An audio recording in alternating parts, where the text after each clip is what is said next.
Hey chat, how's it going? Sorry, I was almost a little bit late there.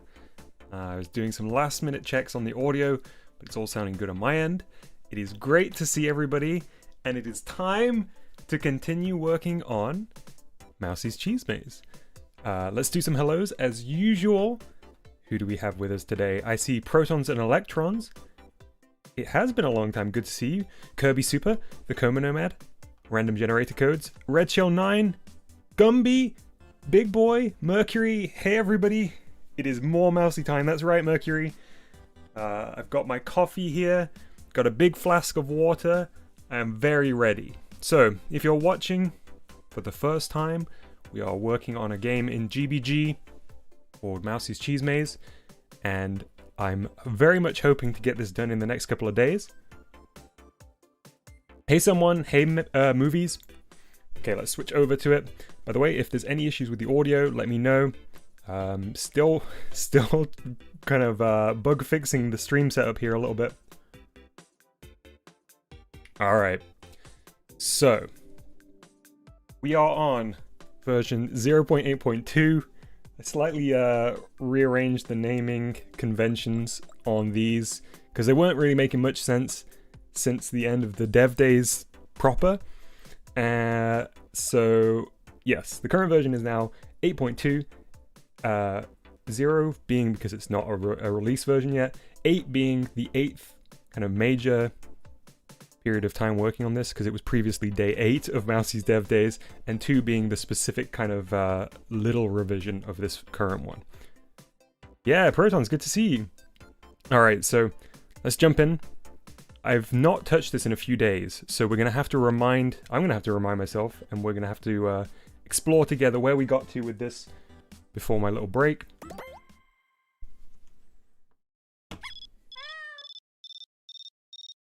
Okay, so first of all, the sound effect from Mousey's TNT on the boss stage is playing right off the bat. So we'll need to hook that in, I think, to the flag that is used to disable the controls for the UFO. So we'll remember to do that. Also, if you haven't already, be sure to join the thread in help and tutorials on the Discord, the Mousey's Dev Days thread, to make any suggestions or leave any hints there. Gumby says, oof, 9 days, that kind of flew, not gonna lie. I know, Gumby. I feel like we have done a lot, but it's the kind of stuff that is behind the scenes. Wyatt asks, hey Wyatt, what happened to Mousey? We were doing a little bit of debugging on some of the systems at the end of last stream, so there's still, Mousey's still got the numbers attached. I'll show you what this looks like. So you'll have to excuse the beeping for the time being, but we have a local cheese counter and a global cheese counter. So as we eat cheese, these will go up, and as we move to a new stage, one of them will reset. That's because that is the local cheese counter, which counts the cheese for every level. Of course, this is stuff that would normally be happening behind the scenes. Whoops, ate the poison cheese there. But just for while we were doing some debugging at the end of last stream, this was very important and very helpful to visualize.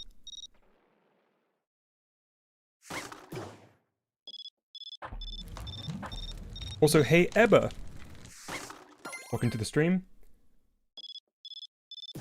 So we'll just do a quick little run through. I actually updated the to-do list just before the stream. So there's a few things that I noticed, particularly on this third stage, since we changed the setup ever so slightly, that no longer work. So one of them is that we don't get the sound effect when moving this block anymore, and we can't make it through the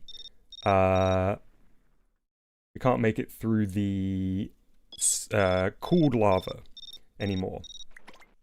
And the reason for that is because Mousey now has gravity, and we need to implement a kind of solid surface for Mousey to navigate over once the lava is cooled. So I'm going to refer to my to-do list, and let's see what the first thing to do will be. I'm going to guess it's probably fixing the TNT sound so it doesn't start. Oh, hey, Aussie. Yeah, so fixing that sound so it doesn't play until we reach the boss stage. Oh yeah, Gumby, there's been quite a lot of changes, I think, since last time you saw. Ooh, and what we should do as well is put some tunes on. So the first song I'm going to play today in the background while we're working is a song from the game Rise Star called Break Silence, Planet Undertow. And this was suggested by Chalupa on the Discord. It's a fantastic track that I haven't heard in a long time. And I think it will be perfect for doing some problem solving and some bug fixing here. Lava Cheese is still in the game movies. However, it needs implementing in stage 2 and 3. It's only in stage 1 currently. Let me know how the music volume is. Hey big boy, yeah, loved all of the Santa J Jam games. Is that volume good for everyone? Alright. It is time to bop, Gumby, that's right. Hey Renz, good to see you.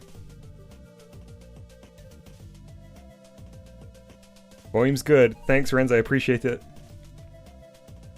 The stream should be looking good this time as well. I don't know how many of you that are watching today were here last time we did one of these, but there was some really bizarre compression artifacts happening when I was scrolling around. They should be fixed now. Okay, so let's look at the setup that we currently have for Mousey's movement. Do we have any kind of flag on those? We do not. Volume and bitrate good, thanks Wyatt, I really appreciate it. It's so helpful to know that everything's looking and sounding great. So I think what we're going to probably need is an additional...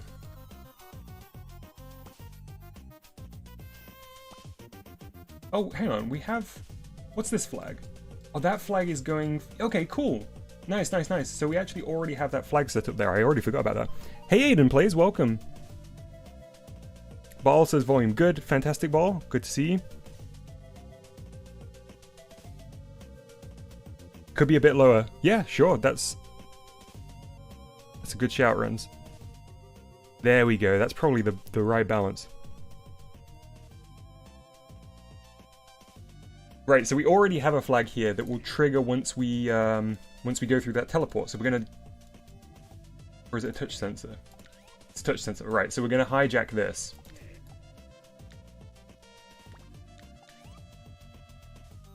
So, where is the sound effect for the TNT? It's this one, isn't it? Yep. Oh, hang on.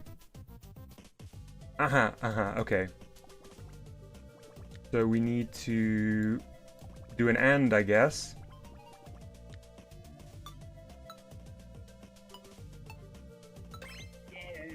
Feeling good. I'm so ready to do some Mouseys. I've been thinking about it for the last few days, and obviously it's not been super possible to do. With all the festivities.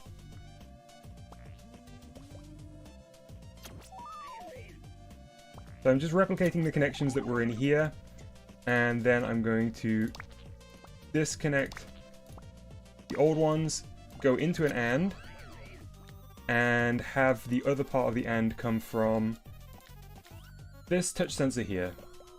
So what we've just done is, hopefully, if I got it right, made it so we'll no longer hear the until we enter the boss stage. We've already deactivated Meowsey's movements until we reach the boss stage, and we just forgotten to do the sound effects. So hopefully this will be Peggy 18. Hopefully it won't be Peggy 18. Hopefully this will be the solution to get rid of that. Let's have a listen. Beautiful. Okay, now it's going to be a little bit hard right now to test that that trigger is working so that we can actually hear it when we do go through there. So I'm going to probably just skip Mousey ahead to the boss stage. Yeah, Ren's really nice. We're always very low key with Christmas stuff. It's not like a big one in our house. But yeah, it was really nice. It's always good just to see family and spend some time. I was very lucky to get a chance to spend time with some family. Okay, let's listen to another track. This was also suggested by Chalupa. This is the last suggested track for now, and then we're going to move on to a soundtrack that I'm really excited to play today. This is 3D Ultra Lionel Traintown Deluxe OST Track 4 Fishin'. I'd never ever heard of this. So, yeah. Thanks for the suggestion, Chalupa. Ball asks, do you use wormholes? We used to use wormholes, but we've gotten so close to the node on limit that we've had to strip them back in favor for more functional things.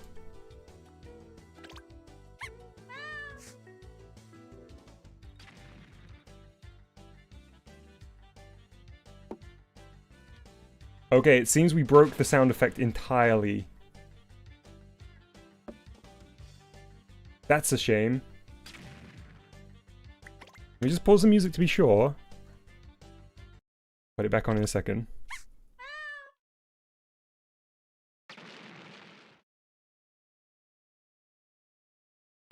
Okay, so the sound effect broke entirely. Let's have a look at why that is. Put the tunes back on.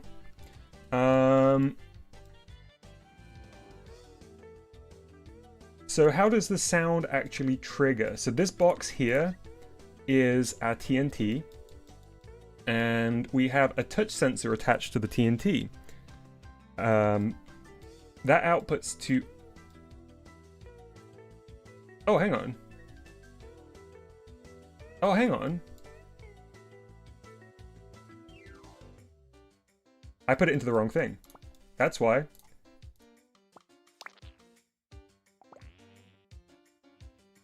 Yeah.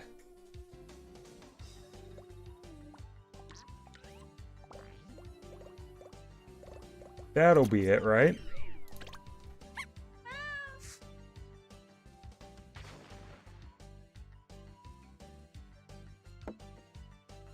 Nope. Do we need another flag?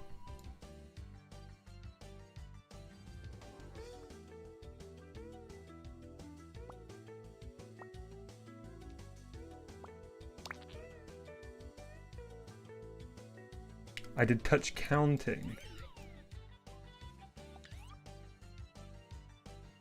Yeah, that's right, though.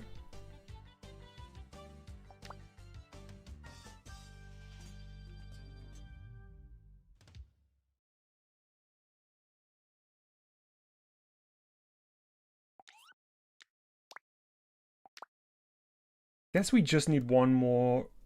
I guess we just need one more flag into this. Thanks, Ball.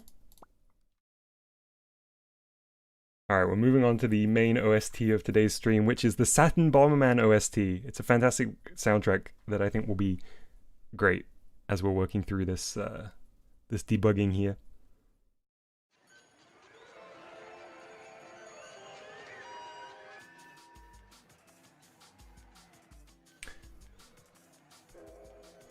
Yeah, I think we just need a flag first.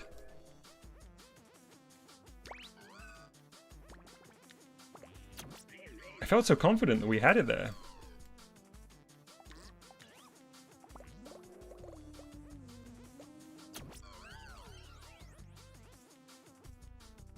Yeah, optimization is going good. It's taken a long time, Rens, but I think basically, if you think of it this way, we kind of built this,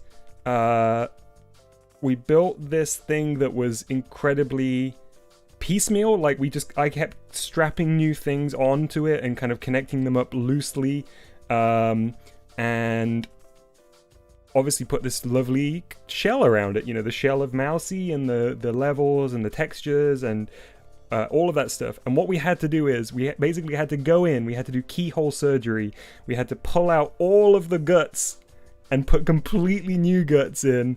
And it means that you can't really see any difference on the surface, but basically the entire mechanics have been rebuilt, and it's all thanks to the incredible minds of chat and the Video Dojo community that was possible. It's been a very extensive rebuild, I would say. There we go. Got it fixed.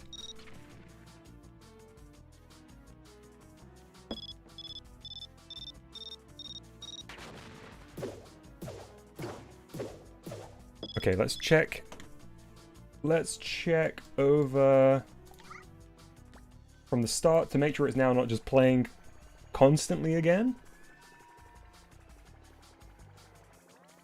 Yeah, exactly, Renz. I think it's so nice. I cannot believe how much better this game is thanks to the collaborative aspect of it than it would be if I was just sat on my own doing it, for sure, yeah. Hey JD, good to see you. Nice, okay, I think that worked perfectly.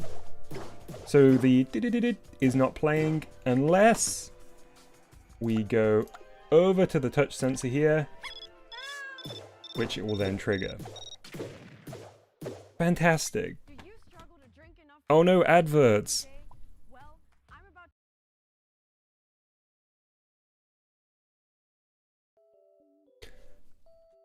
Alright. Hey Squishy, great to see you. How you doing?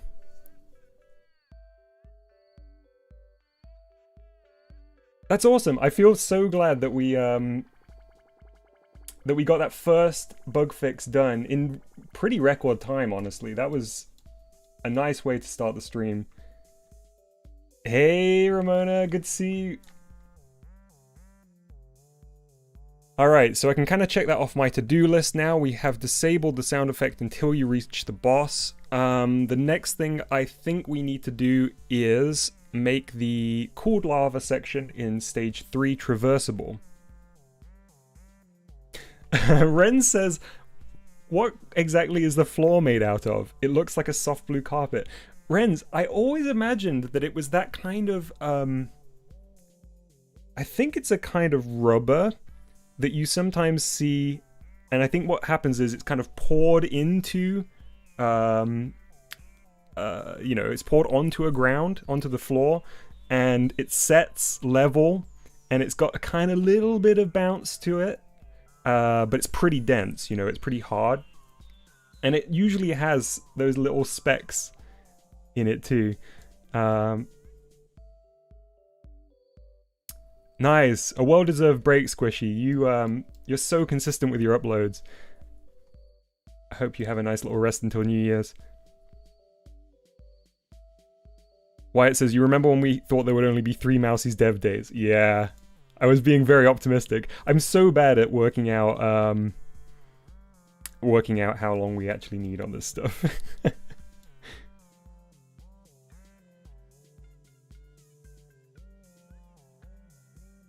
Protons, that's a really interesting idea for the next Dojam. I actually have a specific idea in mind for the Dojam, the next Dojam.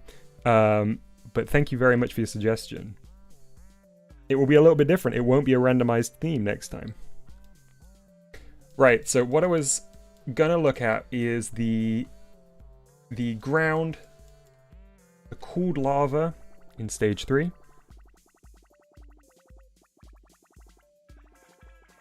So let's drag Mousey to stage 3. We can probably get rid of the debug now. I don't think we're going to need it again. Which will save a few node on, and it will... Yeah, here it is. Bing! Ramona says, still aiming for 2021 completion. Absolutely, that's my desire. No promises, but yeah, I'm trying everything I can to get it out before the New Year's. Okay, So, yeah, as I was saying, the bad day system of Mousey falling into the lava and respawning has been completely revised. So now Mousey actually falls through the lava itself. And that's fantastic. It really simplifies the respawn process a lot more than it did before. It cuts down on node-on, but it creates an issue here, which if we complete the level as intended,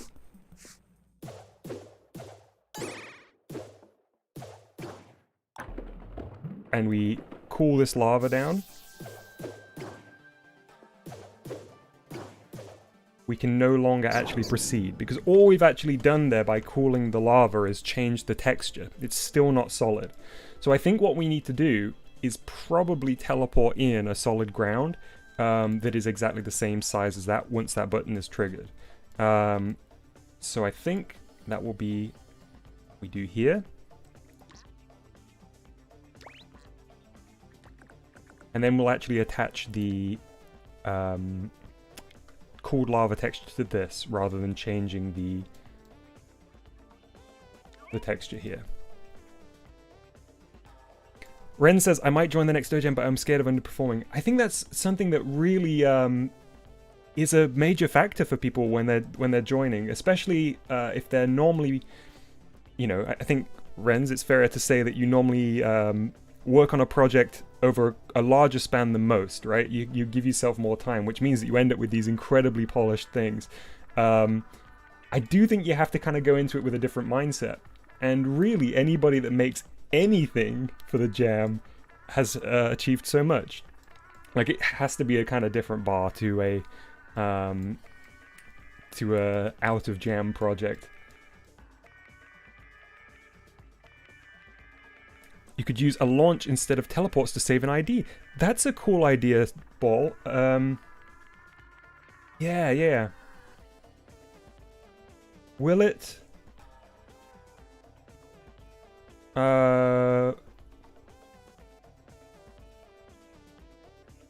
Is it going to make placing it an issue?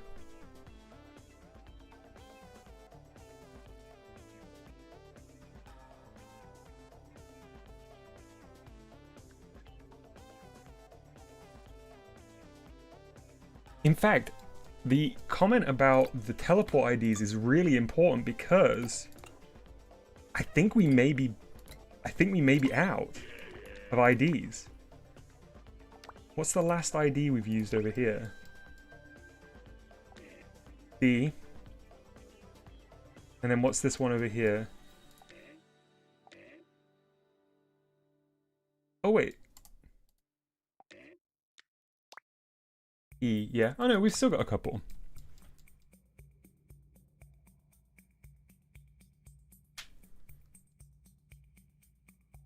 Anyway, let's just get the ground in first. But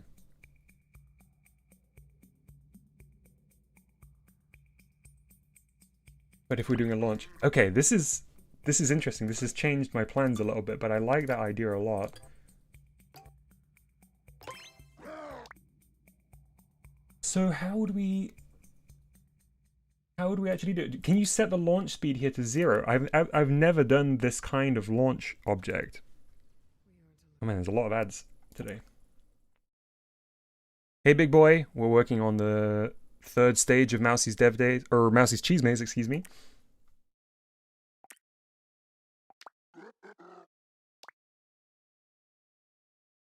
Ah, non-movable. Okay, let's do a quick little test up here then, so we've got a clear area to try it out in. Yeah, I've never done this with a launch object.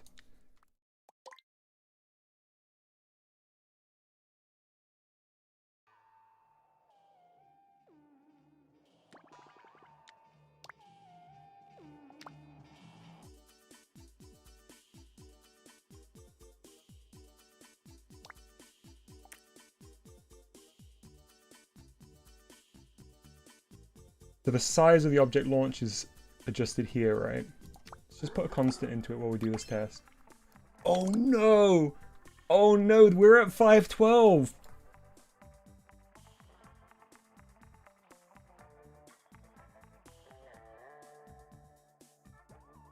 Okay, well then.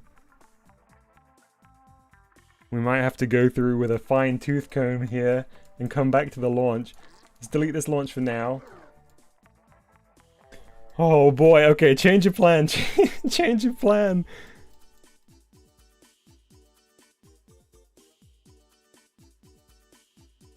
Alright, basically untouchable right now. The only thing that could possibly be stripped from here is the, one of these two vibrations, which is for when the switch is docked. And that would free up this map as well. Oops. Or sorry, when it's in handheld mode, not when it's docked.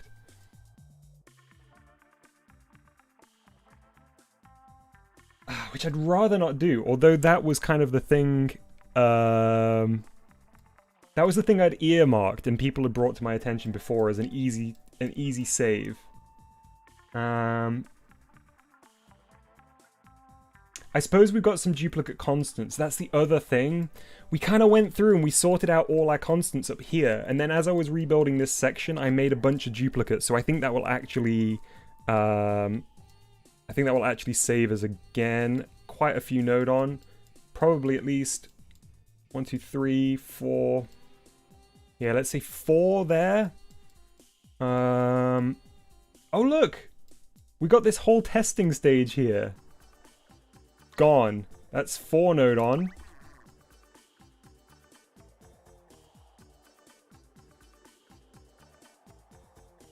We don't want to touch this right now. It looks like there's duplicate textures here. There's not. They're actually as minimized as they can be right now. But one thing that isn't minimized is the launchpad logic. So we've got 2 sets of launch pads. Yeah, so that's exactly the same thing repeated except for the location. So that can be simplified.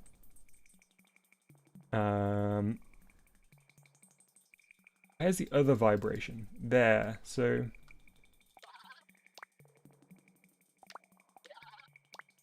Okay, I think I'll get rid of the handheld vibration. Ah, what a bummer. Okay.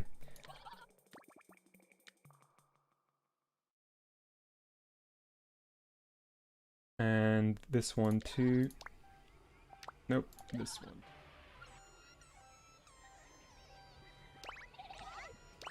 Yeah, let me just check it still works here. Okay, yep. Cool. Oh yeah. I don't know whether everyone saw this, but Mousey now has a little out-of-breath sound effect as well. And vibration, which hooks into the existing one, so it doesn't cost any more node on. Just an extra connection.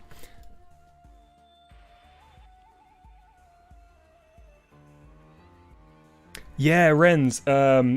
Exactly. Yeah, that's part of the launchpad logic, which has not been simplified at all.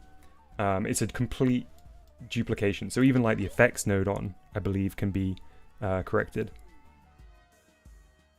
Smash Highlights asks, how about abbreviating the super chat credits into one comment? Great suggestion, Smash. The reason that I haven't yet done that is because these will all be translated to a single or maybe 2 texture node-ons. I'm going to retype all of these out to a couple of texture node-ons for the end screen. So we'll actually, in the end, save like 6 node-on probably on this. Hey, Shaped Fox, good to see you.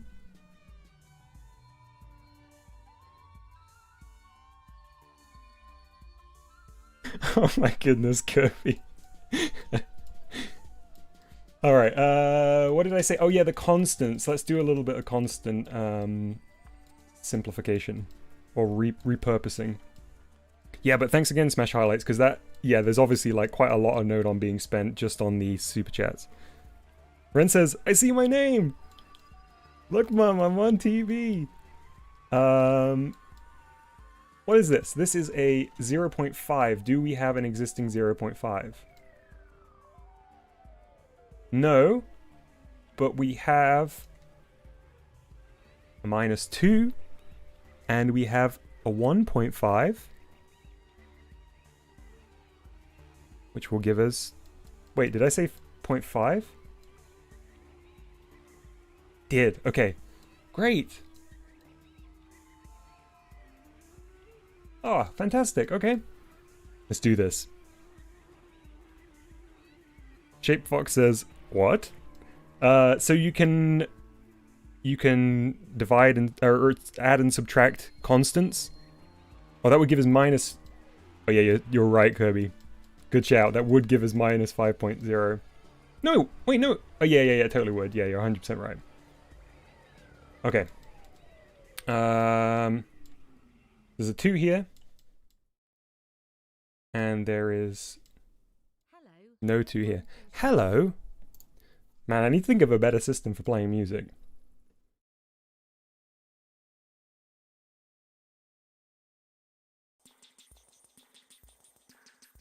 Gumby, do not worry about it. The Hall of Legends is just there for people that can and would like to super chat. -1. -2 and a 1, okay. What is that even connected to?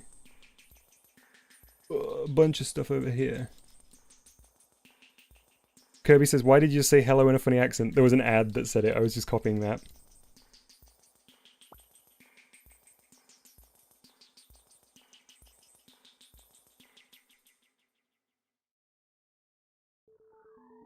Huh, it's just the up-down. Okay. Alright, let's grab Mousey and delete that connection then.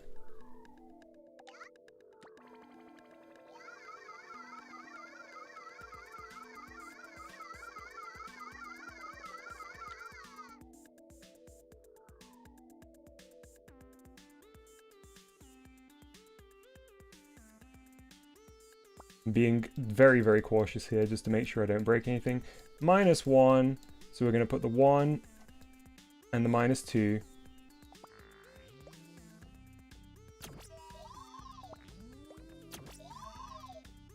Cool, I think that checks out.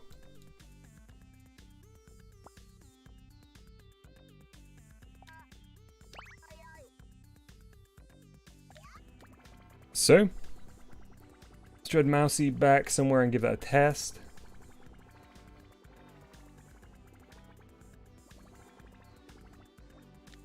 Ooh, Kirby Super says, recently I've gotten into Nintendo Labo 3 vehicle kit and have somewhat successfully added controls that use them into GBG. Nice, Kirby, that's really funny. I recently have also explored back into Labo vehicle kit. Because I think for me it was the most interesting out of the bunch.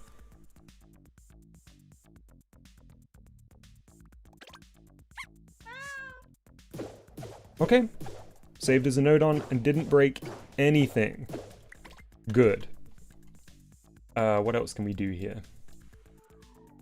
Got an easy 1 over this section. So we're going to first put a 1 into the counter here, the count up on this counter.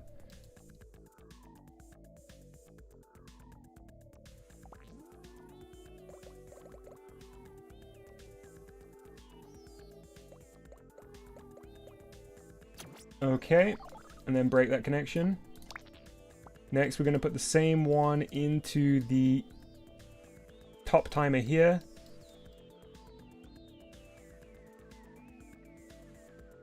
You're a real top timer, you. Okay. Hey, Voxy, good to see you. Voxy, we saw the dreaded message. The cursed message. Oh, man. I don't want to stay on top of my nutrition this year. Did I put that in the right place? I kind of lost my train of thought when we got interrupted by that fantastic ad. Go. There it is. I did connect it. Okay, so let's break that one.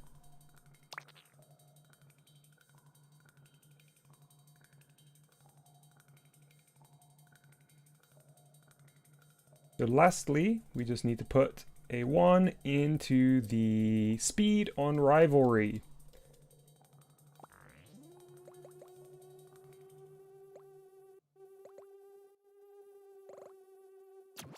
Now we've saved another node on.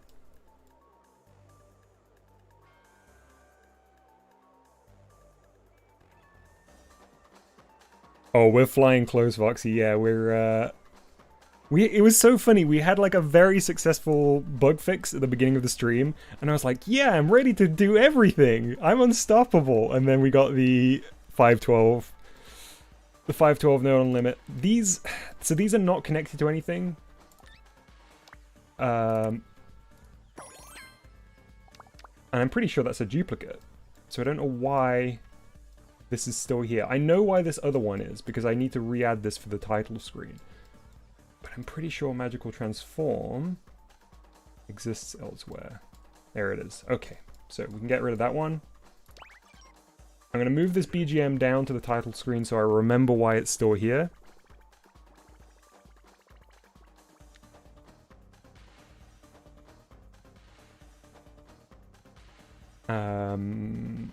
Yeah, as I say, these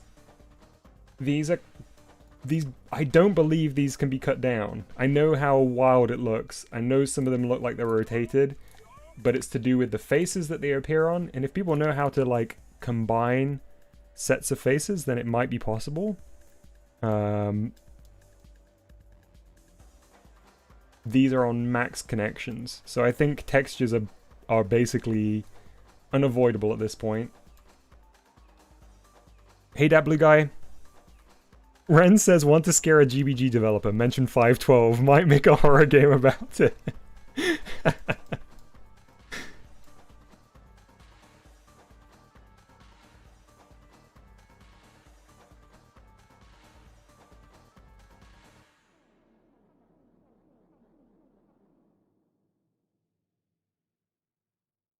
Okay.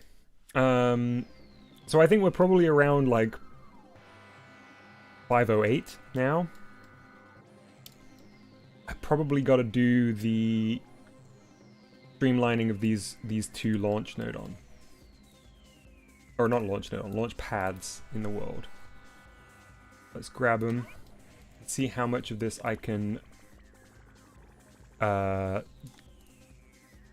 hook into rather than replicating.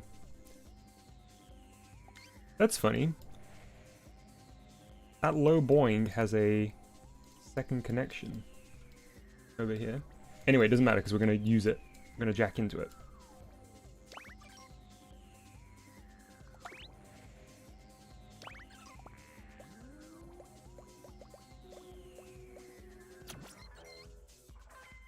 Gumby says, that's some risky business, Dom. It's just how I roll.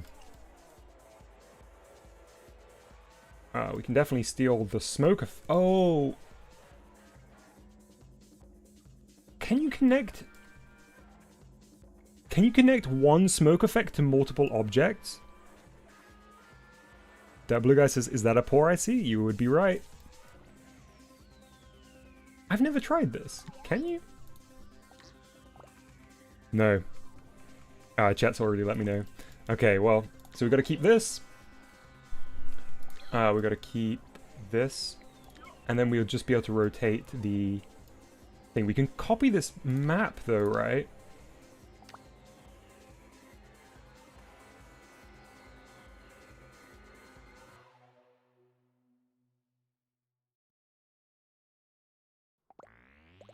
Bypass this map.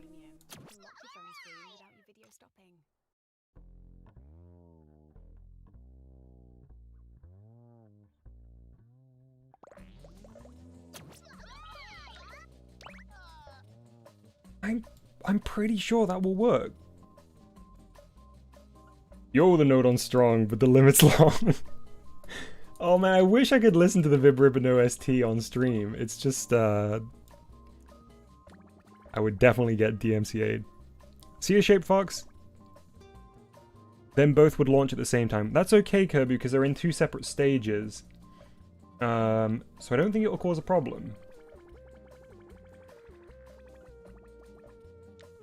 Let's see, though.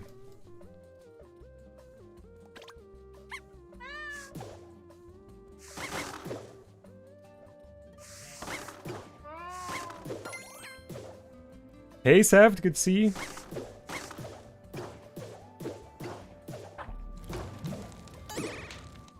Yeah, no problems caused by that, because the other one's in the other stage. Oh, I've just noticed something. I think this is the first time we've had the too many objects, or like the slowdown. I think that's Mousey doing that, you know, because I think it's still spitting out TNT.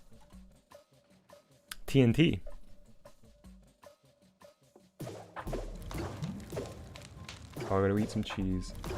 Whee. Oh man. Oh wow, I got very lucky there twice.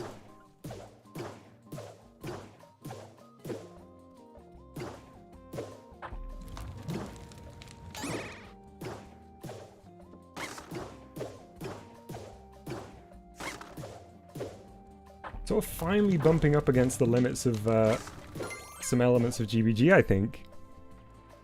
But I'll lock everything down, because I've currently only locked down the stages that are finished. So, like, stage 1 is completely locked down, but 2, 3, and the boss stage are not locked down at all. And I'll also set it so that the...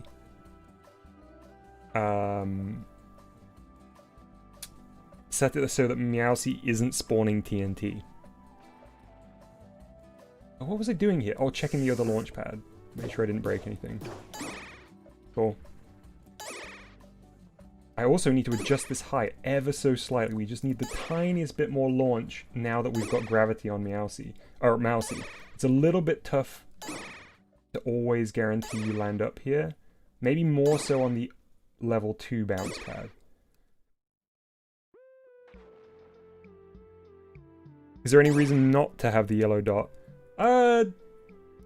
Just because I'd prefer not to have it, I suppose. There will potentially be frame drops if you've got the yellow dot.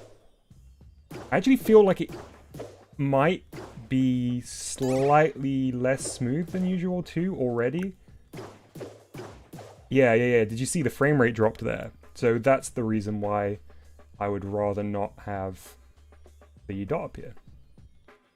Oh, the other nice thing will be, once we've changed the way that this cooled lava texture appears, this section won't cool, which is good. Bit more consistency. Kirby Super says, Dom, what's your favorite polygon? The Pokemon.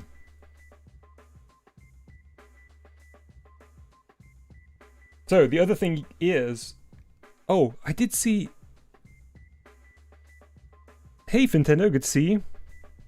Kirby Super says, are the blue-plated platforms under the orange... Are the blue-plated platforms orange under the texture? Ah, right. You mean the block color. Yes, they are, but that was intentional, because I wanted it to look like the edges were worn away.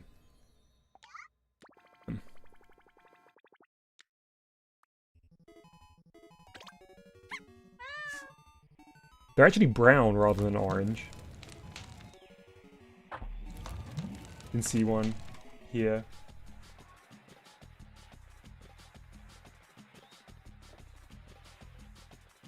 But the blue ones here are actually blue.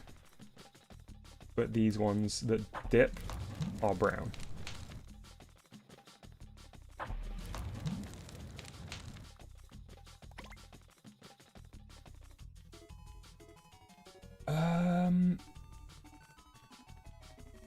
Right, the launch object. Yeah, Ball, I had forgotten about that. We were doing some testing, weren't we, before we hit the limit?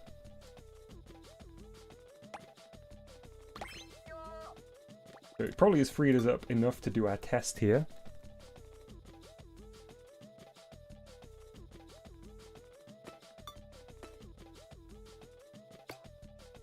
Cheers, Voxy. I know you weren't a huge fan of the texture on them, but I do kind of like them.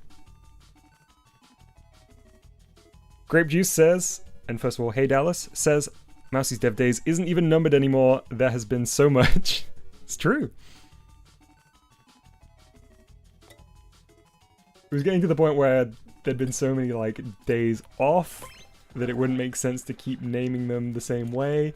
They weren't really, like, named like sequels. It was all very confusing. And honestly, I prefer these streams when they're kind of chill. And giving them the most esoteric names possible is usually a pretty good guarantee of that.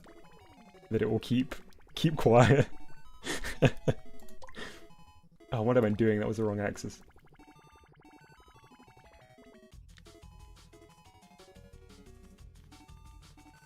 Alright, let's move Mousey and just check that this launch stuff is working as we anticipated. Part 61 out of 2, yeah.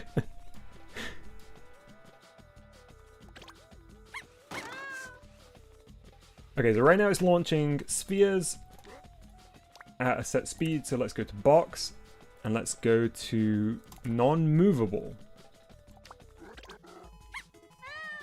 Nice. That's really cool. I'd never considered doing platforms this way. I would have always just teleported them in. What a nice way of doing it.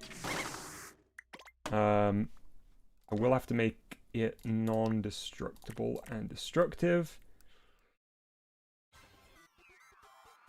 Sweet. So for those just joining, this will be the cooled lava ground for the third stage, because the new respawn system doesn't work with how we had that set up before. Let's disconnect this texture. And I guess really I should have put this up here. And we won't need the constant anymore once we're up there.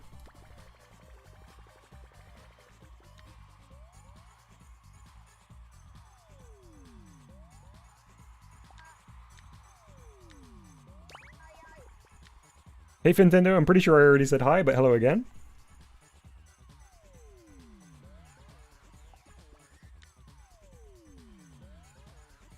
So when the UFO touches this after 2.5 seconds, output to the flag. What is that stuff? What is that secondary flag? Oh, sound effect stuff, okay. Oh, I think that's for the button. Okay, so launch a block. And the block should be, let's use a simple object box here to check the position and the scale. I'm actually going to make it a tiny bit longer than it needs to be so that we don't see through the ground here. So let me photograph these values. Is it in the right height? No.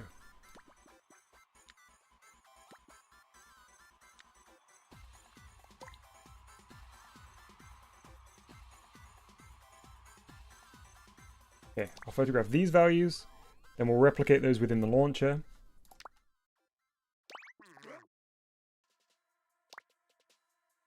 Take a look at this picture. Big Boy says, Dom, can you make Mousey's cheese maze but in Nintendo Labo? No way, man. Juicy buttons.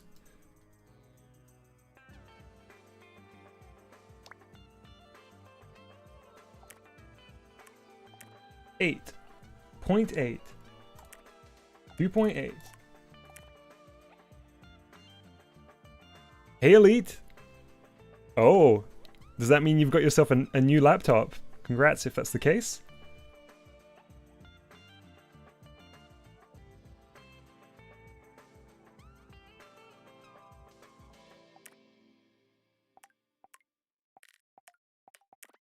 Yeah, 40.40.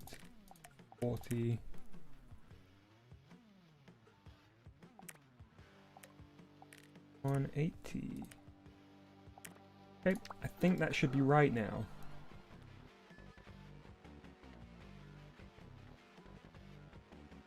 Oh, it doesn't look to be.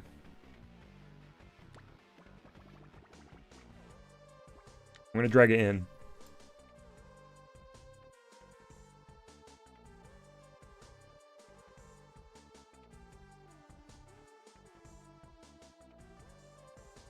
Alright, where's Mousey chilling out? By the bridge, I think, right? Where you at, Mousey? This is third stage. I didn't think Mousey was here. I was pretty sure we had him on the second stage.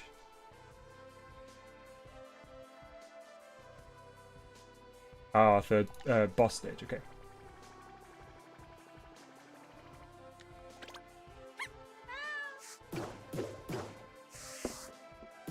Okay, I'll take it. I think we are going to have to put that on a slide after the changes are done. Okay, did I not connect the texture? Also too high, but it is solid. Okay. Fantastic. Ball, thank you very much for the suggestion on this launch object. I'd never ever consider doing it this way.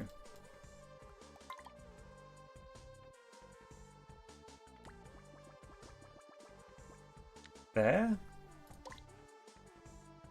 I didn't connect the texture, no. So then we need to make the launch object invisible.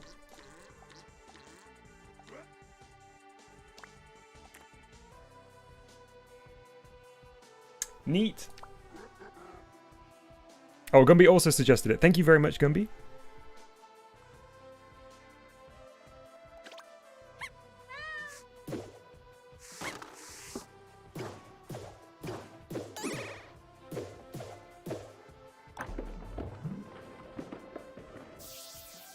Fantastic.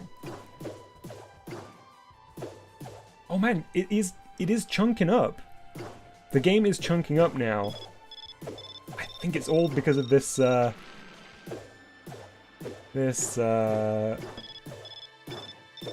little fella over here.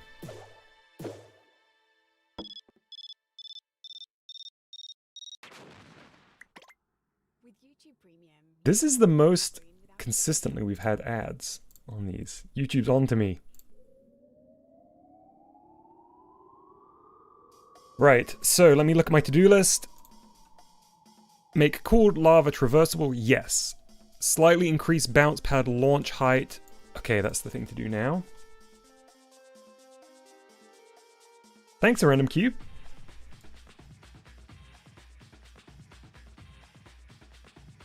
So I'm trying to think what the best way to increase the launch height will be.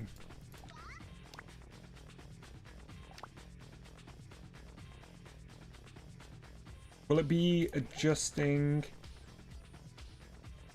the range here? Or the map? Because we still want it to bounce, like, instantaneously. Rather than be kind of a raising platform. But we just want it to be stronger than it was before.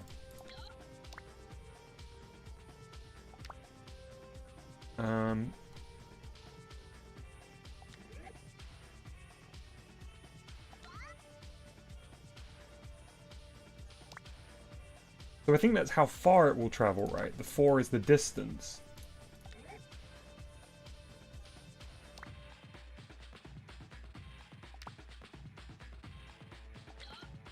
Never entirely sure with these kind of connections. Let's just do some testing. It's probably the easiest way to learn.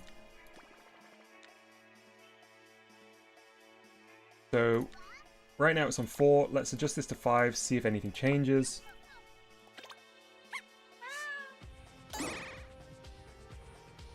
Yeah, that seemed to change. That seemed to be higher.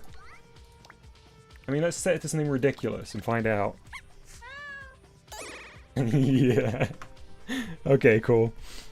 So I think 5 is gonna do it on that. That was it. That was all we needed. It was just a tiny bit too weak now that Mousey has his own gravity. And I think that's perfect. I mean, we can still get up over here if we sprint correctly. So we need to put an invisible block up here. Gumby says, and he was never seen again. Oof. Yeah, look at the game chunking. That's so funny. I've never seen this game not be smooth, not be buttery. So before I forget, let me adjust the... Oh, we have it. We share the map node on now, don't we? Fantastic. Okay. Okay, so that was the next thing off my to-do. Kirby says, Dom, did you lose subscribers? I swear you're at 10k. No, this is the highest the channel's ever been. I think I've told this story on stream before, but I used to have around 8,000, 8,500, but this was about 8 years ago. And then I didn't upload to the channel for years, like during university and when I was really intensely working for a couple of years. And I only came back beginning of this, or a couple of months into this year, and now it's at the highest point it's ever been. We're making our way to 10k, but it'll be a slow road. Okay, I'm gonna put on some more tunes. Hey, weird guy.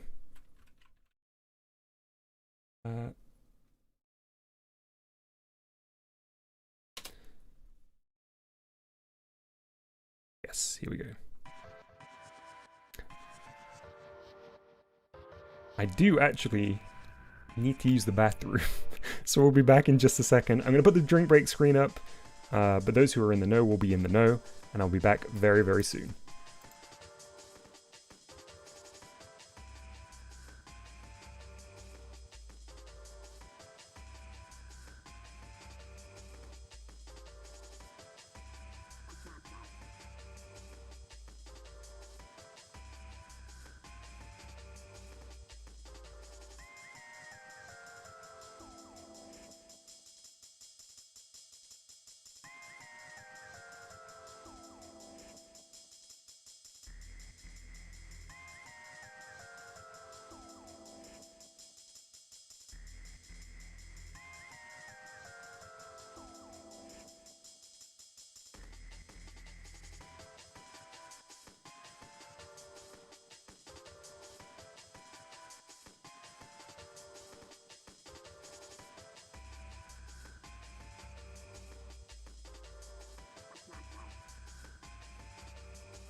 Hey, I'm back. All right, let's continue on.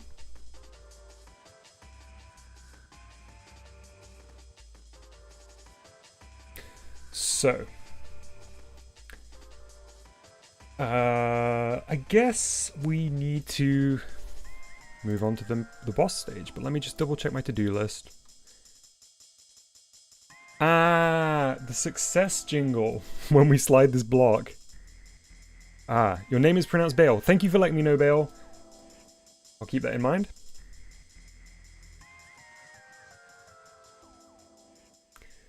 A weird guy, that's a great suggestion. I don't know how likely that's going to be for something we can implement due to the node on limit, but I do love the idea of a splash.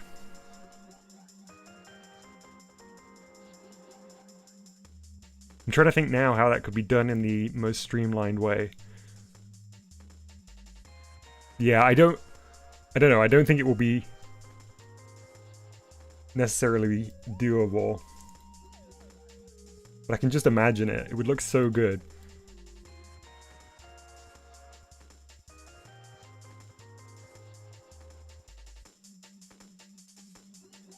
Kirby Super earlier asked, was Deep Space Adventures before or after you came back?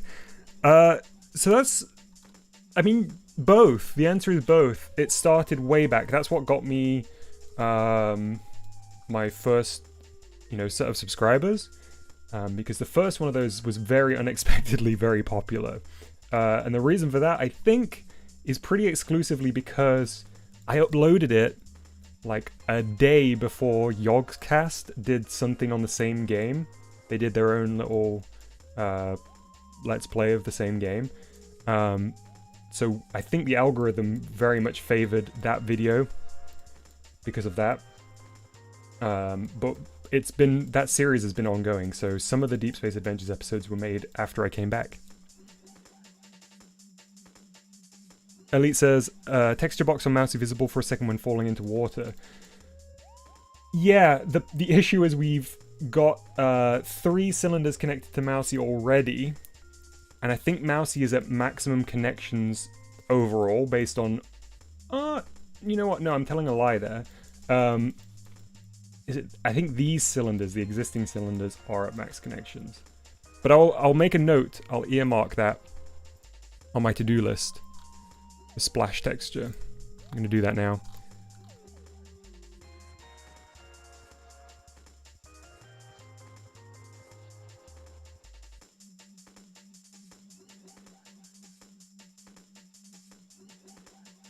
Okay, done.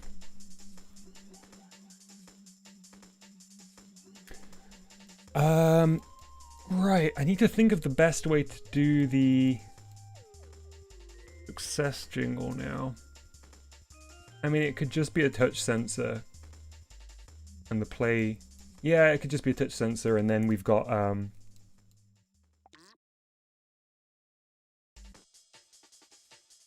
the sound effect already. Ah, yeah! Vox says maybe turning off all the Mousey textures and having a body texture for a splashing effect.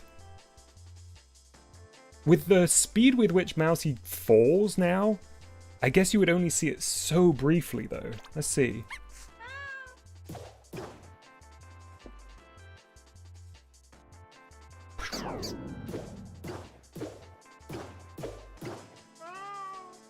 So if we use the data from Mousey's Y position and had it trigger when Mousey's Y position was like lower than the floor but higher than the lava.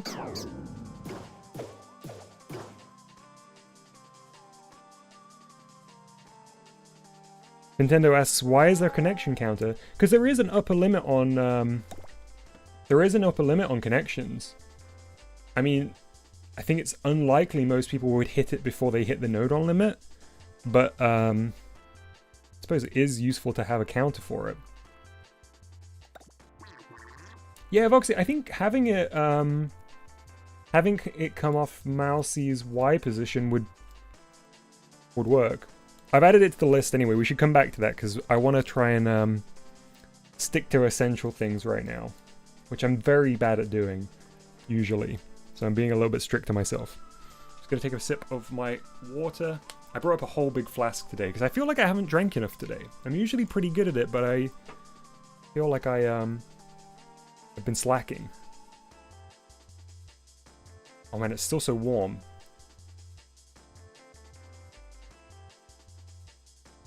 Okay.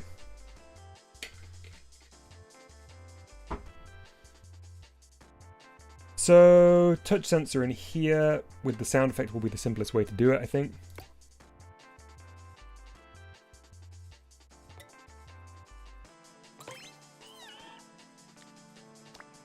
And box. Leave it visible just while we do this. On touch. I don't want it to touch that box, which is a little sled for the object to fall onto. What are you? Ah, that's the lava, okay. Right, because that box is already too big. Shoot. Okay, that's going to be a little tricky to position, but we can do it. Doable, we'll just have a super skinny box.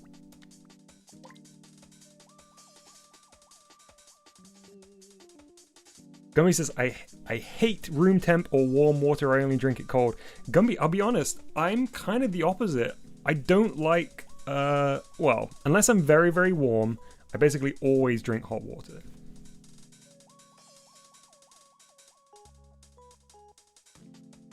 I don't like warm water though. I'm funny about it, like it has to be boiled. It's not just like warm, lukewarm water, that's the worst.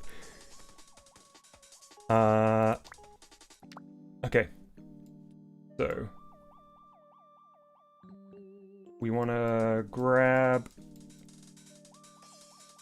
this one here. Go from the other way.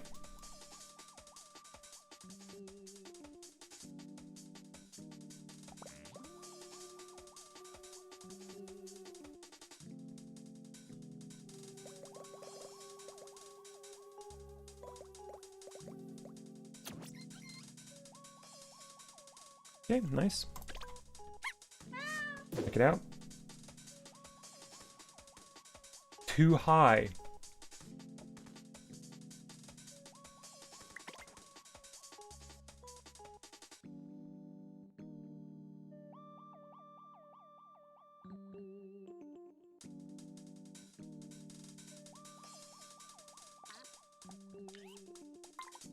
Oh yeah, it's way too high.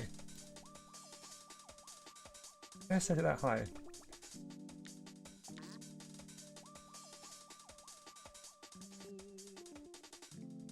Ah, okay, I see.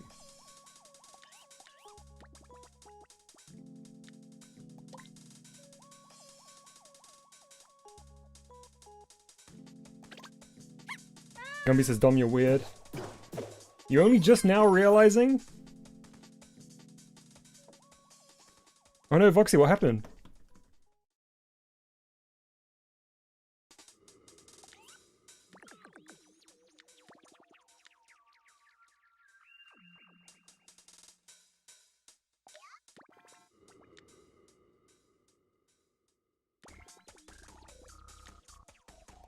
Hey, yeah, we're still working on this. Okay. That worked. So let's make this invisible. Also, I think now that we've finished tweaking the height of this stuff, we can turn off visibility on all of this as well. We don't need to see the smoke effect volume or the touch sensor volume anymore. Not happy about the fact that it doesn't fit all the time anymore. Since the change. Something I want to change here is you see that the camera... the camera movement allows you to see out of bounds here. So... I think what I want to do is drag these boxes back a little bit.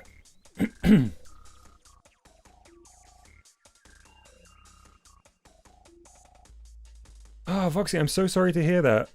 I hope it clears up ASAP. Definitely make sure to, you know, look after it and rest up. Welcome back, Shape Fox. Hey, Knighton. Abe asks, is the game in a playable state yet? There are development builds out there. The latest development build is out there. It's not completable yet, no, because the final stage is very, very work in progress. And the things that we're doing today are kind of key things that need resolving before we'll get to that point.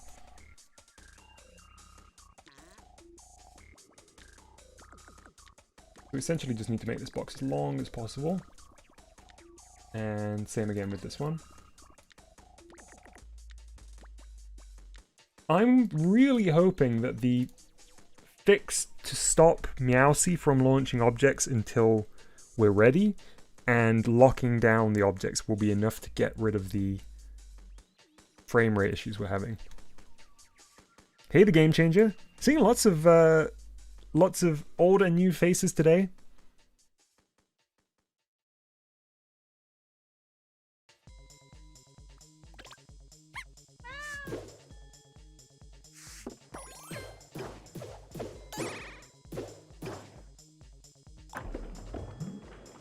Oh, look at that. You can see a little bit that way. I think we don't need to push the camera that much then.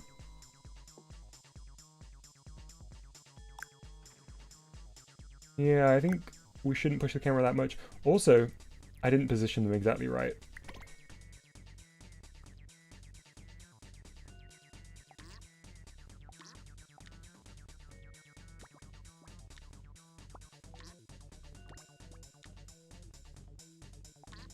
Guess I'll drag this up for now.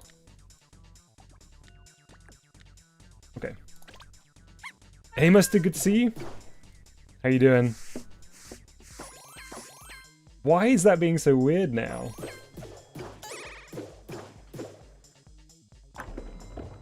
Yeah, I guess that'll do.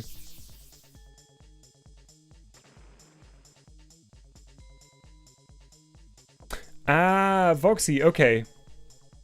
Thank you very much for that clarification. So, Voxy said, locking objects won't make the yellow dot disappear. It'll only be useful in the event that the game has to actually delete objects because they trigger too many collision checks. But in that case, you would see a red triangle rather than a yellow circle.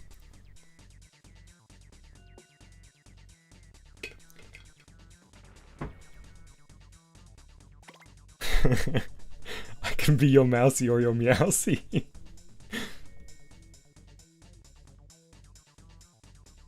Yeah, we're making really good progress today, Mustard. Is Mousey a UFO? Yeah.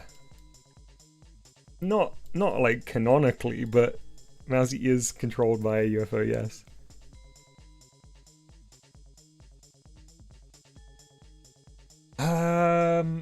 Okay. So, this is working, don't love it though, so let me go to my to-do list and check what was next.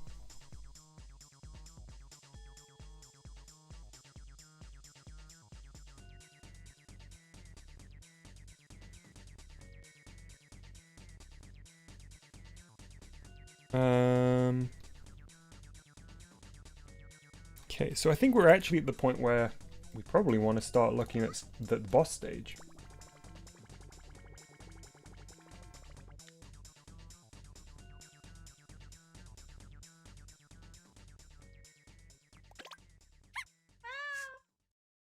So, Meowsey's ship, Meowsey's UFO will not move right now because I have bypassed the trigger. But the reason that I've bypassed it is because I want to be able to get a sense of this environment and think about how we want to lay this out. It might actually be camera time.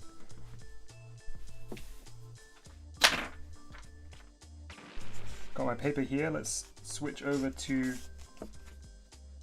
webcam view.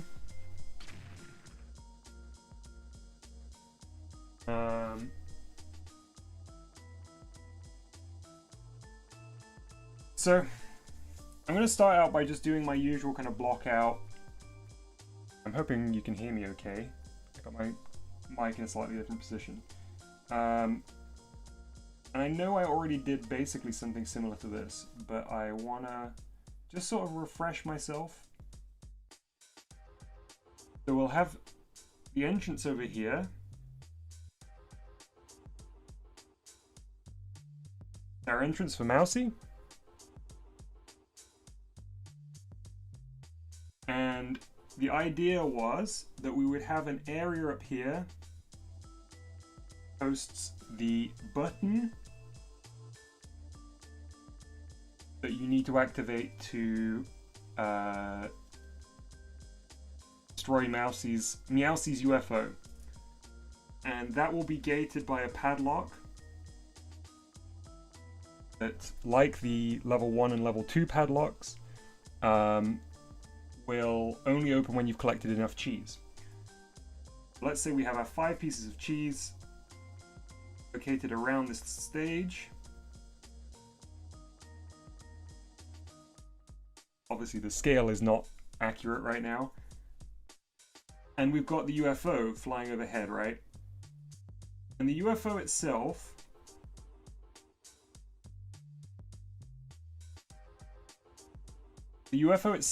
will fly overhead, tracking Mousey. Out over here.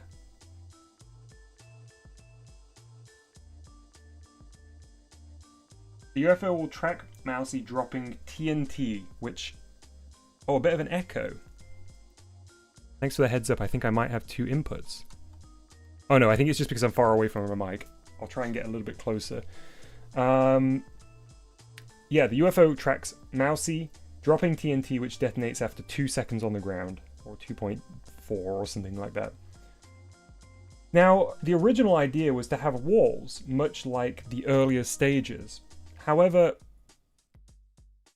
thanks, Danny. Thanks for letting me know. Hey, Last Prize. The issue with having walls is that most of Mousey's TNT lands on the wall. Meaning that it's completely, completely useless. It can't harm Mousey. So then I thought, well, instead of having walls, perhaps we have open lava sections. A little bit like the level design of the first iteration of the boss fight. Remember when Mousey was like a giant rock'em sock'em robot?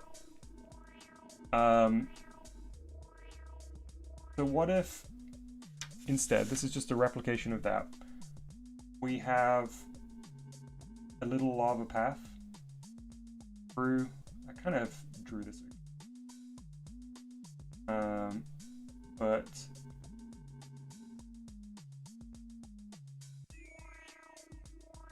something like this, branching paths, these positions, exit here, which then means that bombs will fall into the lava, but it's less of an issue if they fall into the lava because we can have it so that they detonate as soon as they fall in, rather than sitting on the walls and detonating there, kind of nullifying an entire round of Mousey's attack. I kind of think that's what I want to do.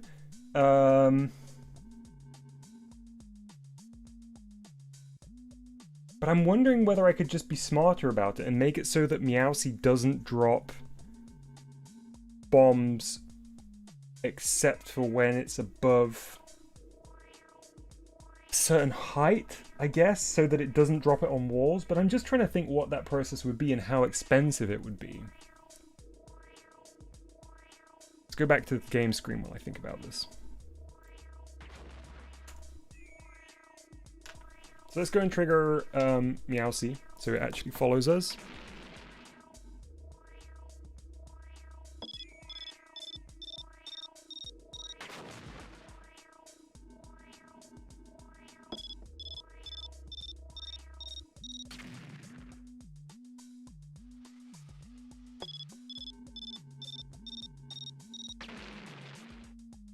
Yeah, so maybe instead of dropping the bomb once Mousey touches... Instead of dropping the bomb when Mousey touches the touch sensor that's attached to Mousey, could we do some kind of probe that checks for the height? Hey, Odd Ollie, good to see you. Technically, Gumby asks, have you started work on your devlog yet? Yes, it's gonna be a bit of a different thing. I'm kind of combining the Santa Jam devlog with something else. So technically I have started on it, but it will be a bit of a different format. Voxy says you just need a touch sensor at wall height and a not node on multiplying the input that triggers TNT launch. Right. That would be our probe then. That seems remarkably simple.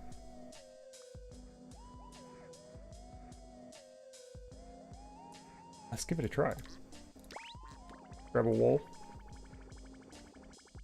That would mean we didn't need to go the lava route.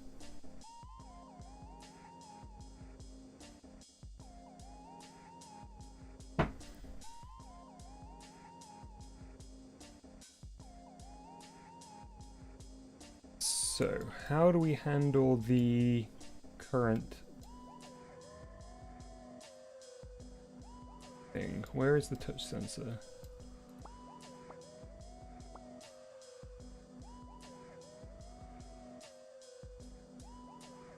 Oh look, I can get out of here.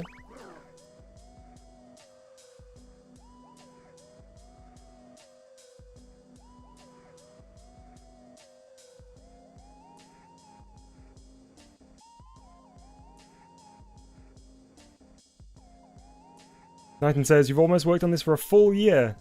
I a bit over 6 months, right? But it's been a very long time, for sure.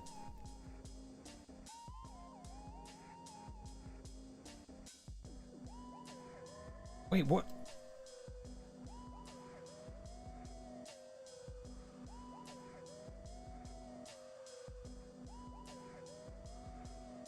I've forgotten what the setup is here.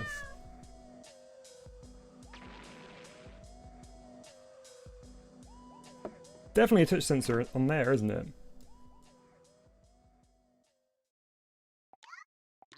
But I don't see a touch sensor connected.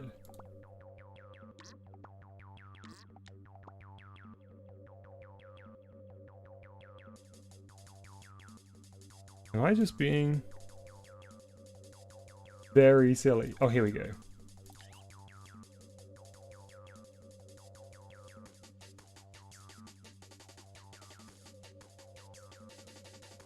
Right, okay.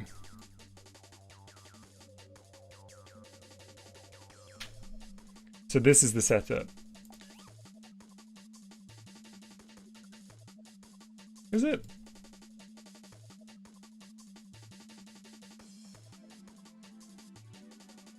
Wait, no. This is a launch pad. Wait.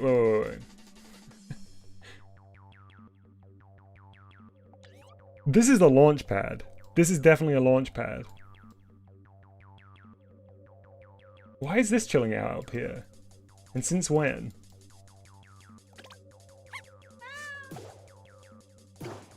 Elite's faces, little smiley faces as I'm going on this little roller coaster of discovery has been very funny.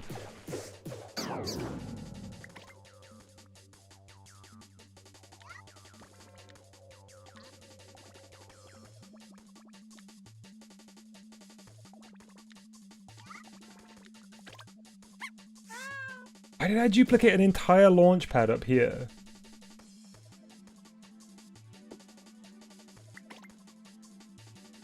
And when? I have no recollection of this. It's the old setup too.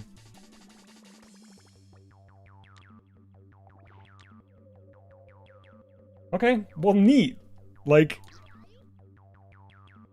7 free node on? Wild. Okay. How many other mysteries are hiding out here? The touch sensor might be on a slider and controlled by a position sensor.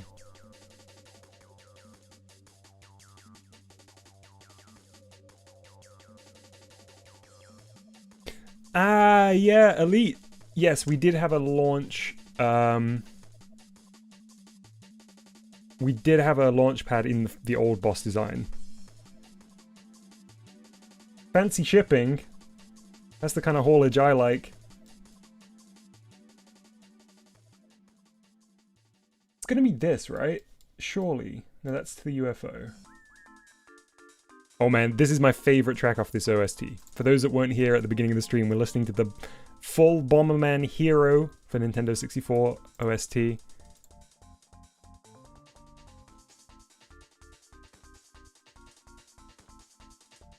Mousey.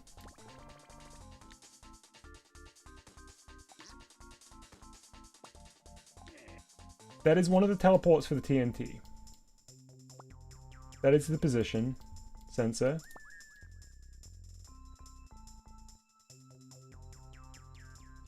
That's the cylinder that has the kind of tractor beam looking thing.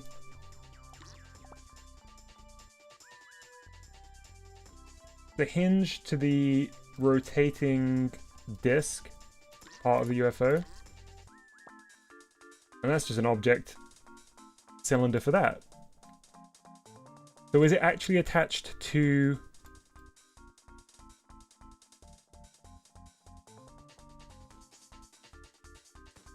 Yeah, shaped. Both Mousey and Meowsey are actually UFOs.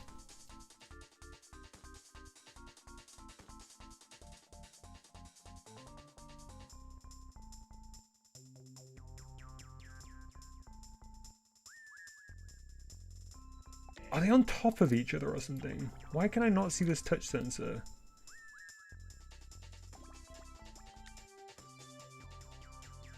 I'm kind of weirded out by this. Have I just completely misremembered how I set this up? Oh. No, no, no, no, no, no, no, that's not the one.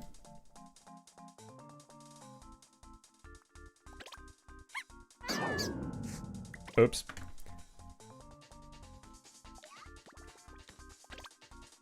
Tell me your secrets, Mousey.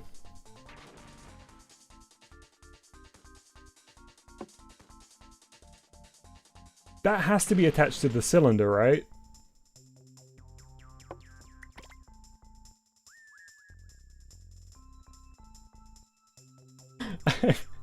I'm so confused right now.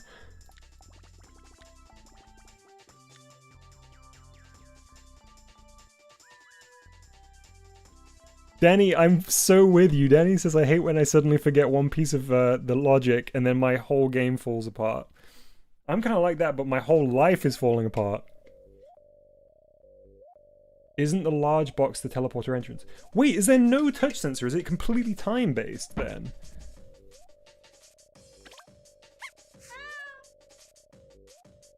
Was I just...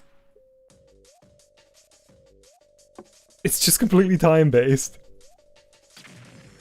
I was just getting into a weird, like, placebo effect by touching it at the perfect time. It's nothing to do with when Mousey's underneath. Okay. Good to know.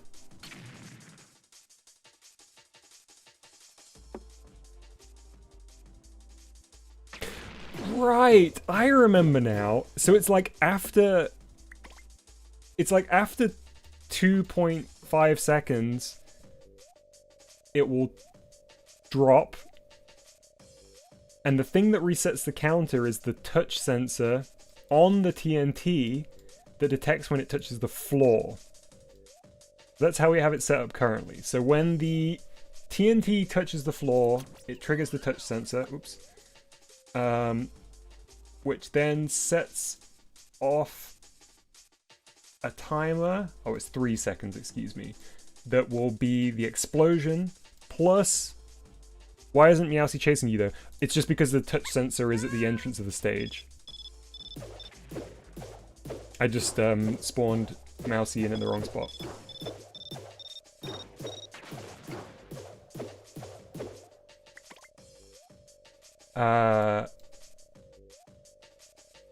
Right. So, if we go back to... Box comment, you just need a touch sensor at wall height and a not node on multiplying the input that triggers TNT launch. That's super easy. Yeah. Famous last words, right? So, I'm going to get myself a new touch sensor. And we may have to play around with the size a little bit here.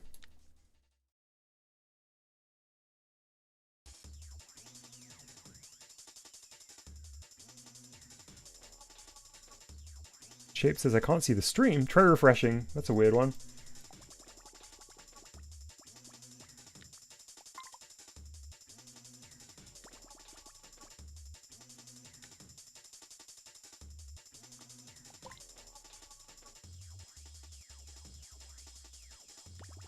Okay, so there's our touch sensor.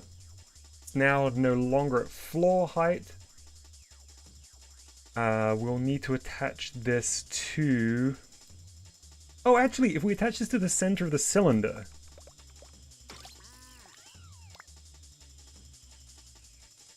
Yeah, center center, that should be floating. There we go, yeah, nice.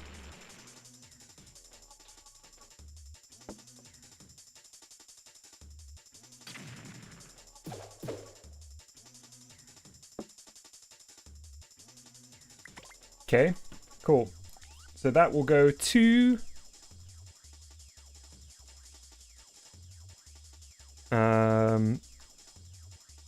a knot.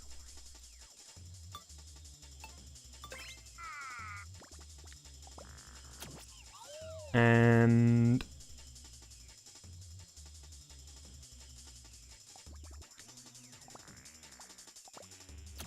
the launch, right?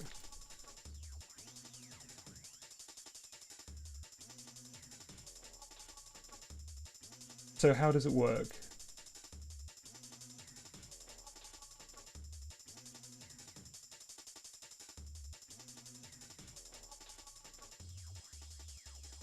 A not node on and multiply the flag that goes into the timer by that not node on.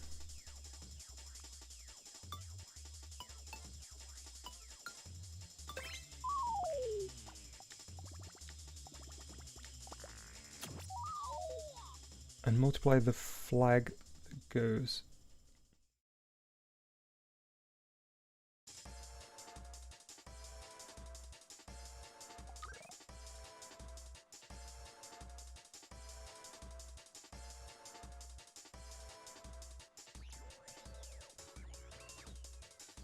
That's okay, Voxy. Not like no need to take your time. Take your time. I'm trying to see if I can figure it out too.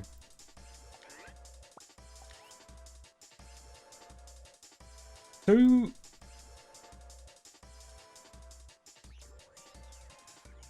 yeah, we just need to squeeze it in here, right?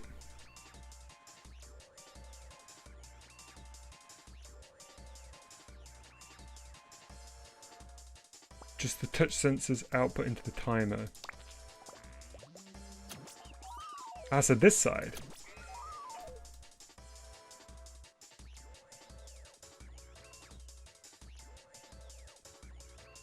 Welcome back, big boy.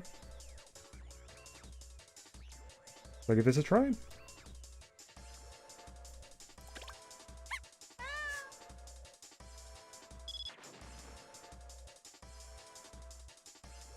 It's working.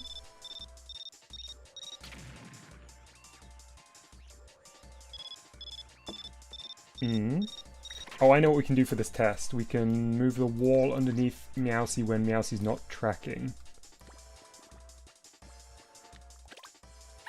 I don't think I have that touch sensor set up correctly.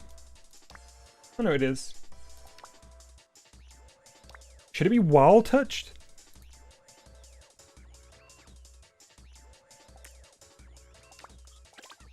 Chalupa, good to see you.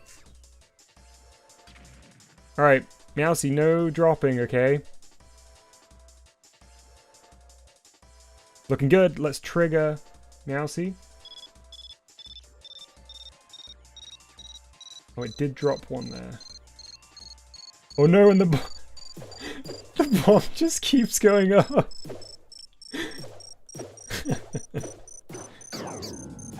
Oops. Longest fuse ever.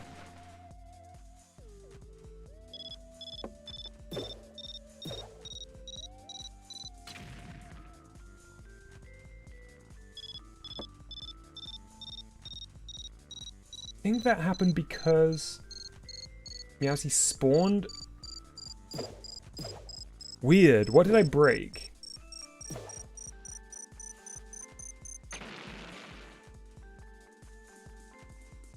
That TNT did not destroy Mousey. That one did though. Okay, we need to do some experimentation here to see exactly what's happening. Is it because we need to change the touch sensor around the TNT to a sphere, so it doesn't matter which way up it is?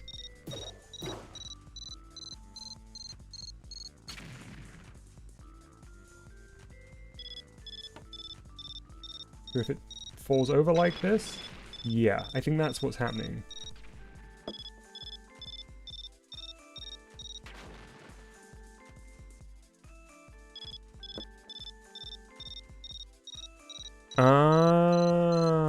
So we might have two things here happening at once. Voxy says, since it's connected to the explosion timer, if he drops a TNT, then moves above a wall, it won't explode because it will shut off the timer. Right.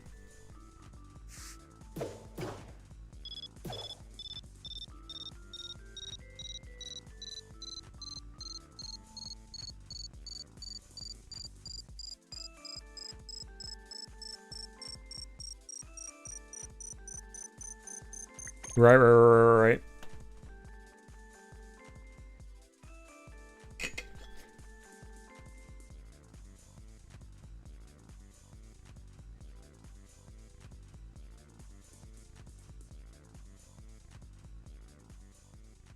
But then wouldn't that be fixed if we just set this back to...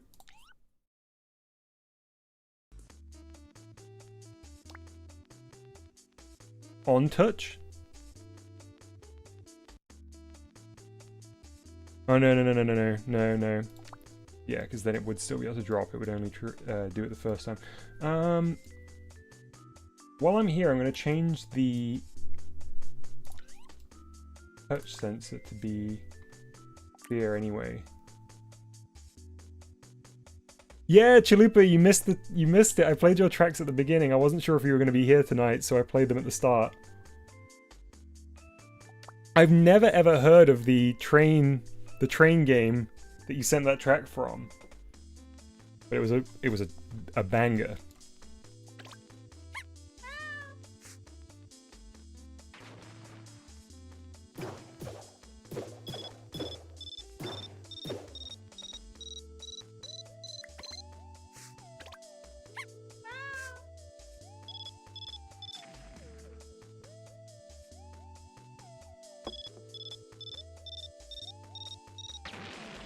I actually changed the wrong one there, but actually we need both. So,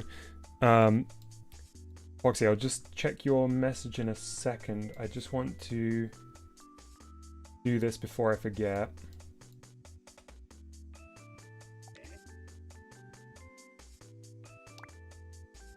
That one that needs to be a sphere. I just want to make this so that no matter which orientation the TNT ends up in, it will still be equally lethal to Mousey. Because I had it on cylinder, I think, before, meaning that it had like a weirdly asymmetrical explosion radius. Okay, so Fox says, nope, we need to change what's being multiplied by the knot. This thing. We just need to multiply the teleporter entrance that spawns the TNT rather than the whole thing. Okay, that is the teleporter entrance that spawns the TNT. That's this one. Right. So we will take this out. Take this out. Put this here. Put that there. Chalupa, yeah, I'm gonna have to check that out. I used to, and I still do, really love a game called Transport Tycoon Deluxe, which is a really great like transport management sim. But I'd never heard of Train Town. But I'm a big fan of that kind of game. Although I'm always very bad at them. Surprise, surprise.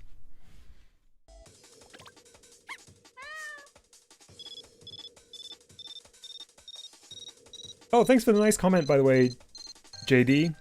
JD says, I dig the lighting effect under the UFO. Yeah, I think with some nice texture work, that will look okay. Oh, that busted it.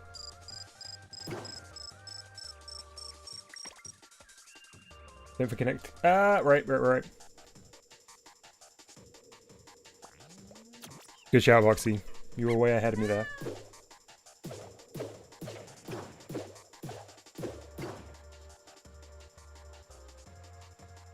The timer was not connected to that, I guess. Let me just go back and double check.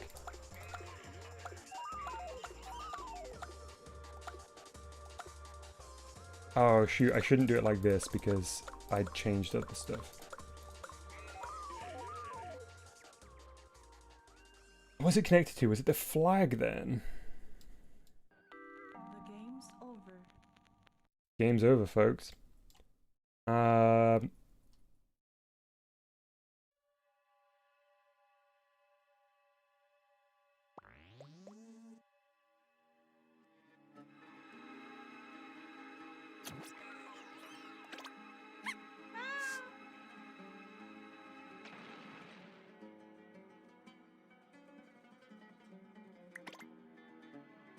Connect to the small touch sensor.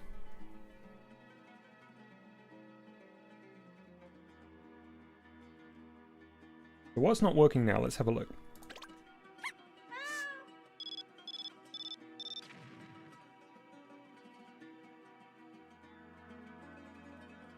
Not dropping fresh TNT.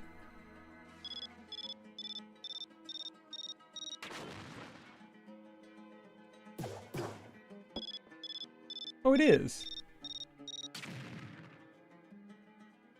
Is this just a side effect of me not spawning in as I should?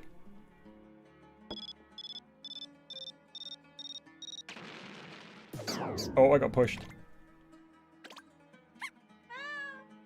Might have to make a weird little cage for Mousey to test this.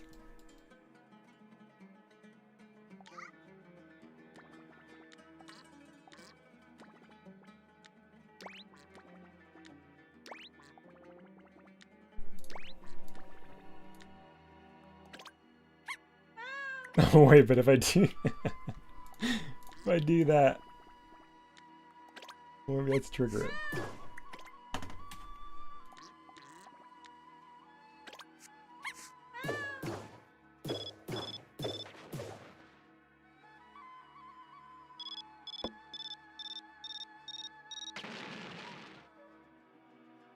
Oh, weird.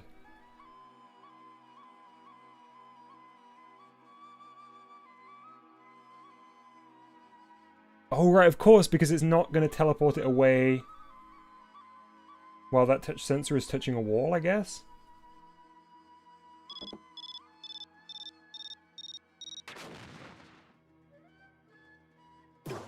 Yeah, that's it. It's not going to teleport it away because the UFO was touch sensor was touching the wall. So what I have to do, I guess, would be...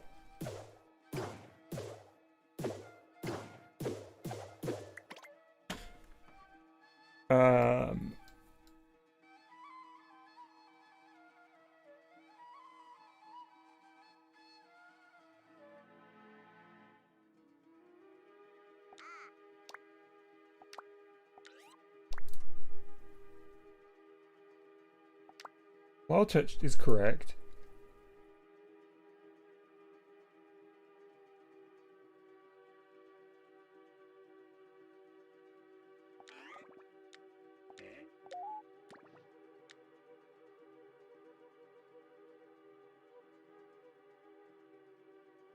Ah, that is what's happening,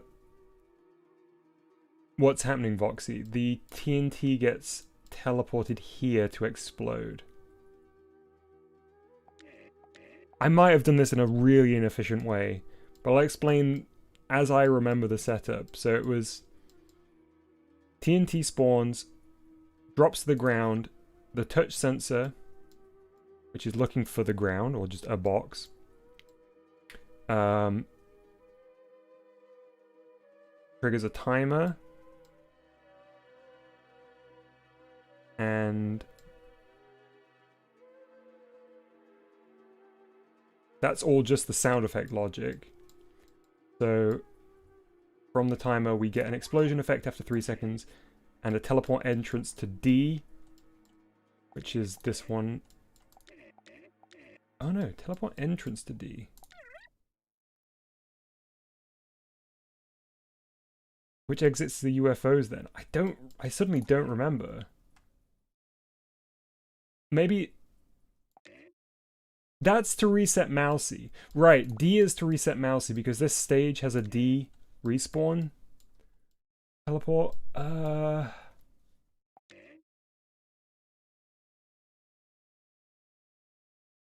So that's... Genuinely don't know what that is, even.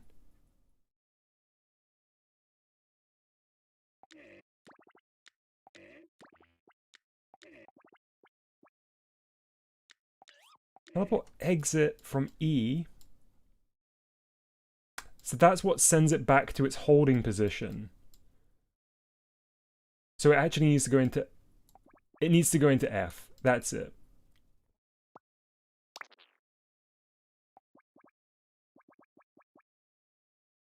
And it needs to come out of that timer and into F, I think.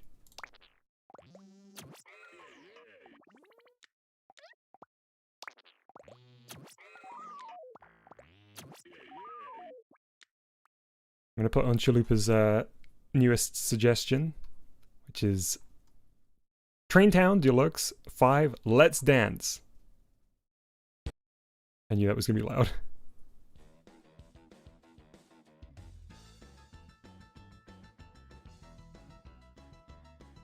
I think it's this. I think I messed up real bad with the teleporters there.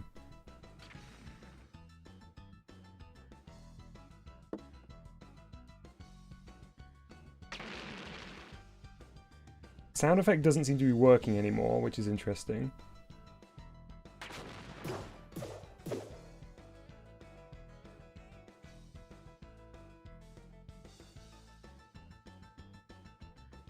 There we go.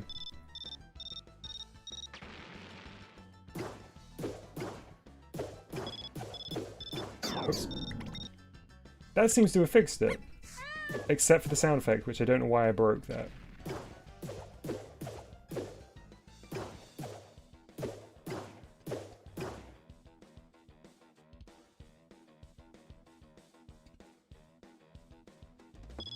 Oh no, it's fine too.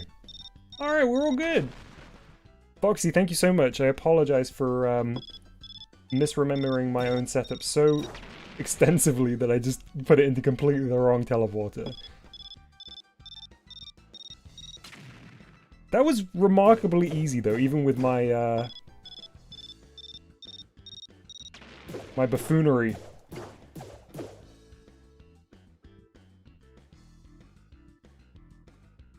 Yeah, perfect. Nice! Oh, I'm so excited. What a tune to get it working to as well, Chalupa. Thank you very much for sending it in. I mean, I'm going to put on this whole OST, I think. The next section of the stream. 3D, Ultra. Why is it called Lionel Town?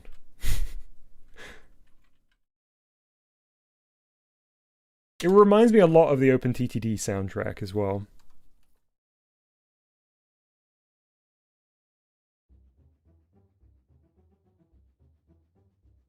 Elite Octo says, tomfoolery, more like domfoolery.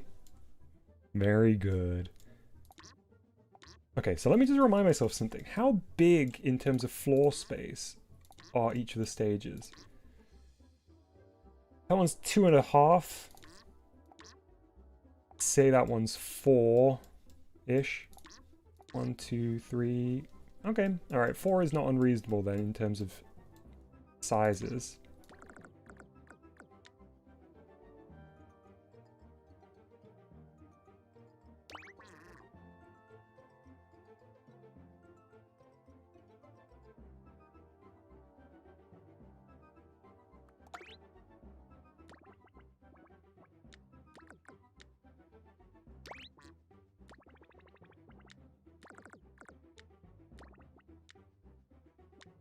We'll get this all looking nice later, but let's just do a block out here.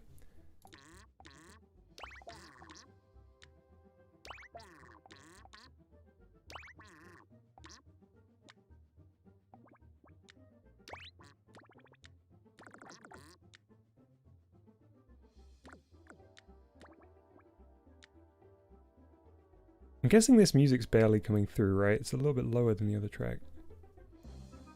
There we go.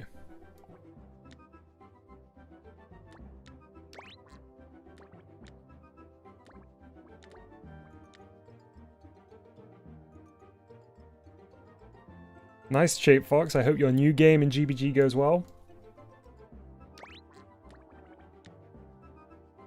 Hey, Mr. O. Good to see you. We're currently writing the part of the essay where we talk about what the final confrontation with Mousey means. And, got it working real nice. I'm just doing a bit of a level block out here. I'm so glad. One of the kind of scariest moments, I know this seems like such a funny thing to describe it as, as something relating to Mousey's cheese maze as being scary, but the scariest moment in these Dev Days streams was when... Oh, I'm gonna need this to all be one track, otherwise it's gonna be something else. Was when I scrapped the old boss design. It felt really scary for some reason, but I'm so glad that we did.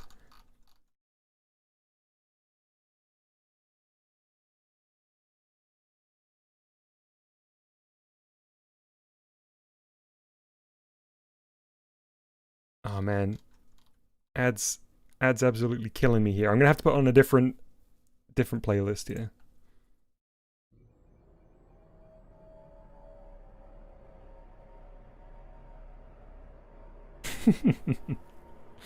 Danny, I look forward to it, whatever it is, even if it is milk falling over again, which I have a strong suspicion it will be a variation of.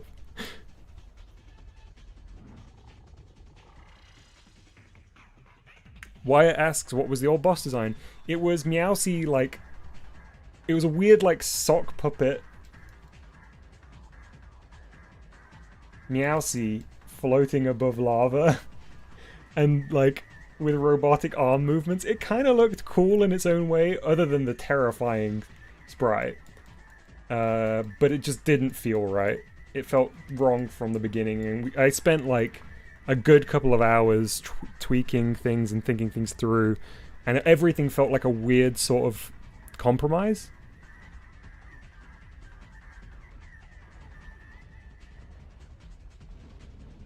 Ah, Lionel is a brand of model trains. I didn't know that, Chalupa. That's cool. So it was in-game they are model trains. Alright. Another sip of water. We've got the perimeter walls set up here, minus the corner blocks. So we've got a big sort of Colosseum-like structure here at the moment. Meowsy won't follow us because I hadn't triggered the touch sensor, but Meowsy now will. So we need to get the maze part in.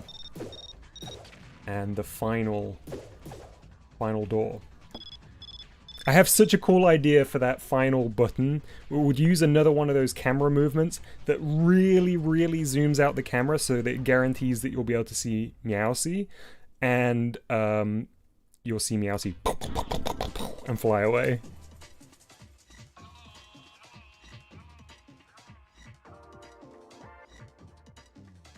Right, let's do the interior walls. I'm so scared about the number of node on there.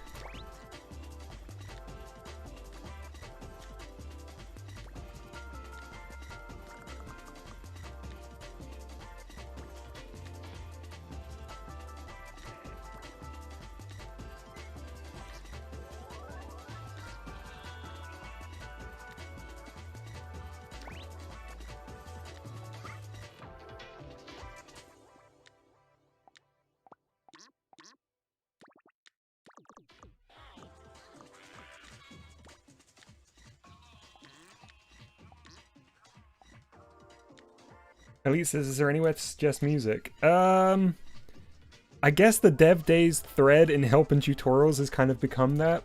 As long as you don't kind of spam it, that'll be fine. Wyatt says you should make those sensor and stuff invisible. Thank you, Wyatt. Yeah, I definitely will.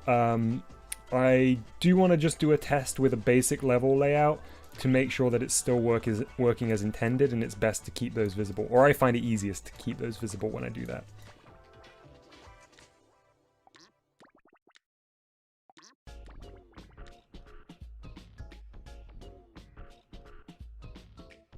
Chalupa, I'll have to see if it's possible because I do love train games, so I'll definitely give it a go. Oh, what a good suggestion, Elite. Yeah, well, we can get some Tomodachi jams up in here in a minute.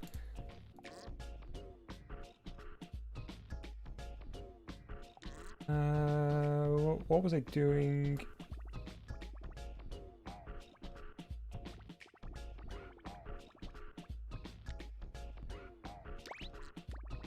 So I think I want to kind of make a long-winded part here. require you to come all the way down.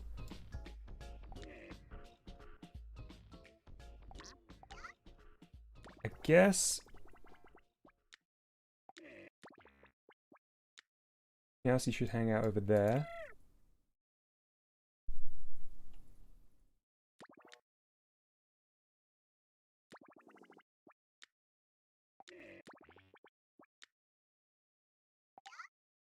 There's Mousey.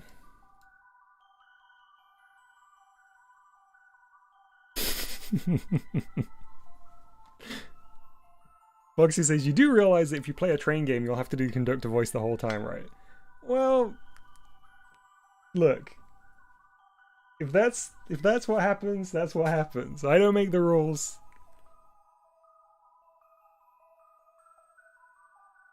I mean, I do.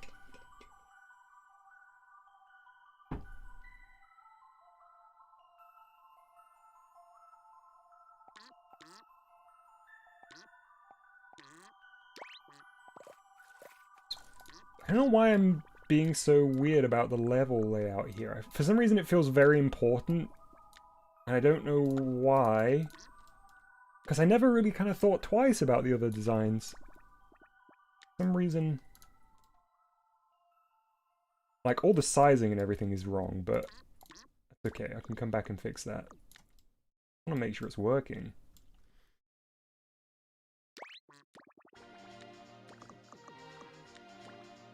Gotta start with the first draft. I always like the thinking, when it comes to writing, I always really believe in the idea of the vomit draft. Does anyone know about the vomit draft? The idea that you just need to get everything out of your head and onto the paper, and you have to accept that it will be terrible. It'll be the worst thing ever put on paper.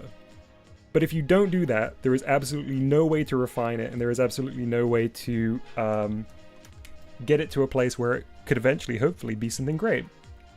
And I feel like I need to kind of do that a little bit with this level layout. I'm trying to make it perfect in my head, and it really doesn't matter. I just need to get it out and then test it. Okay.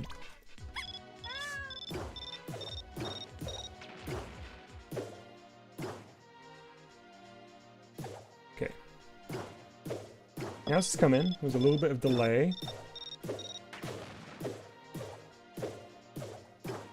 Right now it feels like a massive space, and it feels very difficult to navigate. So I think pulling the camera out might be necessary for this stage. So we can always keep track of where Mousey is, and so that we always get a picture of where we're going. I don't like the idea of just like a blind hunt through the maze. Especially with the level layout being as kind of random as it is at the moment. You also may need to increase Mousey's follow rate.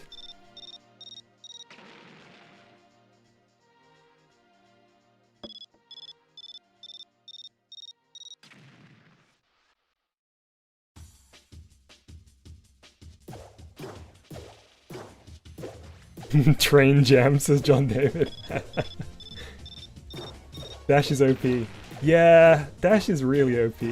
There's no cooldown. It makes you so fast. I guess we need to increase Mousey's speed to accommodate for Dash.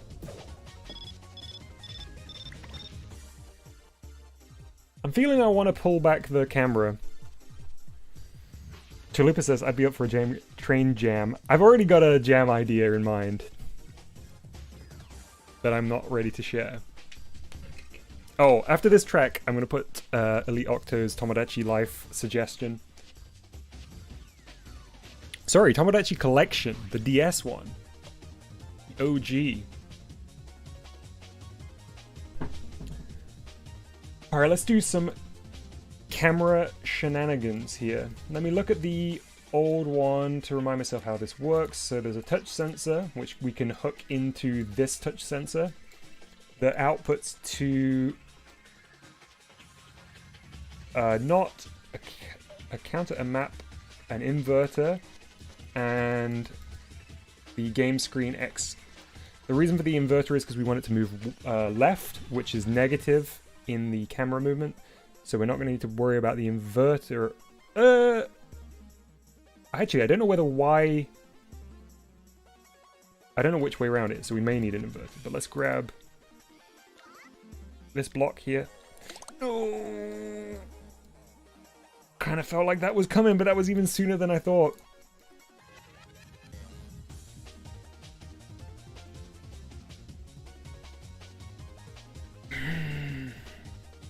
Moving up is a positive input. Okay, nice, Voxy. Okay.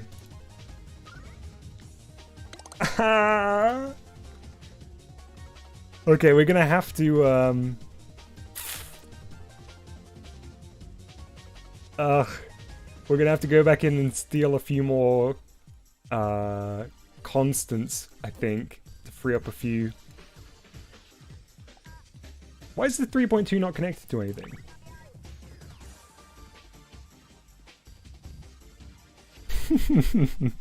Chalupa says, currently playing with some squishy toys I bought meant for children. The adult life is kind of rad. Honestly, Chalupa, I'm with you. I'm going to bring the volume down on this one and let's listen to some Tomodachi Collection. Hopefully it will soothe me in this time of crisis.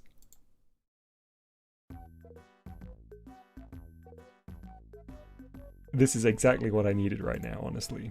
Thank you, Elite.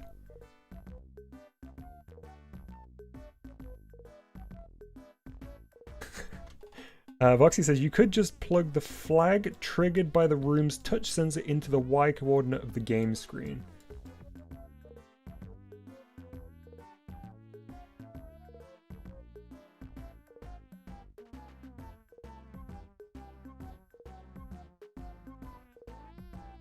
Could just plug the flag triggered by the room's touch sensor.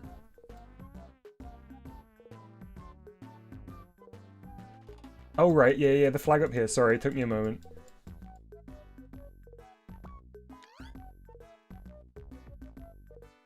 Into the Y coordinate of the game screen. Alright, let's give it a go.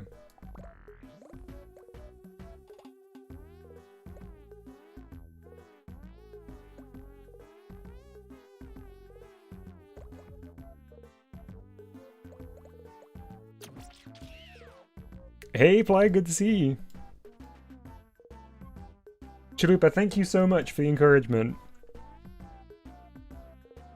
Oh yeah, did I ask or was I planning on asking what kind of squishy toy? Is it like a sort of like silicone style thing or is it a soft thing? There are so many kinds of squishy toy.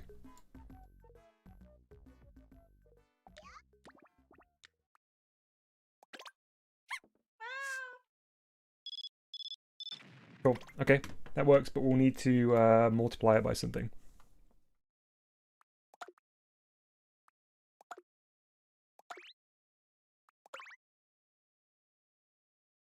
Good shout, Voxy, on keeping that nice and simple.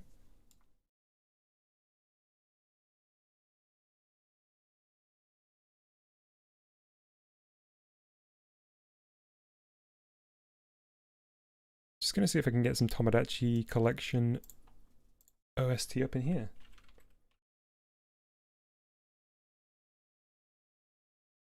I'm liking the vibe of it right now.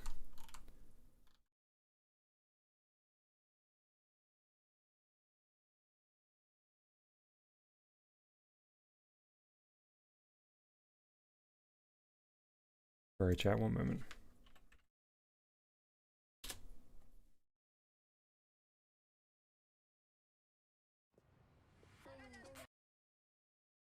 Just gonna read through chat while this ad is playing.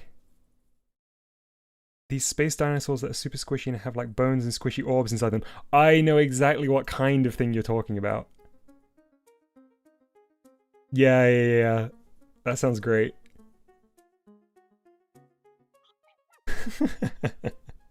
Plied says, by the way, I think YouTube's automatic captions don't like Dom.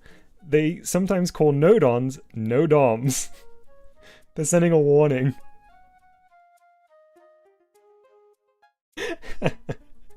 Foxy says, pondering my dinosaur's squishy orbs. What a powerful sentence. I was multiplying the value, right? Can I grab that from something else? Almost certainly, right? Wait, didn't we just add one? Oh no. I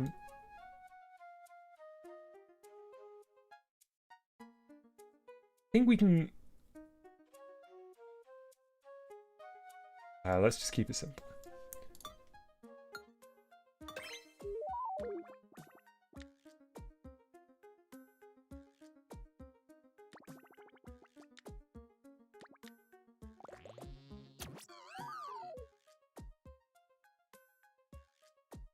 Times it by, hey, maybe the 10.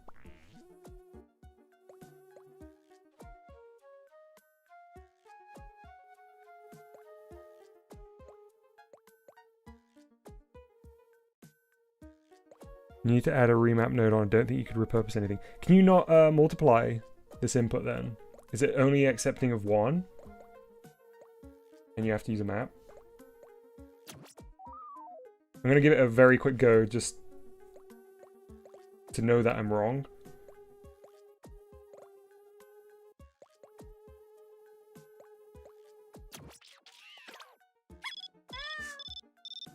Oh, that worked. Ooh, look at those shadows.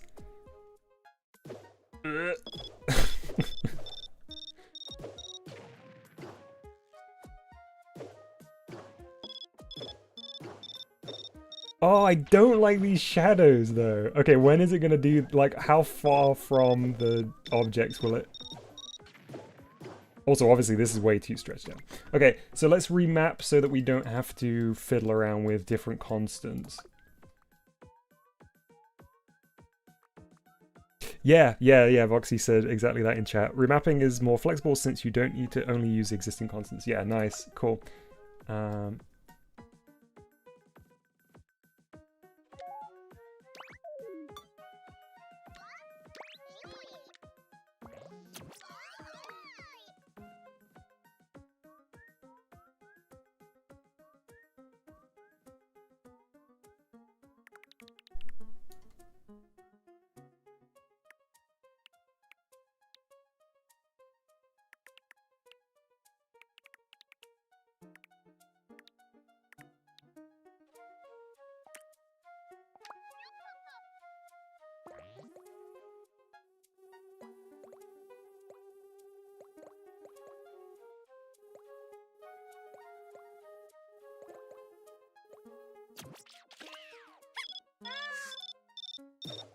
Oof, still getting those old nasty shadows. You nasty shadow. 4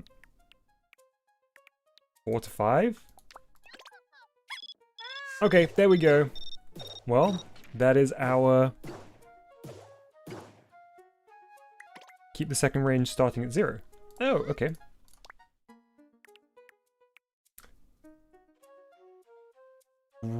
Right, okay.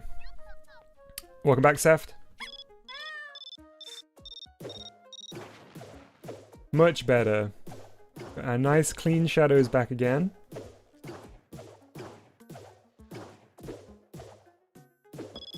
Oh man, we're gonna have thick walls on the edges so that we can't see out of bounds.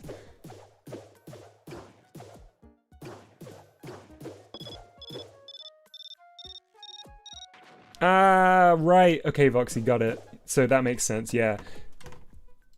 Because it will pull back the camera by 4 meters, this is Voxy's message, when the flag is off. So it will pull back during the entire game, right? So we need it to be 0 until it is 1, which then it will be 5. I see, yeah, because it would otherwise be 4 all the time. Got it. Let's actually move Mousey out of here so we can see what that looks like as we transition through to the 3rd stage. Folks, I'm feeling really good about the progress today. I feel like all of those kind of slower progression streams of sort of episode 4 and 5 or whatever it was of the dev days. 5 and 6. So many of them were really worth it because it does mean that we are flying now. And we're getting to do the fun stuff.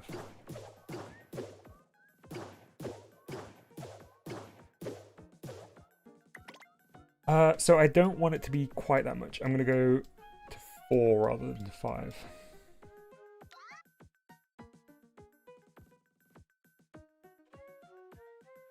Applied says, Game Builder Garage lowers shadow quality the further lighting updates apart are. Launching fast objects, the shadows will be pixelated until the object unloads, and then the shadows look super fine. All the refactoring was worth it. Yeah, exactly, Voxy. I mean, in my gut, I knew that was definitely the case, but it did feel like a lot of time and a lot of effort for something that you couldn't see, but now we're reaping the benefits of it now. Ramona, thank you so much for the lovely comment. Hey, Mima. Good to see you.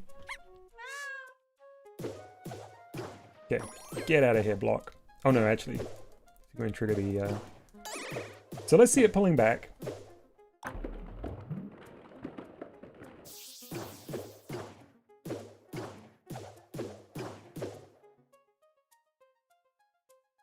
Yeah, nice.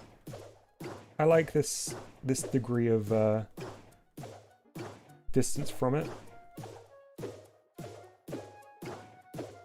I want to speed up.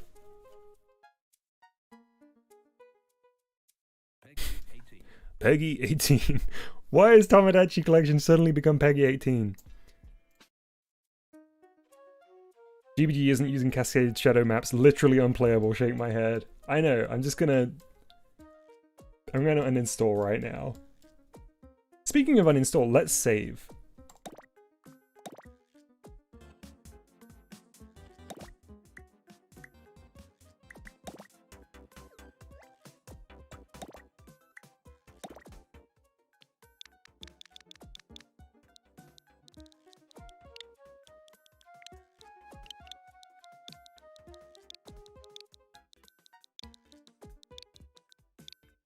I know I already covered this at the very beginning of the stream, but I'll talk about my new naming convention for the whole thing.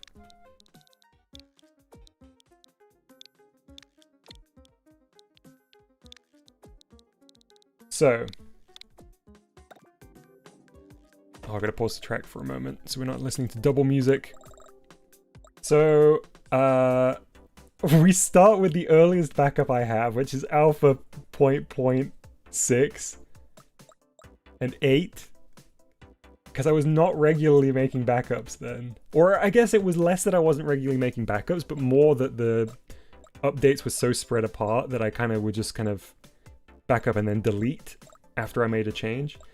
But then we get to the dev days backups. So we go from 0 to 1 for the first day of dev days, 2 for the second day of dev days, 3 for the third day of dev days, and then the 0.1 for the increments within day 3. And it follows from there. And then, hopefully, very soon we'll be able to put a 1 here for the release version. Mima says, I missed a lot of dev days streams, so can you catch me up on what happened? We added a whole nother stage during the dev days. We added a whole boss fight. We refactored a bunch of the logic and cleaned things up and simplified things that were unnecessarily spaghetti. We hit the node on limit many times over and somehow bounced back from it. So basically a lot, Mima. And we're working on the boss fight now.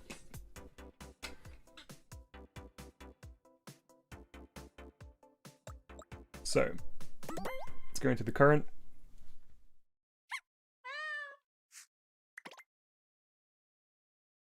And get this working. So the first thing I do want to do is increase the speed of Mousey's movements. So let's trace back, first of all, the up and down movement. Goes up here.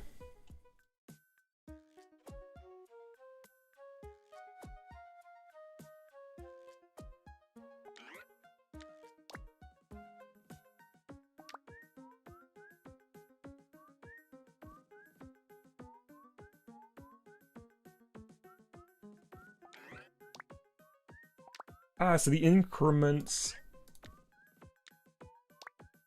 The output needs decreasing on both. Is that how we do it? Rather than... Speed calculated here.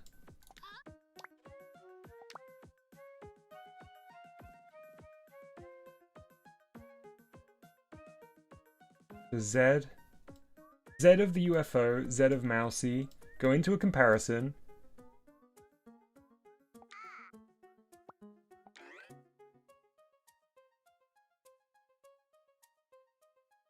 That is calculated through... Okay, so it's gonna be that one, right?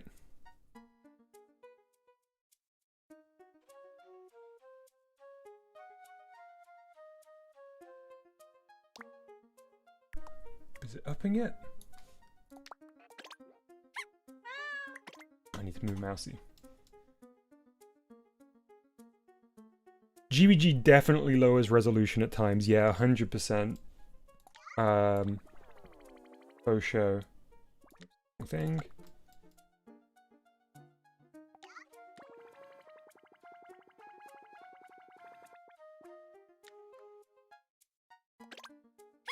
You know what? I said for show, but I don't know. I don't actually know. That's anecdotal. I just feel like it has lowered resolution.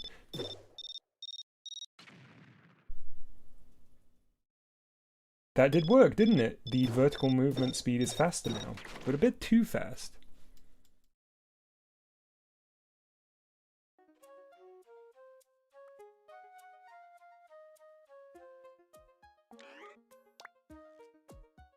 Go 3. And do the same thing on this one.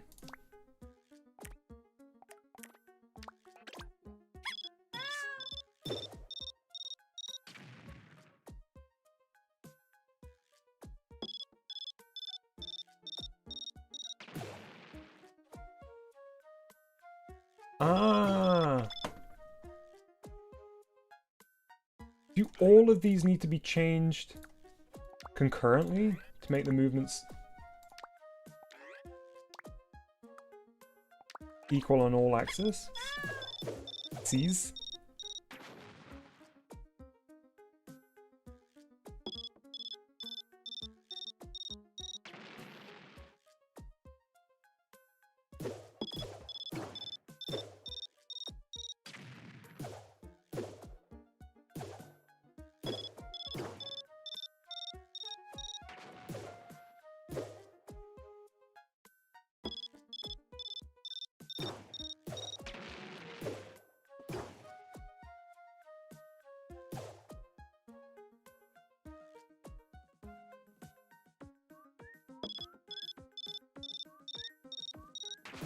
I feel like Mousey is not very effective.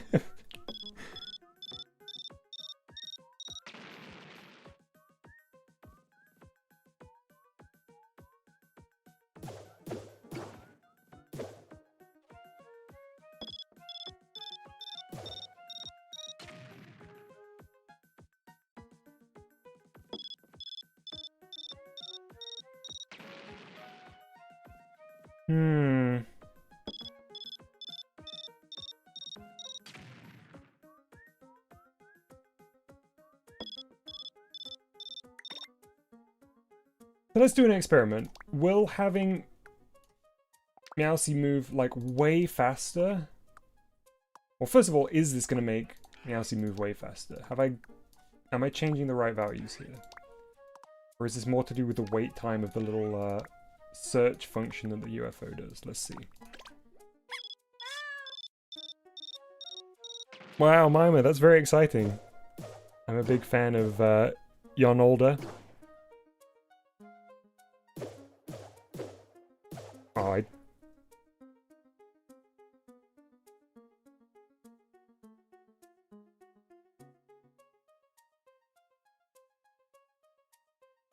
It's 100% to do with how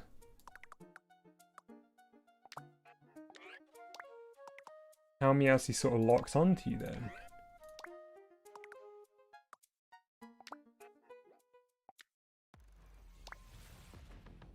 Okay, too many ads on this one.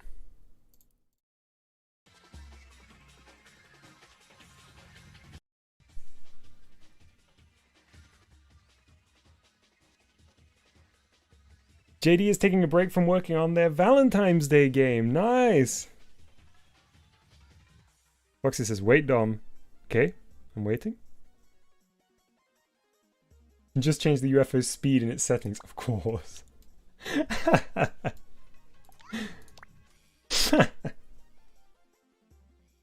No. So that will be in here, right?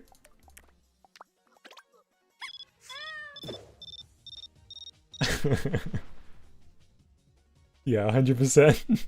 Oh, it's speedy. Oh.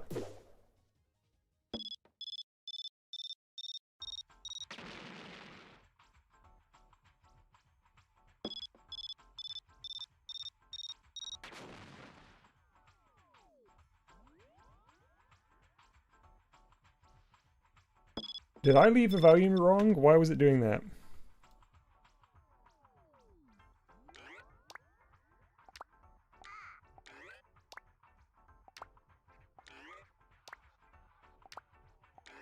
These were... Oh, there we go, there we go, there we go.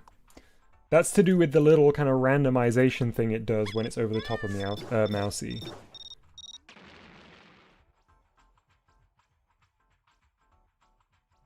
The little shuffle. And I guess I want to change that rate anyway. The game changer says maybe make it so the UFO only drops TNT if his Mousey's right underneath. That's probably a better solution, right? That was kind of when we came back into this, what I thought the setup was, but then I remembered that it was just set on a timer.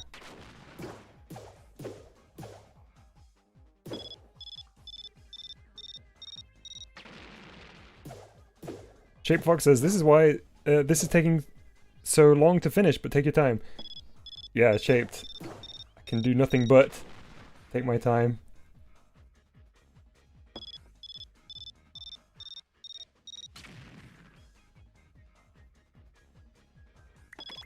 Yeah, I think this is entirely just to do with that shuffle.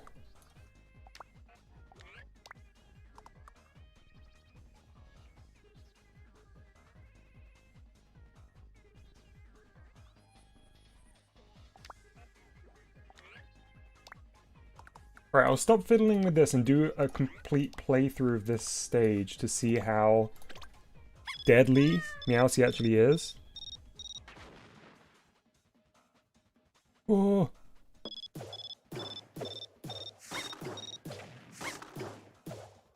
So Mousey's very scary at this speed, but not super effective. Oh, you really could have done it then, Mousey. I think the box that is detecting whether or not it's atop a wall is a little bit too aggressive right now. Shoot! Yeah, like Roxy said, it is nice when Mousey kind of blocks your way. Alright, let's lower the size. Hey, games! Let's lower the size of the sensor that is connected to the cylinder that detects if it is over a wall. And let's maybe make it a cylinder too.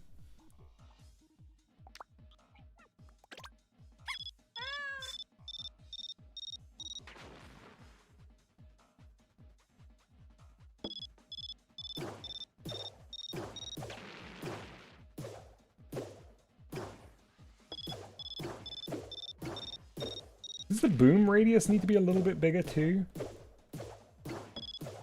I haven't once been got by one of these.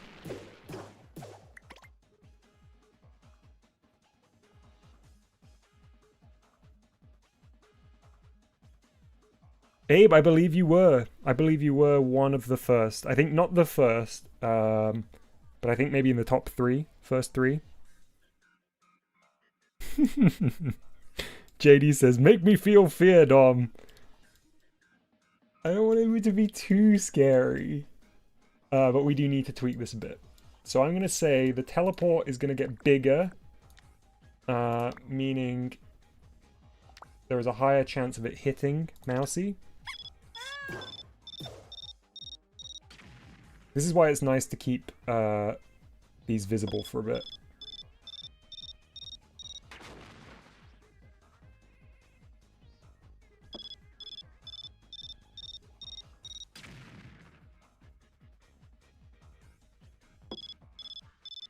Also, Mousey should definitely be higher in the sky, right? Definitely should be closer to the camera.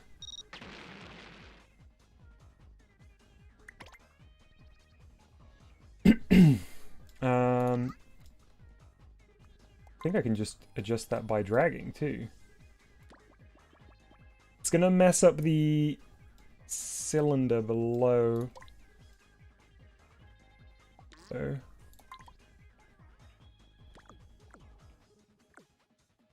that gonna work?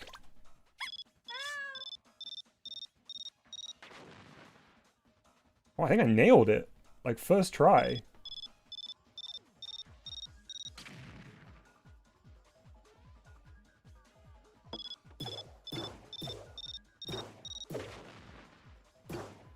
No, the cylinder is a little bit short still, because the texture's floating off the ground.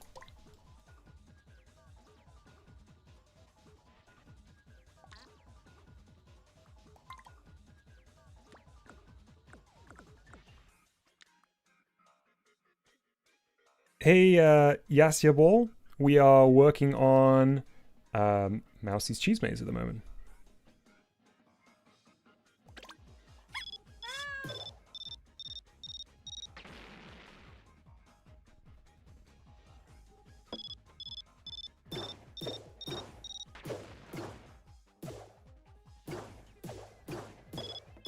I think the bomb timer needs to be decreased significantly. See a shaped fox? Congrats, Yesable.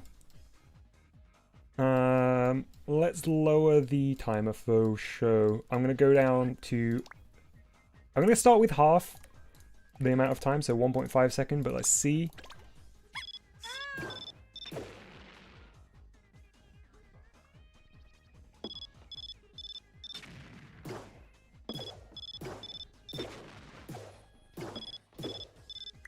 I feel like the pitch needs to get much more aggressively pitched up.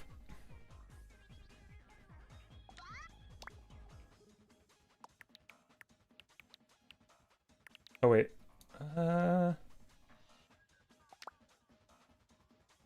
Ooh, how would I...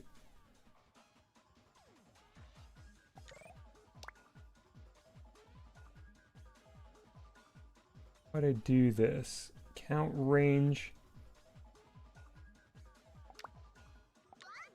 Or map. I forget which one I adjust to make the rate at which the pitch rises faster.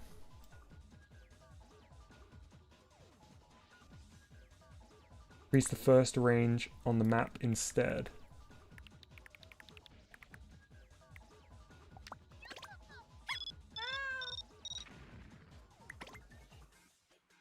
Should the TNT detonate if Mousey touches it? I think I do like that it's based on time, Chalupa. I mean, I might come back around on this idea, but right now I like that it's based on time so that you can double back on yourself. If you spot it at the corner of the screen and you're like dashing towards it, it's not a guaranteed get. You can kind of pull back. A little bit Bomberman-esque in that sense.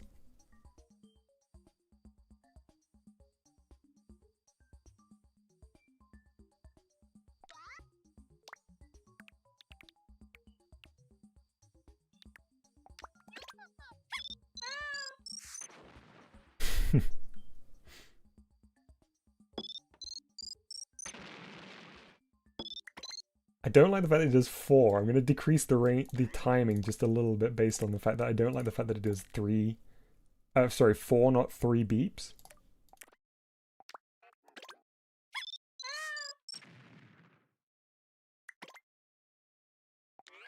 1 second then. Is that going to give us enough time? It's going to be a little bit of a experiment back and forth, I think. Testing this out. Mmm.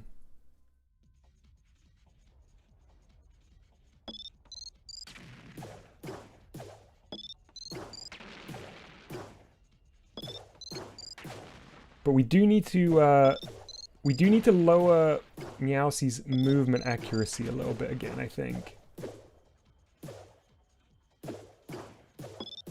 I think if there was a way to increase the tick rate of like the hunt feature, but then drop the accuracy a tiny bit. One of these two is accuracy and one is interval between repositioning, right? But I don't know which way round it is.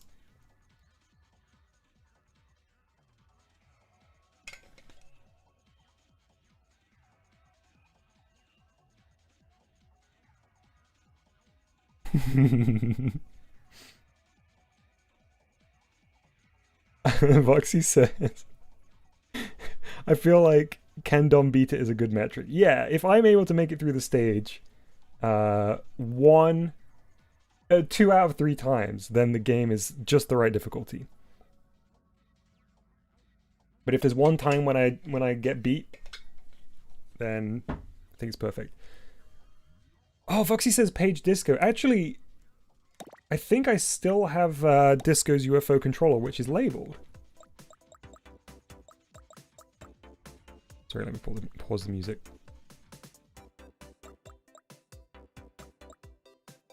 Well, I can go in through here and find it. If he's still got it on his profile.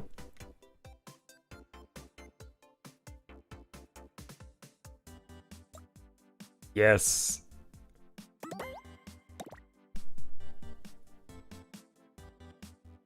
Baby mare difficulty. Exactly. Genuinely, my aim with Mousey's was not for it to be a hard game, and it more to be like about getting faster as you progress through it. So I don't want Meowsey to be too tough.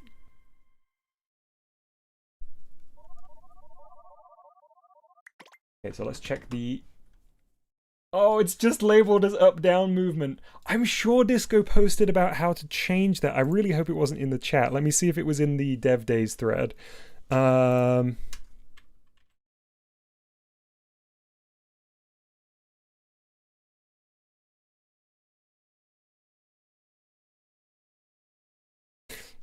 Curses!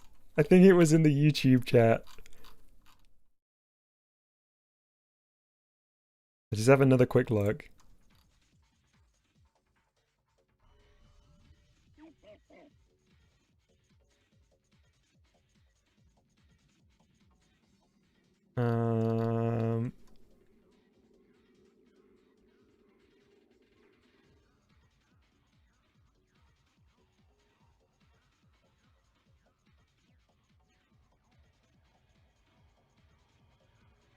No, I won't ping. It's okay. I don't want to disturb him. I'll just do a little bit of an experiment. It's one of these two. We'll just do it.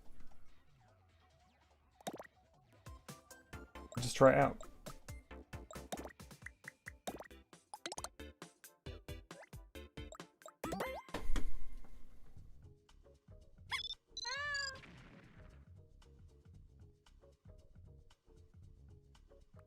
All right, let's give this a go. So let's do the top one to 8. So it's really radically different for now. And then we'll do the bottom one if it's not this one.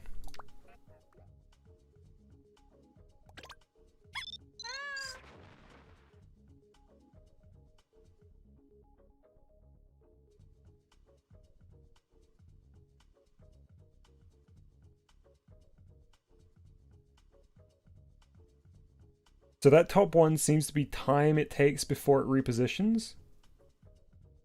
Now I'm not so confident. Yeah, that feels like that. I should have done it really extremely high, right? Then we would know.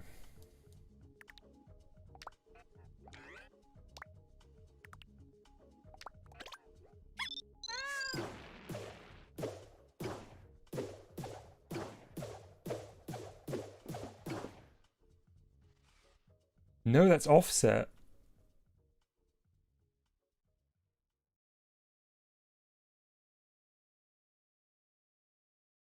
Wait, no, that's where it spawns, so it is interval.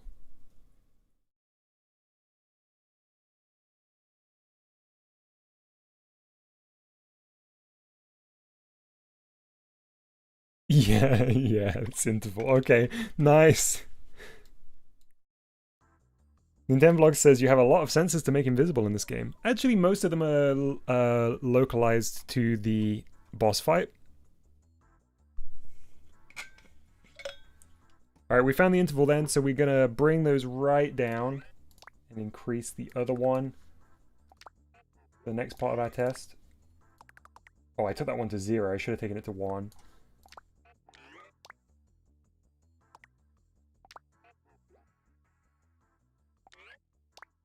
So now let's up this to 6 on each.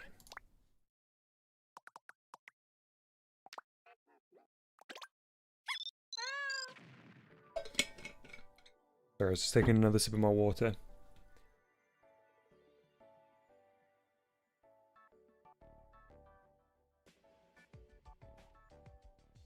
Oh, I'm not convinced now. Also, look at that, I need to shuffle the beam texture.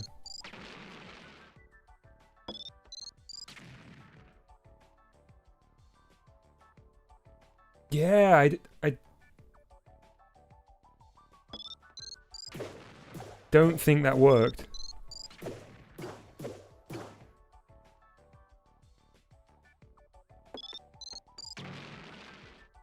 It looks to be jitter rate. Yeah, I'm not sure.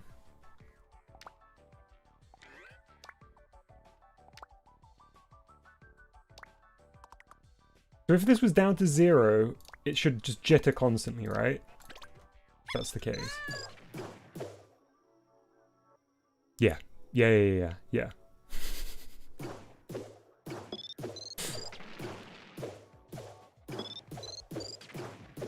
Oh, so that's very, very, like, homing-like now.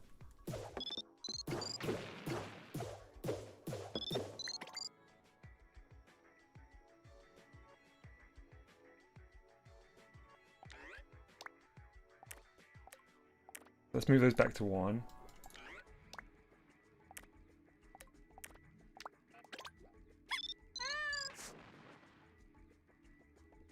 Oh, Chalupa, that's a great suggestion. Yeah, that's really nice.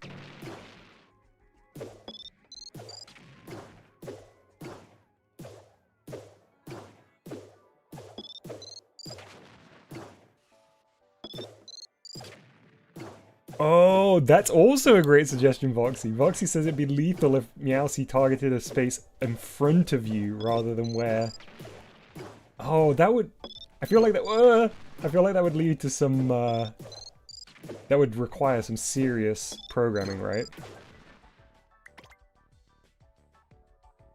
I'm also... Okay, so either Meowsy is a little too fast, or it's a little too accurate.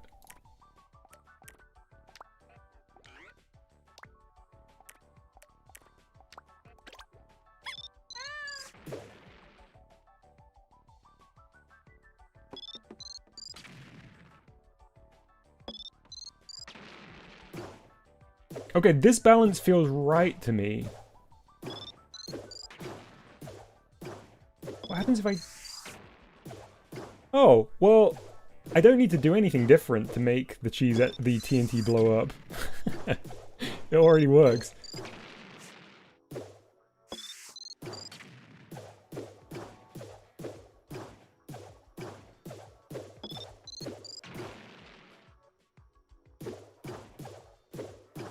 Ooh, Voxy says, I think you could use a speed sensor attached to Mousey and add its result to some degree to Mousey's location at the tracking code.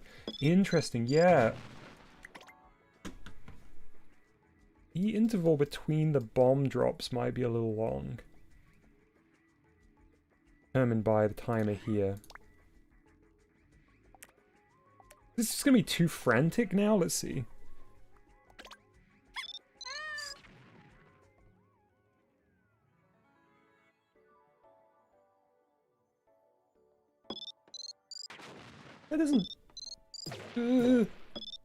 That doesn't feel too frantic. I would prefer it, I think, if Meowsy wasn't dropping bombs if you're not close, though. It's fun. I really like going through and tweaking this stuff. I'm sorry if it's boring some people, but this is kind of the meat and potatoes of the whole thing.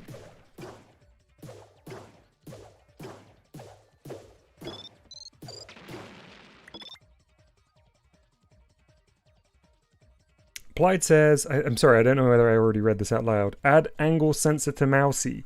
Y-axis, then angle to position, then map 5 node on.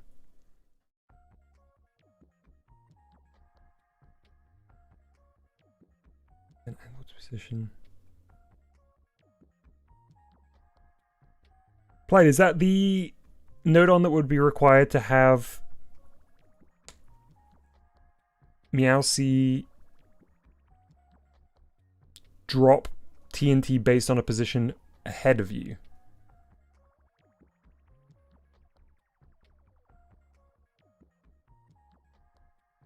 Yeah, Voxy, I think you're right. So Voxy says, I guess the issue is that because Mousey is so fast, Meowsy will never be able to accurately drop bombs near him unless there's some prediction. Yeah.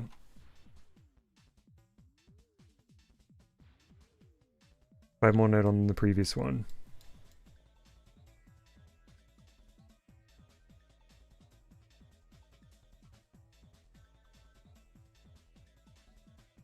Okay, let me see if I can work through this suggestion here. I don't know how many node on we've got. I'm so scared. I feel like I'm about to hit the limit again.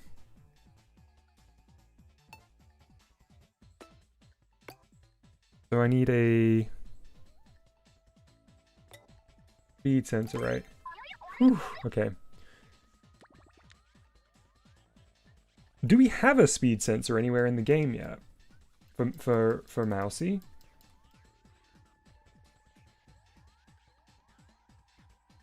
Surely we're not detecting Mousey's speed anywhere, are we?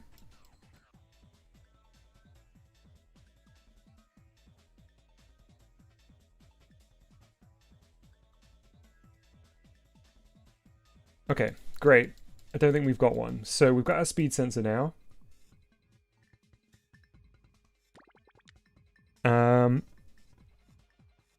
Speed sensor setup would be a single node on, or 3 if it needs adjustments. So speed sensor attached to Mousey.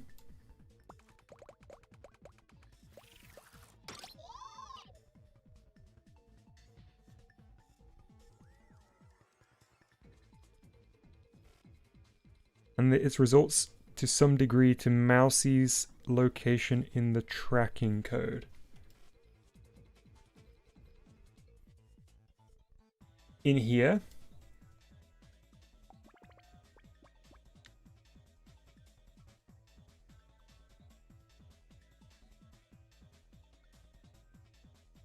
Its results to some degree to Mousey's. You literally mean hang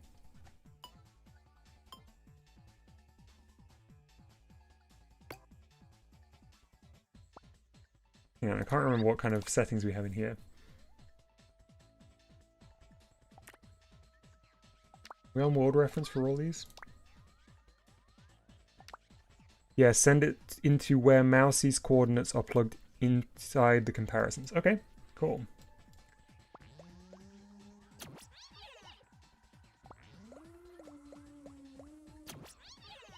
That way it'll add up with the current position. Whoa, I'll be honest, I don't understand how this is going to work at all. I'm fascinated now. So this, let me just remember what a speed sensor is actually doing. I know it sounds obvious, but I just want to read it as it's written in the Notopedia. So the X and the Y ports measure the sensor's movement speed along the X or the Y and sends it as an output. So it's going to be outputting a signal based on speed. It's measured in meters per second.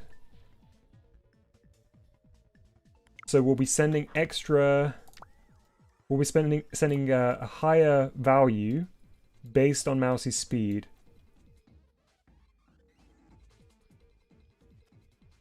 Okay, I think I just about understand that. I understand how that will be quote-unquote predictive, because it's going to move beyond Mousey's position based on the speed. I think I just about get it.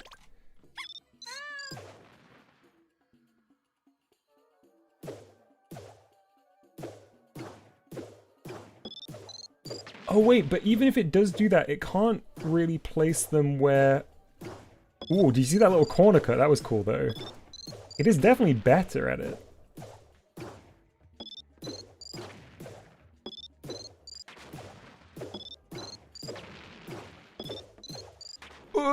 I got.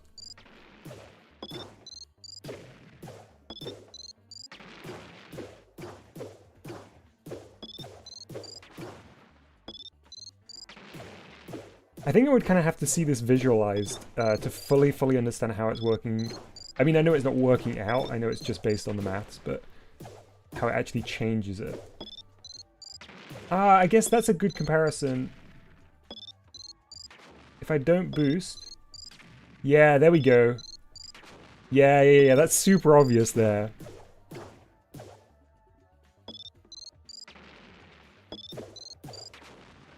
Pretty cool.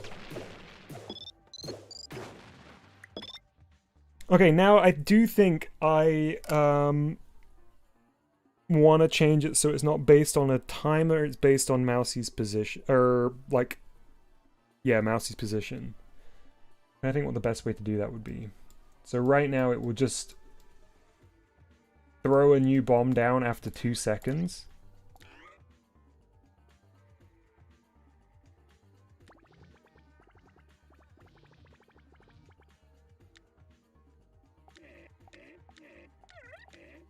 Maybe changing that to be a wide touch sensor that's looking for Mousey. And if it's not within that wider touch sensor, then it won't drop. Applied says, I sometimes do use the plus calculator in my code size down. It's basically a reroute node on. For testing, try using a map set to an extreme setting, like speed 0 to 1 to 0 to 30. Yeah, that's a good shout. Just a little test to see the difference.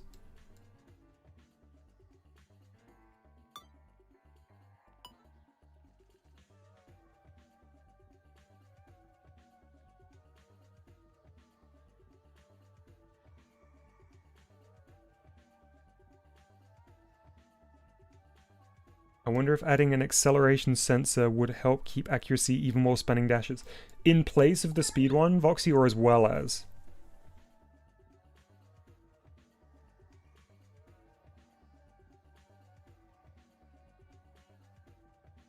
At the risk of sounding like a broken record, Chalupa, I agree wholeheartedly. Yeah, it's such an amazing process, as well as. Okay, let's do a little experiment. If we've got the node on to test this.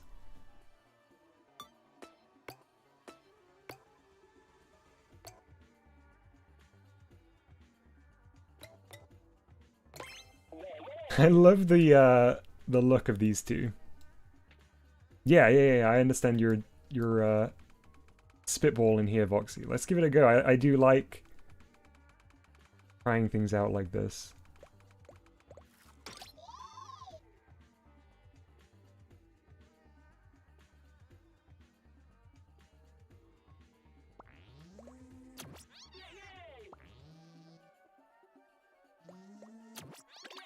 Let's try.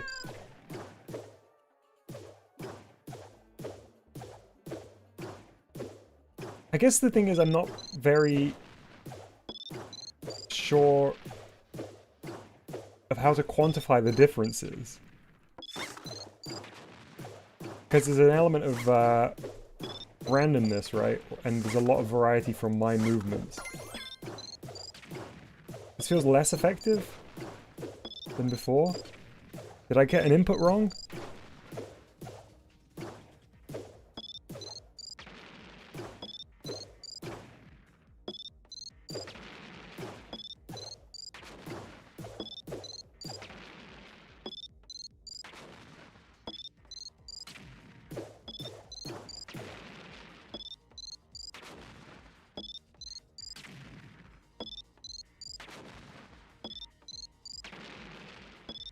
We need to increase the jitter rate again.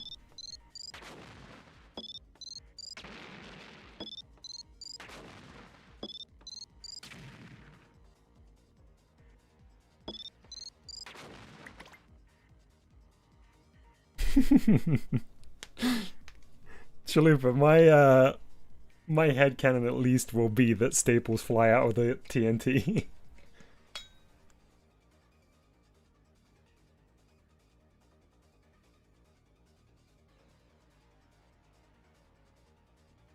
If you really want to visualize, you could try doing some debug thing where there's an object on a slider that receives the predicted coordinates. That's a good shout. That's a really good shout. I would like to visualize it. This is fascinating. And I feel like the logic we have here for Mousey will make all the difference, honestly.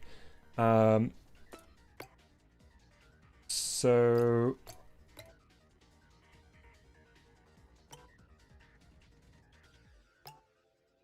where is would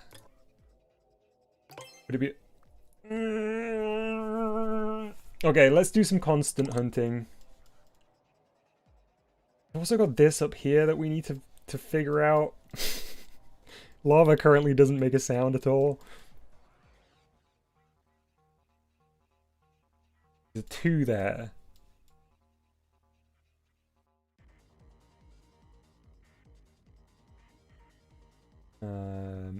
We cannot make a 2 here.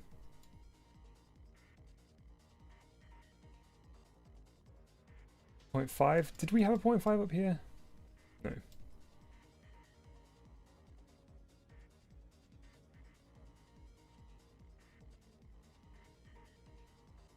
So I'm actually going to drag these up top because we don't currently have repetitions of them. They can be added to the ever-growing list. Constants. Node on limit. Why I oughta.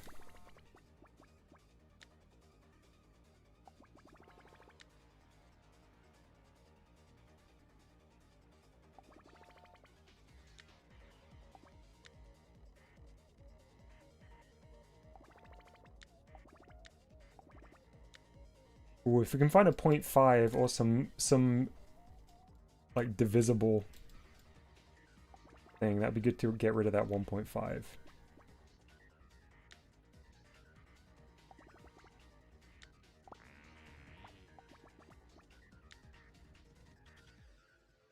Okay, let's go find some constants.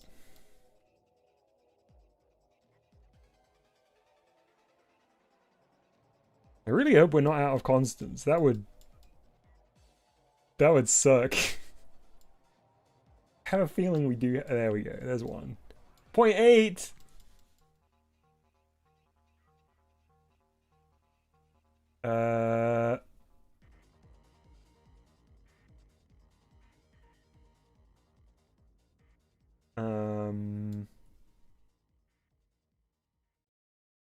Yes. Oh, no. That would be 8.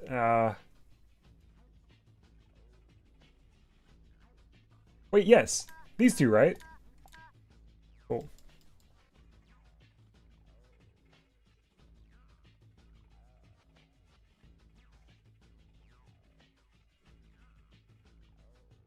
That's just the speed at which this spins round anyway. This could probably be 1 and it would be perfectly fine.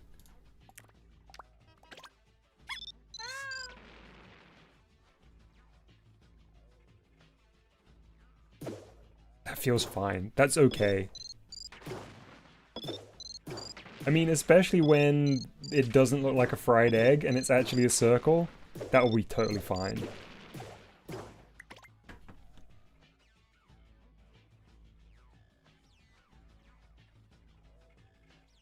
Alright, so let's grab this constant for a second.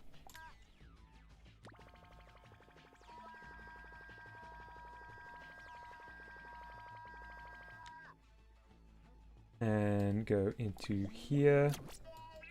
And into here. Get rid of you. That was a lot of work for one node on.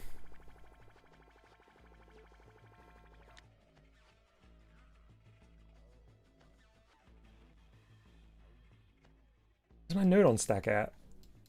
There we go.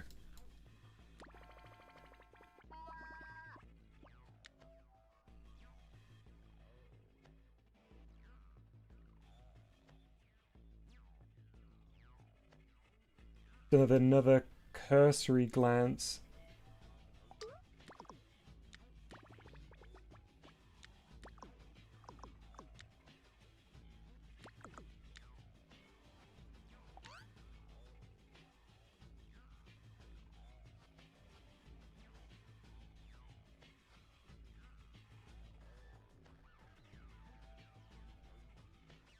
Ramona, thanks very much for hanging out.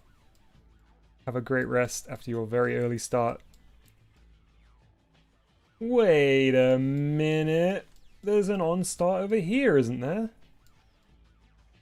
Oh no. Never mind.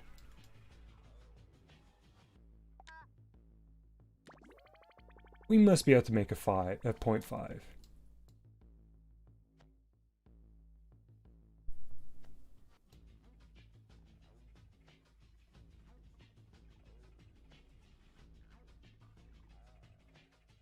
Dang, I really think we can't.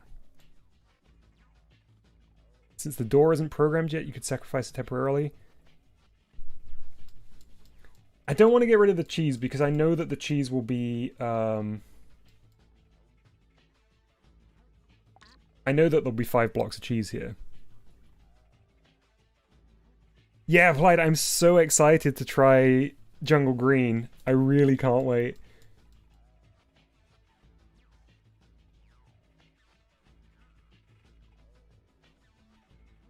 We don't need that, that was just for debugging.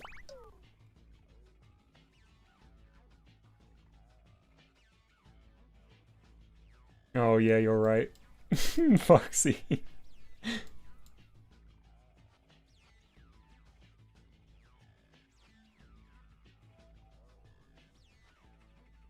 So, -2. 1.5.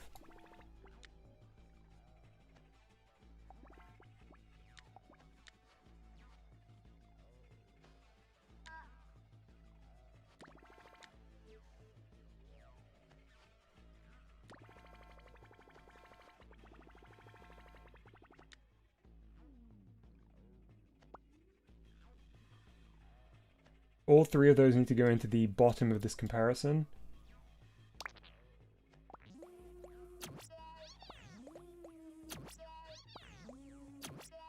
And then all 3 need to go into the volume here.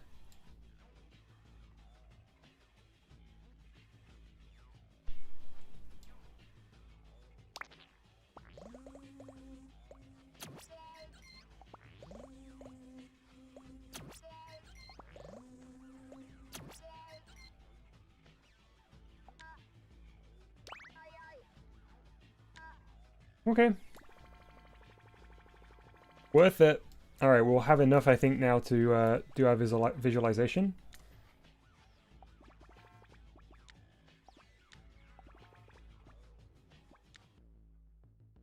Sweet. Alright.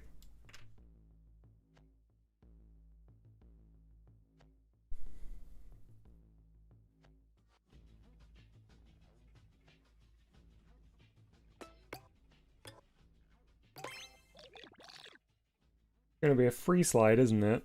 And gonna take the values We'll need an anchor at 0, 0 because they're wall coordinates. Nice, good shout. I'm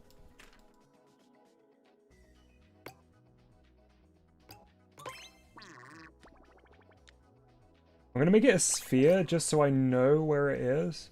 So it's super immediately obvious.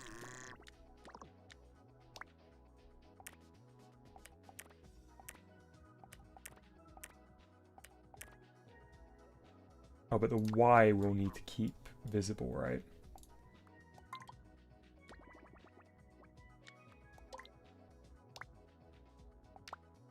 And make it unmovable.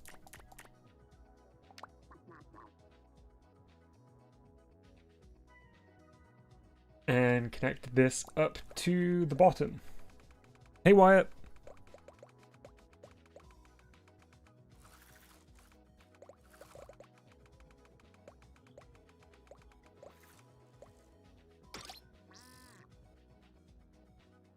That. And then taking these. Z. Putting them in the Z and the X.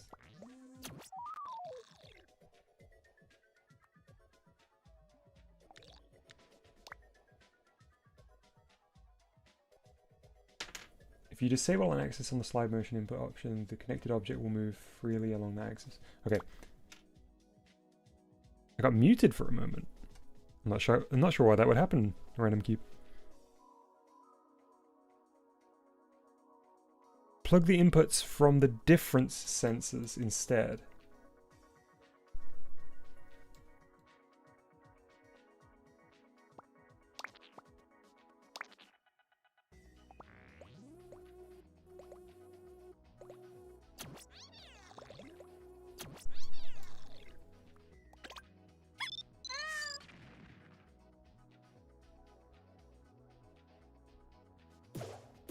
Oh, I definitely didn't do something right.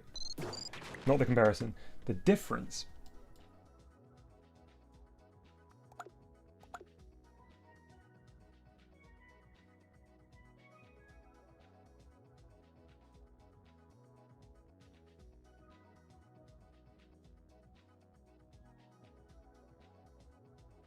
Oh, right. Sorry. Okay, I see.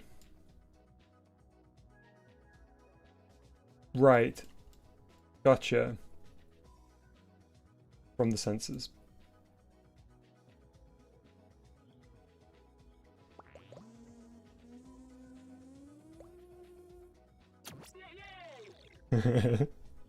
Chalupa getting his money's worth out of his membership.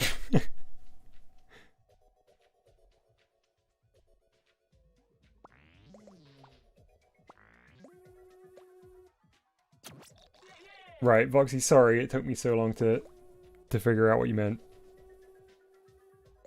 I can move this, I don't know why it's so far away. Okay, okay. Okay, okay. Alright.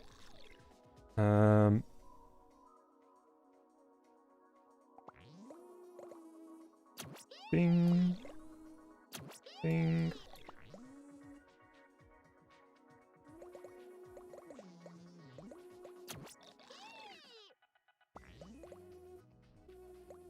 There we go, I think we got it.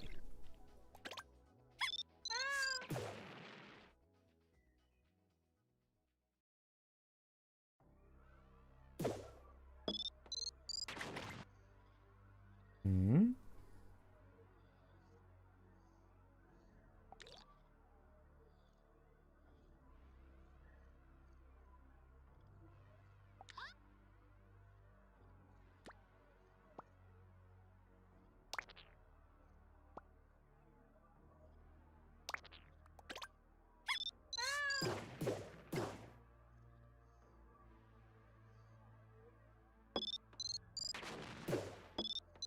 Wait, but we don't have the object yet, right?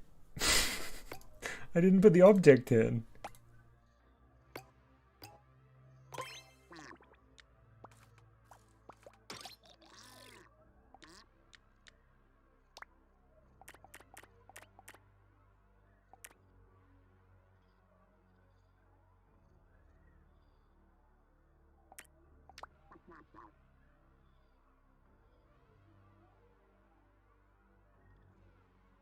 Yeah, anchor of the free slide should be at the center of the world plate, I think. Double check that we get it right.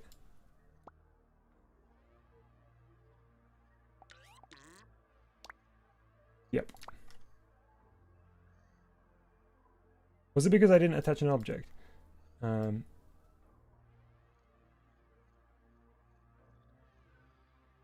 you using the right location sensor?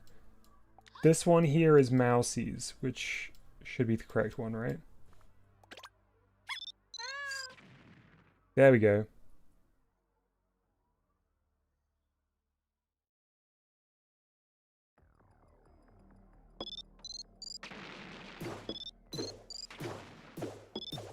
Oh, it's interesting. So we've got it set by quite a long way.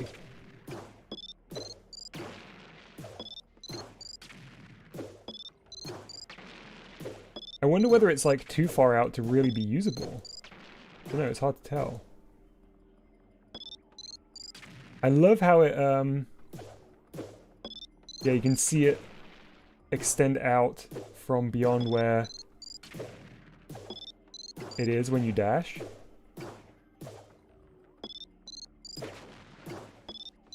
That's super cool to be able to see it.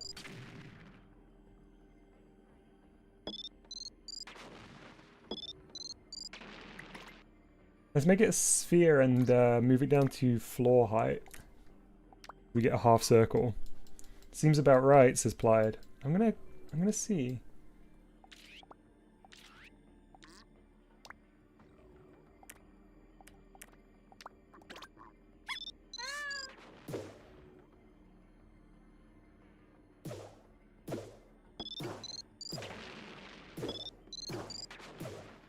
You don't think it should be pulled in a little bit so it's closer to Mousey's position?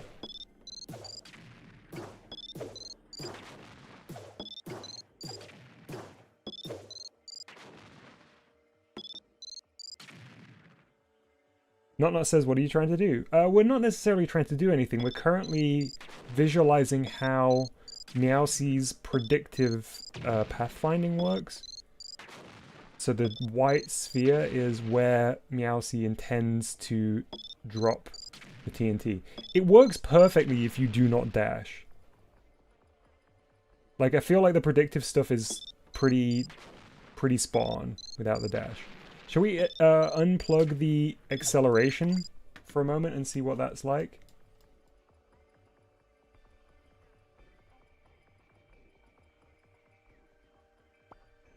So we'll just delete acceleration for now and bring it back in.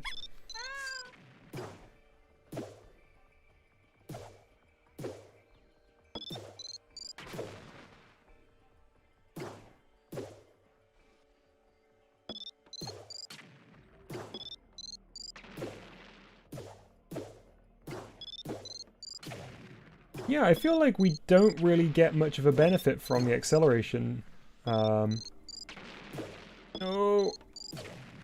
From the acceleration node sensor.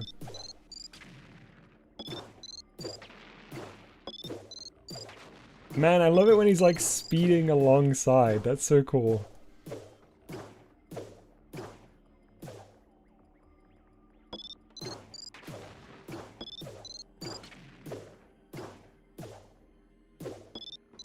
Acceleration might be very small or way too brief. Yeah, I don't think it is necessary. It was cool to test, especially with being able to see it. Man, I'm kind of obsessed with this. It's so interesting. Okay, I'll stop though. Okay, well I think the touch sensor to trigger the bomb drop, I think Meowsey should be outright faster. Okay, let's try that. B-boost.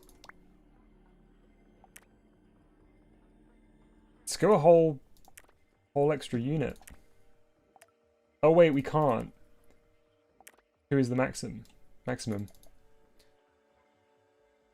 So we would need to do some kind of multiplication from the... Well, we put a constant in there, right? And a multiplier? How does that work?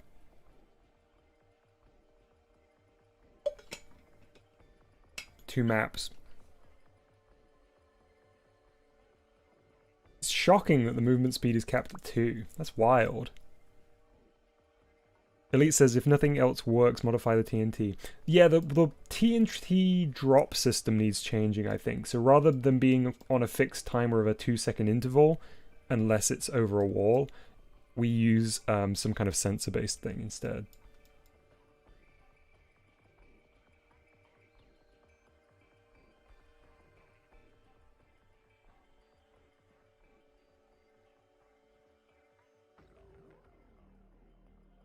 Actually, wait, inputs are capped at 2 and move speed 2. Oh, wait, so even if we forced a higher input, we wouldn't get anything faster? Cannot move faster than 16 meters per second. Wow, interesting. Okay. So movement speed we can't do much about.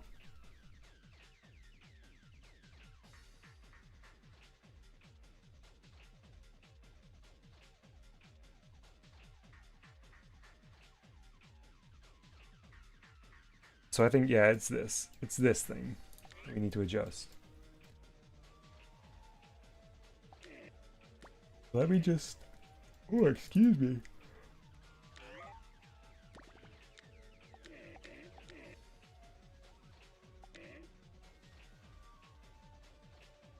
Nintendoblog says, what's the main reason the dash feature is a thing? It feels good. It feels very good to use.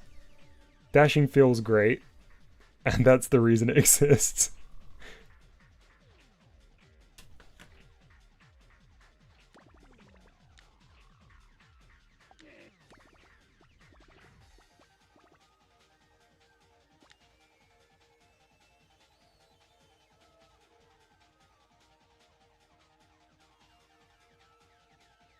I'm just moving these teleports around so I can remember how this whole setup works.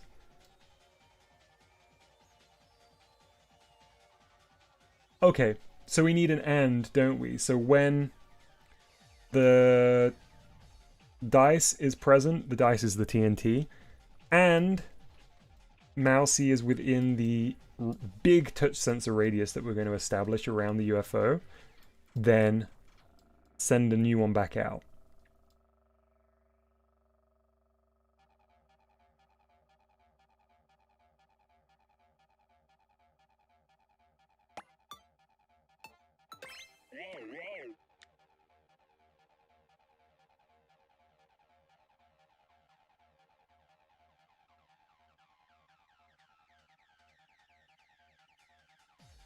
So I guess it would attach to the cylinder. It'll be a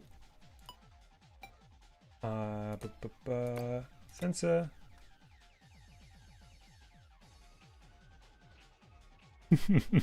Elaborate CG cinematic trailer, just like pre-rendered, hyper realistic with like fur tech and physics, and we use speed tree.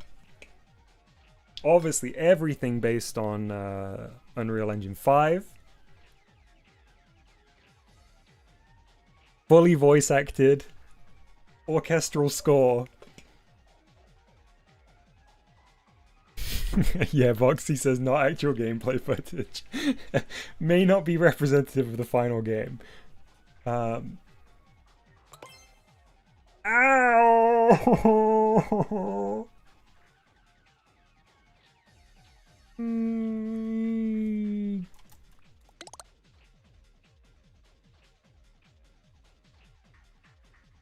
Mima says Mousey Punk 2077. I mean, I guess we can get rid of this now. I did actually want to leave this prediction thing up for a bit. Oh, I know what we can do. We can, like, definitely get rid of a few of these because this system doesn't work right now. The positions are all wrong anyway, so let's just leave it here as a reminder.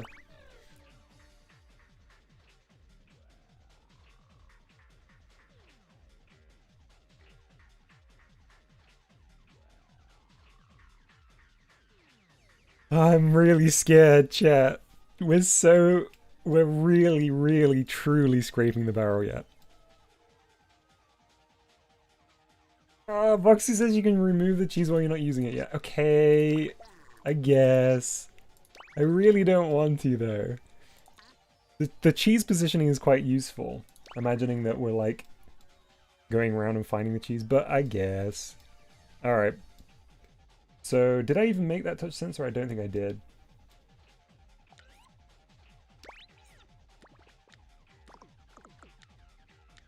So we have a touch sensor that's looking for a UFO. And we're going to make it big. It's going to be a real big cylinder.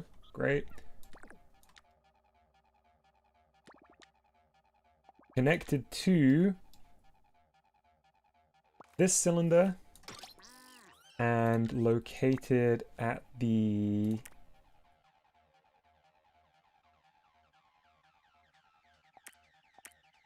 target minus Y, I think. Let's leave it visible and output that to, and this to here, and this to here.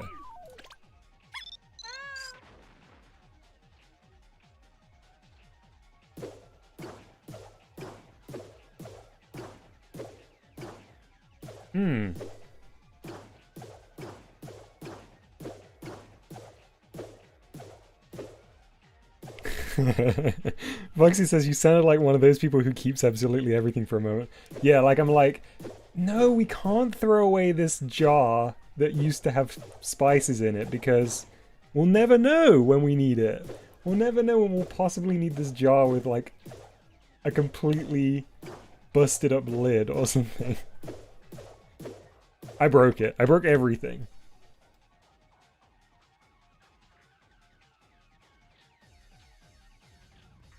Oh, of course I did, because I moved these teleporters. I think it might be as simple as that.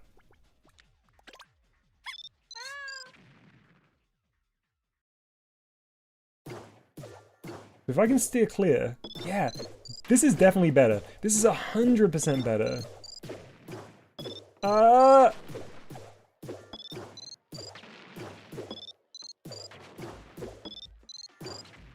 It's actually tough. We made the, or I made the touch sensor so big that it's actually tough to not be in that range. Let's try a little shrinking down.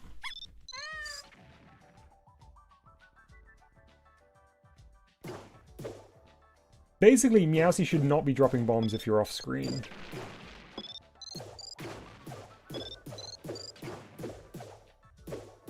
Or if he's off screen.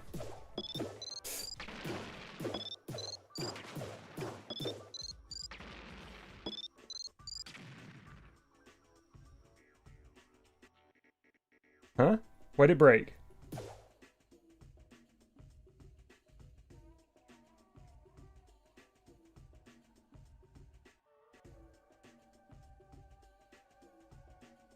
Hmm? TNT, you okay?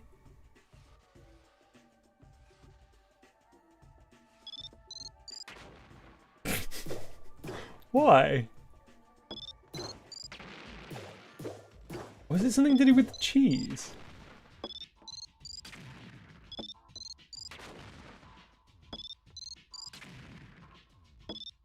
Huh.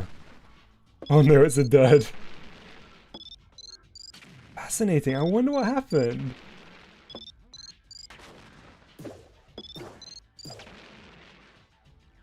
That's why you never go back to lit fireworks, folks.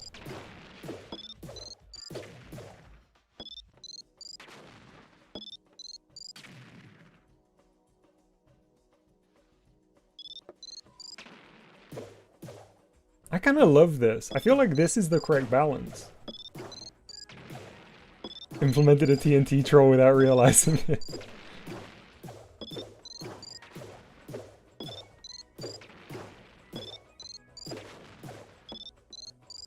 I feel like we're losing a lot of Meowsey's jitter though. I think I would like the jitter rate to be up still. Can we do 0.5?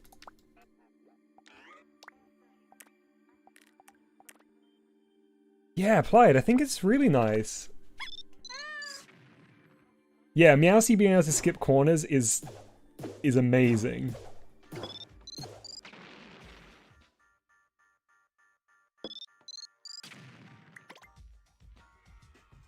Hey Arch, good to see you. I think today's dev stream has been very, very productive, constructive. Um, I can't think of any other ifs right now. Uh, yeah, we've done some amazing stuff, and we're just tweaking some settings on Meowsey, but overall, I'm feeling like the boss stage is really coming together. We've got a little debug sphere that lets us know where Meowsey is targeting.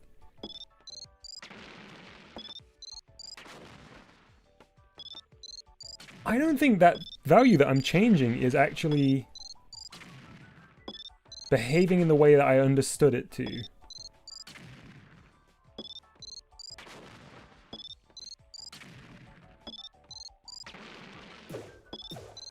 Yeah, I don't think...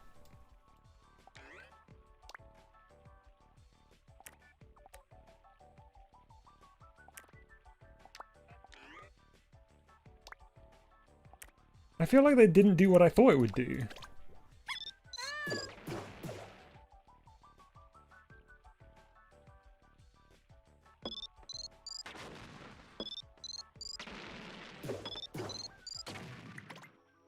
The timer for jitter is an interval.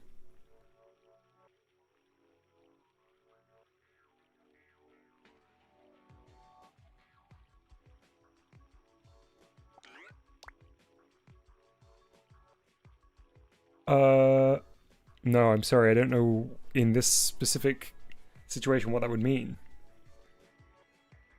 The timer for jitter is an interval, as in... Roxy says, I think Meowsey kinda has a short period of jitterness, and the timer only controls how often he goes into jitter mode. Right. Right.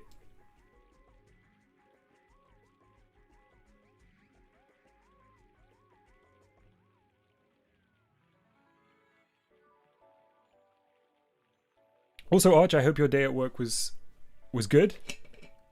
And I hope you have a bit of time to have a little rest now. Cheese magic.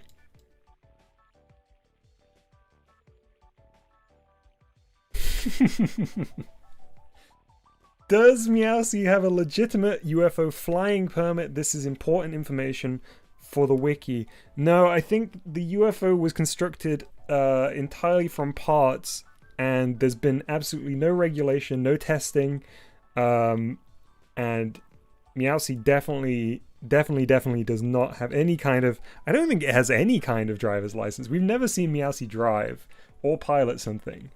But I think in a way the cheese maze itself is being treated as kind of like a... what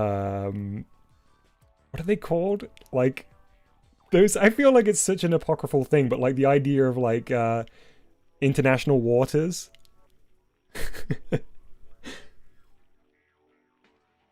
Of course international waters exist, but the idea that like there's no rules, not so much. Foxy says Meowsey's UFO was constructed to parts, as opposed to what? As opposed to being like a...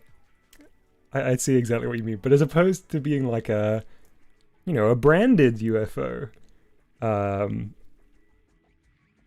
It's like a kit-built one from non-intended UFO parts, unintended UFO parts, repurposed parts. Voxy, you pointing that out reminds me of a line from the first Metal Gear game, which always without fail makes me laugh. There is a character that does the technology, and she's and builds all of the kit for the main character, and she says, "But remember, Snake, the Soliton radar is made out of currently existing technology." And every time I go, as opposed to what? Everything is made out of currently existing technology, by the very nature of them existing. I can't even remember what I was doing. Oh, well, we're talking about the interval here, and I didn't fully understand it. I didn't even partially understand it, honestly. Mercury says, so I was right to put it in the villain category all along.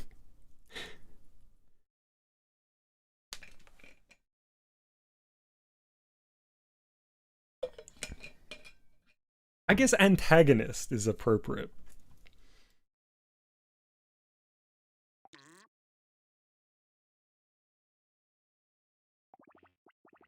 Man,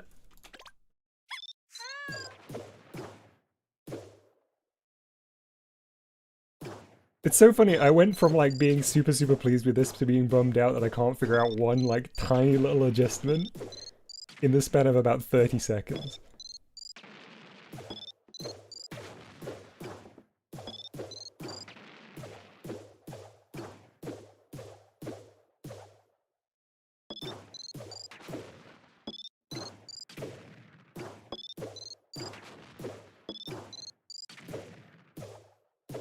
Oh, you know what we could do? What if we just fed it random values on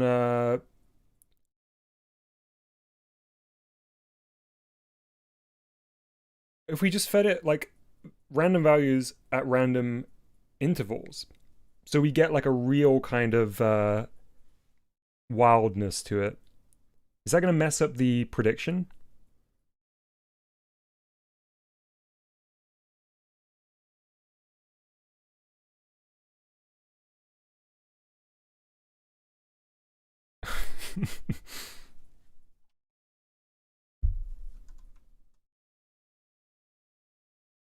This is just Tom and Jerry, but Tom is the smart one. Says Bart.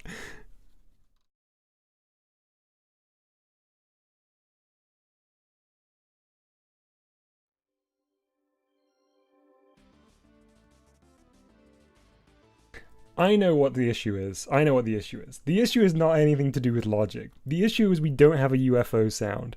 That's the problem here. My brain is tricking me. My brain is telling me, hey, that UFO isn't behaving how UFOs behave. And I'm right. But not because of anything here. Because we don't have a cool sound.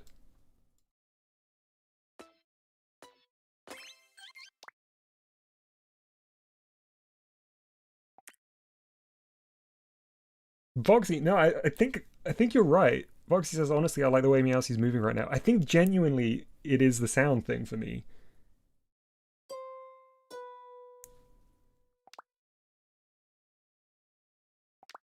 I'm gonna get some constants for a minute, and we'll simplify them in a sec. Turn the music off just while we're doing these sound tests. You could lower the jitter timer and have it be more jittery for some chaos.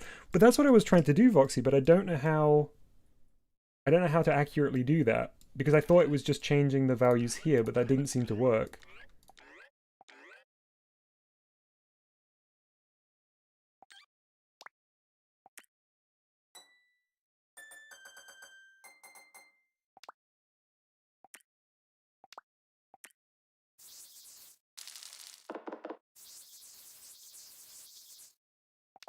That could...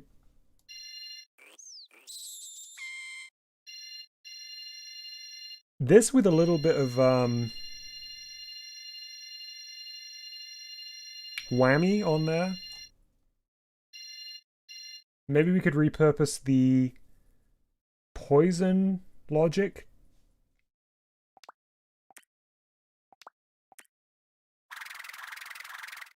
That's kind of great too.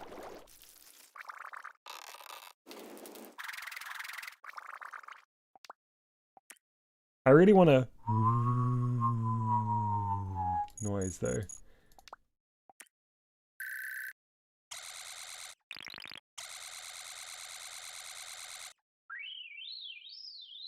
Oh. There is one, but I don't like... Oh man, you could have the... Oh, okay, wait. We could have the pitch be adjusted by Meowsie's movement.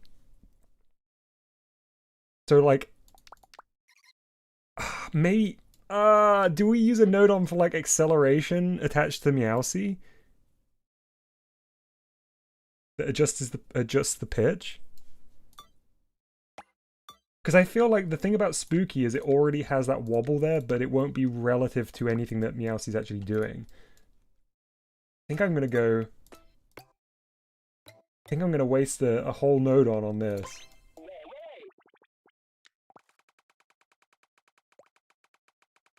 Chalupa says, the Scream one reminded me of Sylvie's Dumb Nightmare game and I got scared.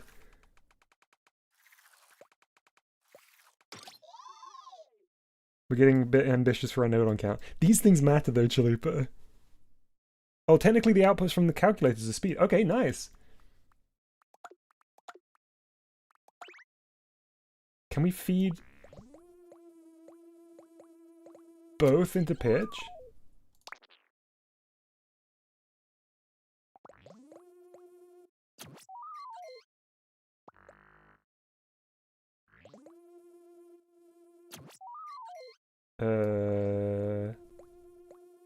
Sure, let's try this.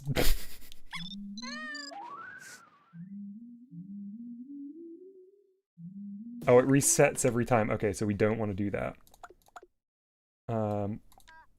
Oh, I know what we need. We need to use a flag from here. Which one is it? That one, right?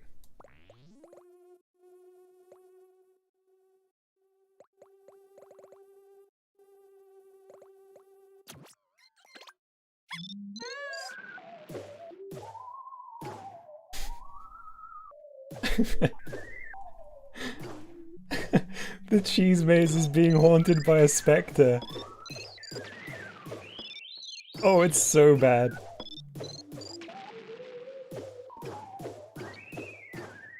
We need something with a flat pitch to begin with so that we can oscillate it.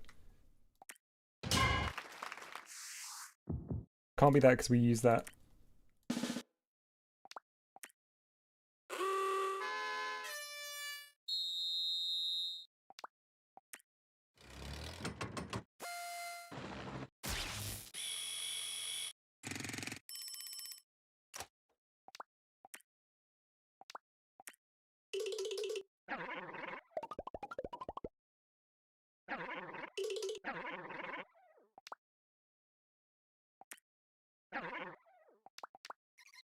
Do you need to know what that's like if it's pitched all the way up, though?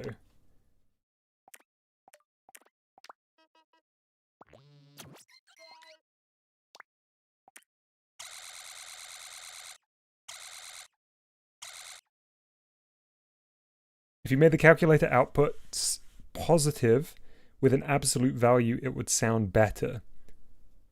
That way they can only pitch up instead of down. Right, okay. So yeah, I suppose if...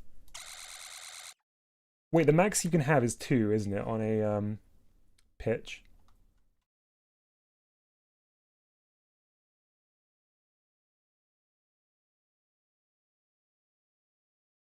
Yeah, okay. So if we had the standard output be 1 and go up to 2. Let me just have a listen to this sound.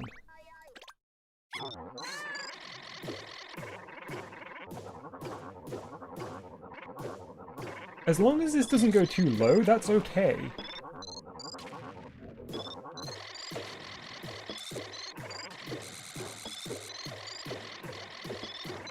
That's not terrible. Obviously it's going too low.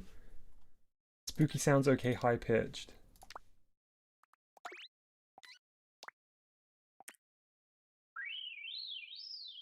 It does, but I think the fact that it's got that random... Yeah, okay. Yeah, let's try it. Okay, so...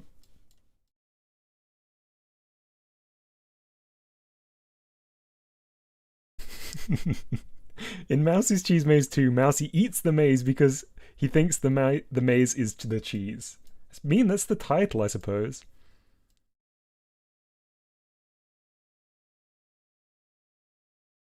Yeah, if you give it a value of 1 with a constant and then pitch it further up with Meowsey's speed. Okay, that would work. Yeah. So let's grab a 1 from over here.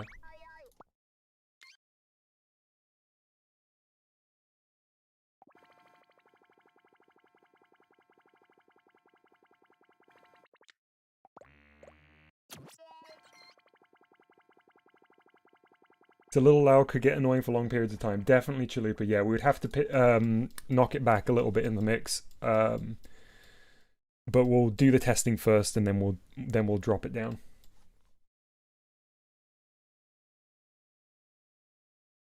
All right, so you made the calculator's output positive with an absolute value, then it will sound better.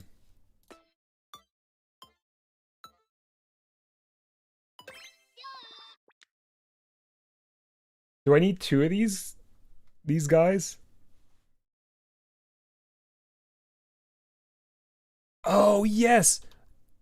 Chalupa, I'm completely missed. I'm so glad Voxy pointed it out. I completely missed your earlier message, Chalupa, that says might need to attach the SFX to Mousey. Yes, 100%.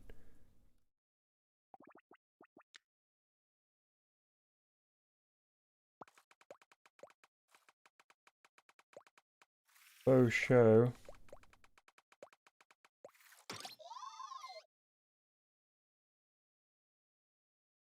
Not really, you're already adding them together. Yep, good point. Oh, let's do this.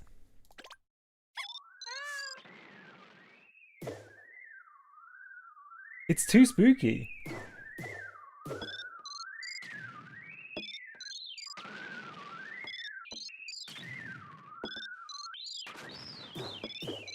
Also, I would say in terms of like the sound profile, it's too close to the beeping of the bomb.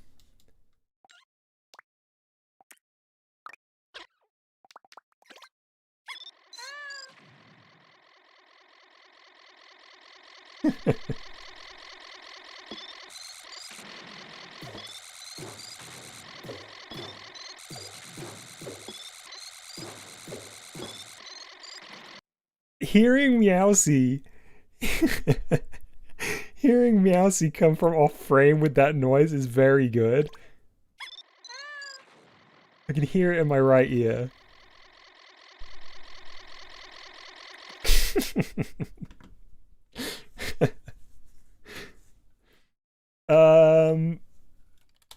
Well,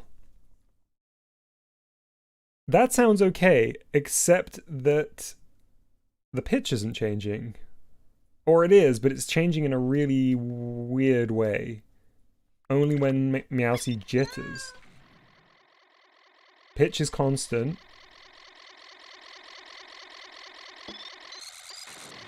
Pitch immediately goes to 2 when it moves south to north, and west to east. Changing pitch might be too harsh. Think we might need to map it? Oh, if you use a map, you can invert, can't you? So we wouldn't need this.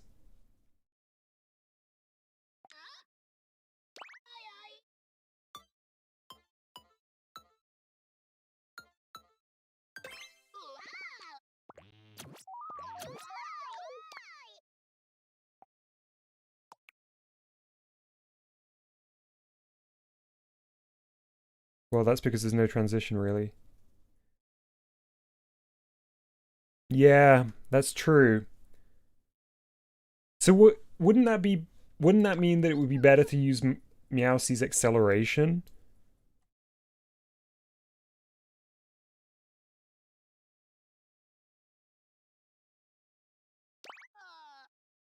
I feel like that would be better.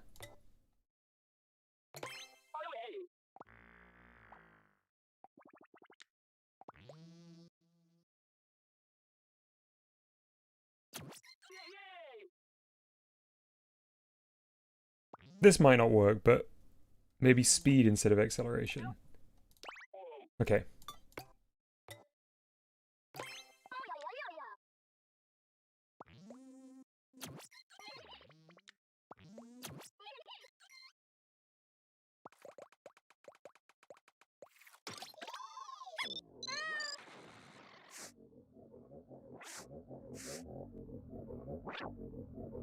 Ooh.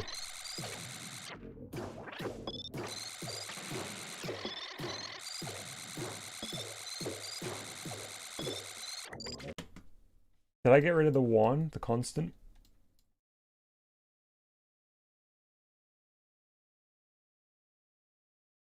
Oh, I did.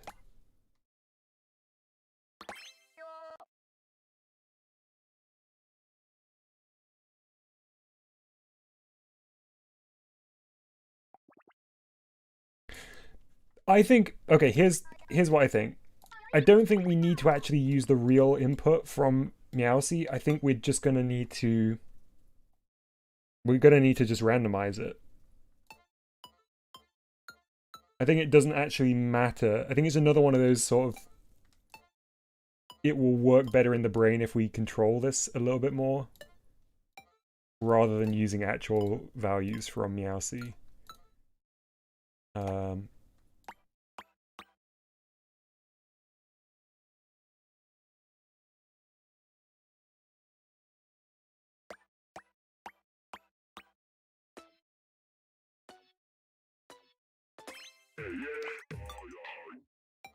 There's random. Okay.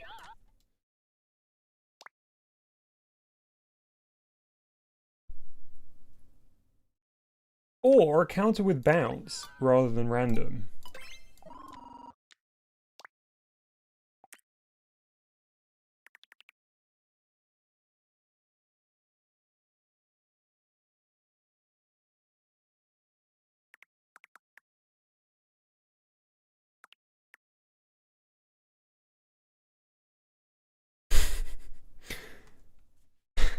Yeah, you're right, bot.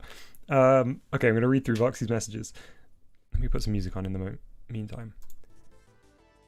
The changing pitch might be too harsh.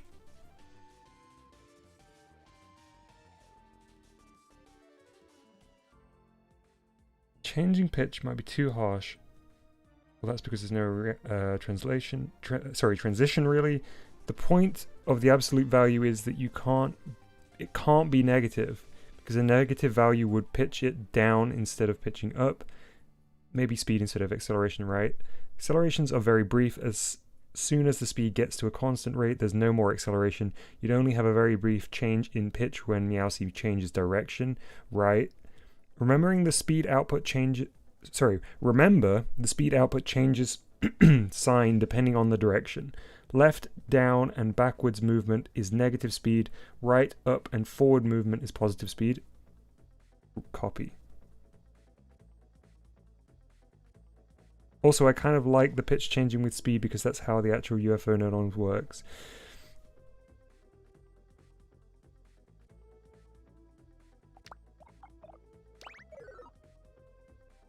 So Voxy, what was the reason it wasn't working as intended then? Did we need a map in there as well?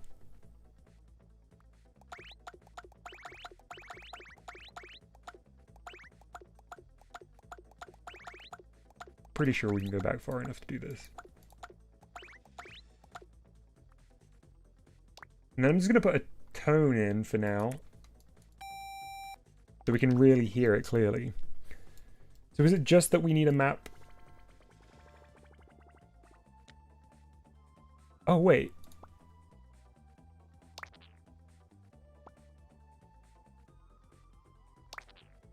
Ah, did I just not disconnect those ones?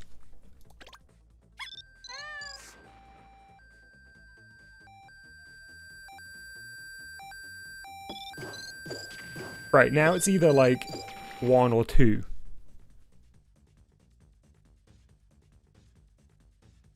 Okay, so using the outputs sent into Mousey's UFO.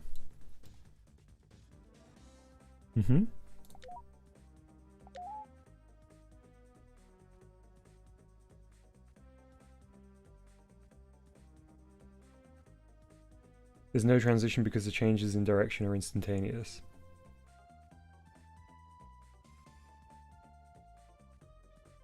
So would that require an entire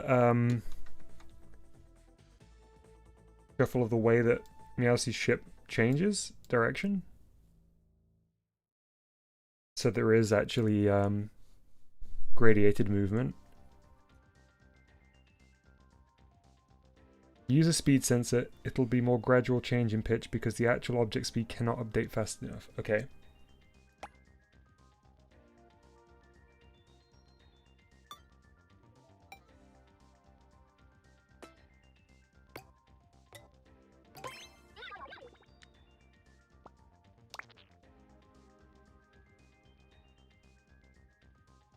So do I need to go speed absolute?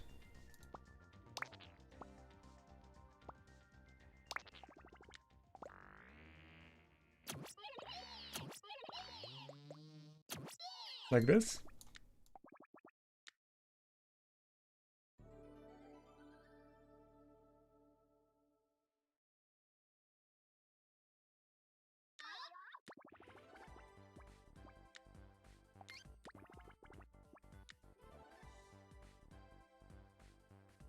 Mousey says, but if you use a speed sensor, remember that it can output negative values based on the direction, so it'll pitch the sound down depending on the direction.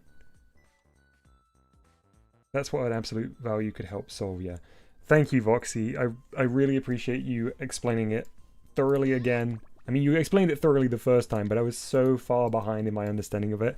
But you writing those out again has really helped me understand the relationship between the absolute and the negative values that can come out of movement, or speed in this case.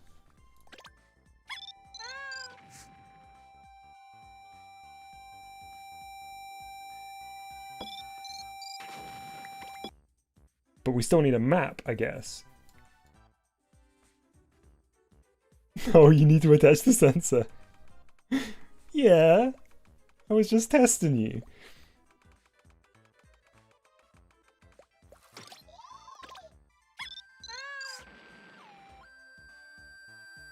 Oh, that sounds good. We gotta pause the music for this. You can really hear it here.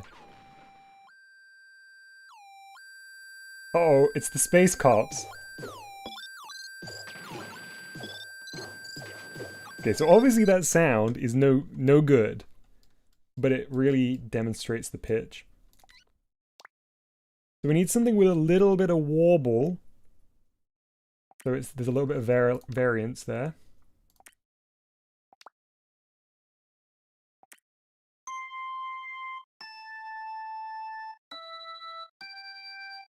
What does this sound like?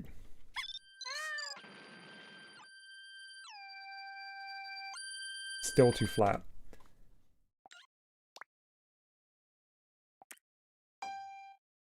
Doesn't have sustain, does it?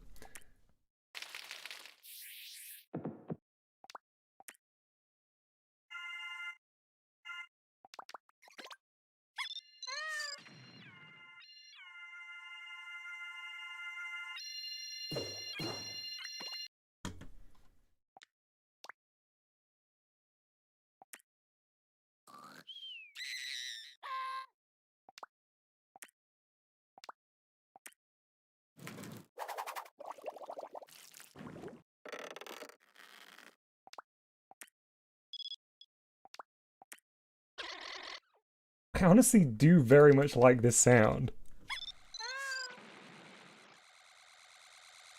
Sounds like a little RC. A little RC UFO.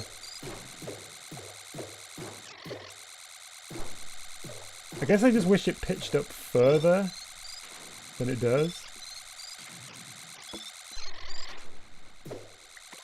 So it doesn't really make sense when it pitches down.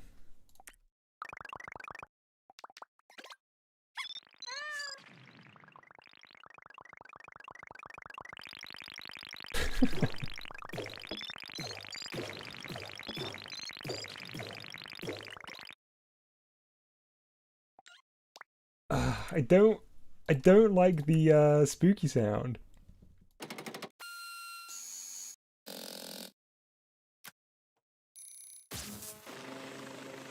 Oh, there's a helicopter noise. I never heard this.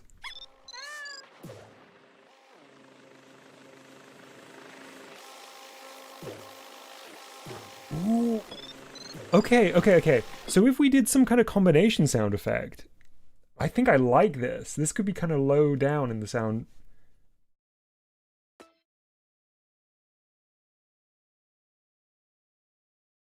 Yeah, Danny agreed. Definitely will drop it down in volume for sure. But we're just keeping it up for testing. Sounds like a UFO built by a cat. Wait a minute. Arch, hang on.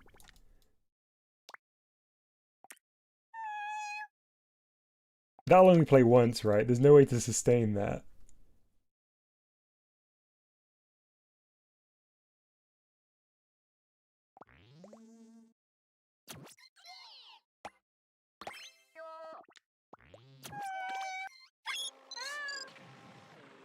Yeah, I just played once at the beginning. Okay.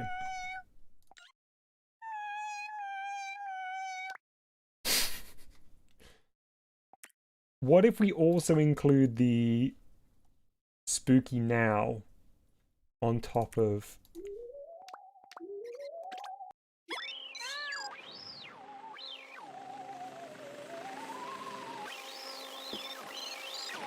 Wasn't attached to the UFO.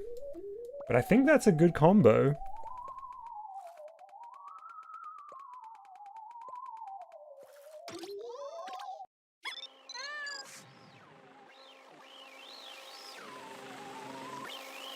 This is it. This is it. I think the spooky sound feels a little bit less ghost-like now.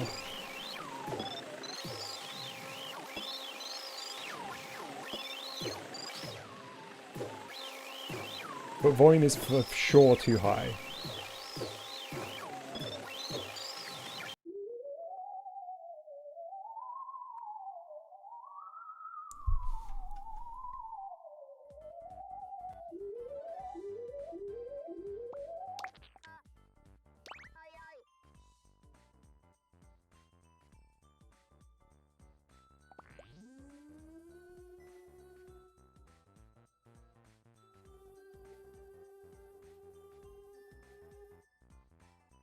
Wow, I just realized the time. I'm gonna have to wrap up pretty soon today.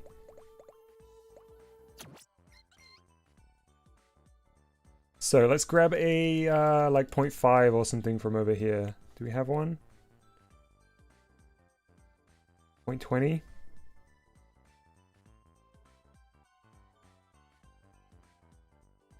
.5 or 1.75 into the sound's pitch.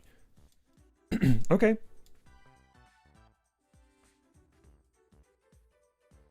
Okay, let's break this and oh no, keep that one and then try this 1.5 here.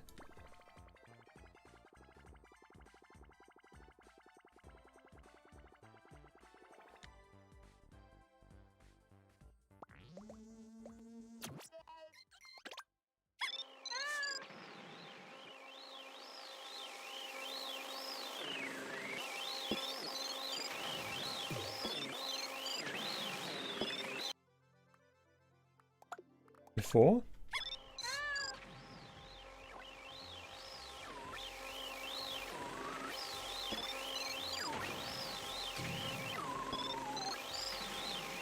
I think I like the pitch here, no?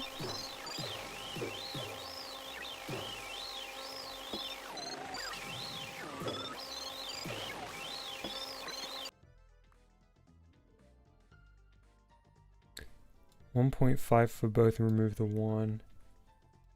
Let's try the, yeah, let's try the 1.5 in the other one.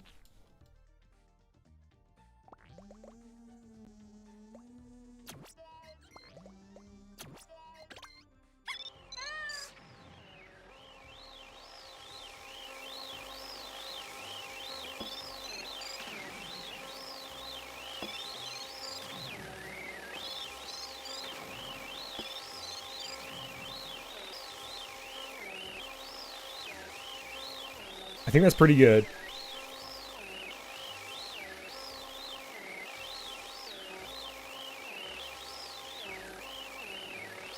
Oh, that's funny. I can stop Mousey from being able to drop TNT.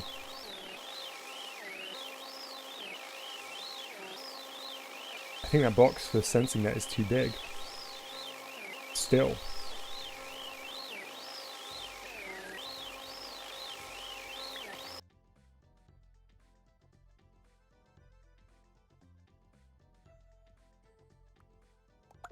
Okay, I'm actually going to go...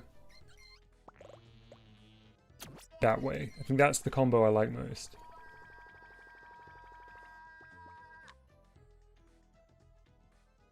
And I was grabbing one of these to drop the...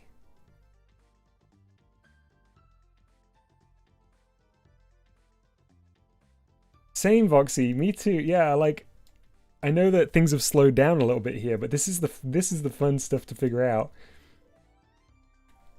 UFMO, unidentified flying Mousey object.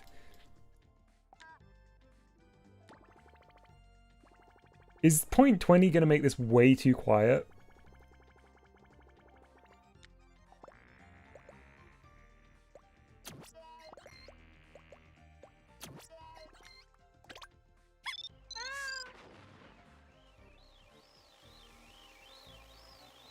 Should turn off the music, shouldn't I?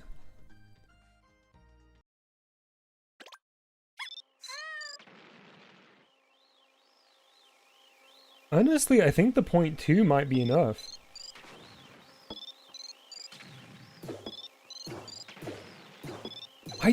I'll be honest, I don't love the TNT sound. The TNT sound is probably less to my liking.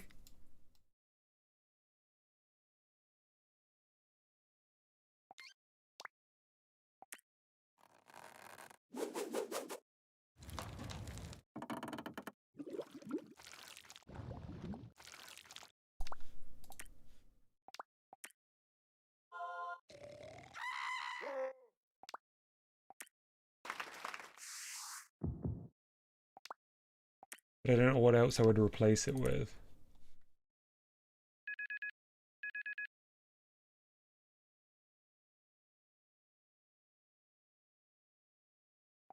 Oh, applied. We'll be,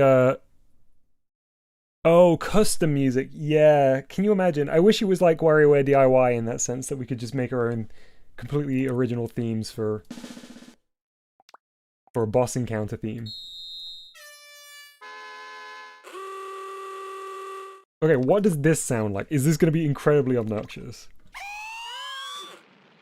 Whoa! It is incredibly obnoxious, but it's cooler than I imagined.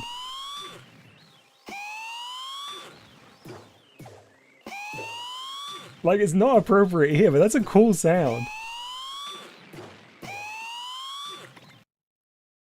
Sounds like a railgun being fired in like a mech anime.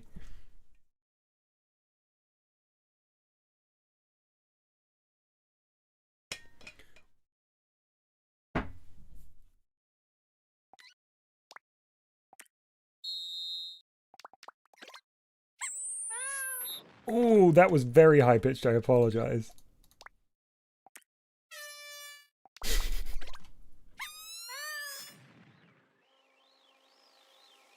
Such cool sounds. I feel like there's almost something that could be usable there with that. Maybe if the map was slightly different?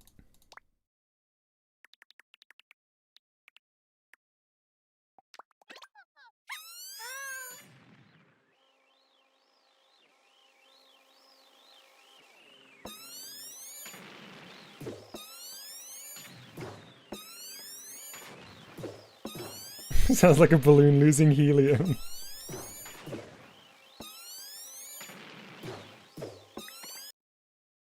Man, I'm kind of weirdly into this.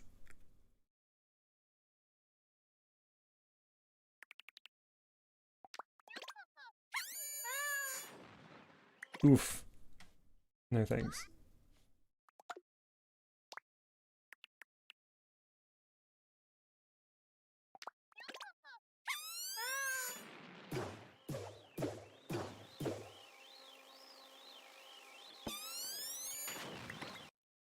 There's something like weirdly arcadey about that sound that I do like.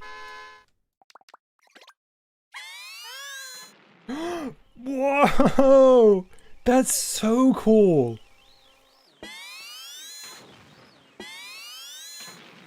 That might be the coolest sound I've ever heard in GBG. Straight up.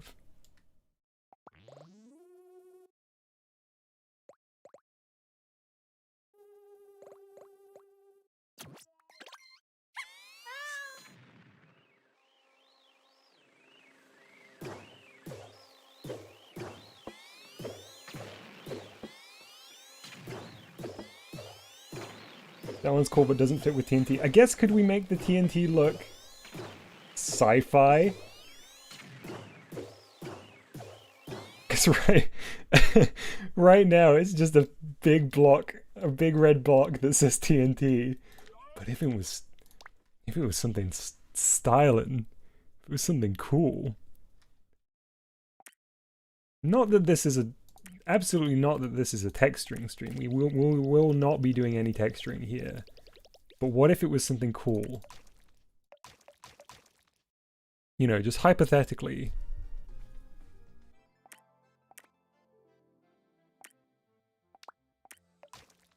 What if it was like some kind of,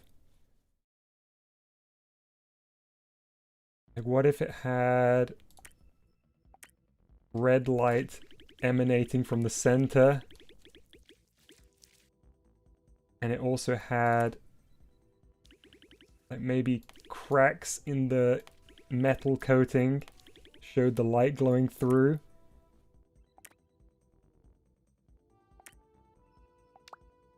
And like raised bits around each of these sections.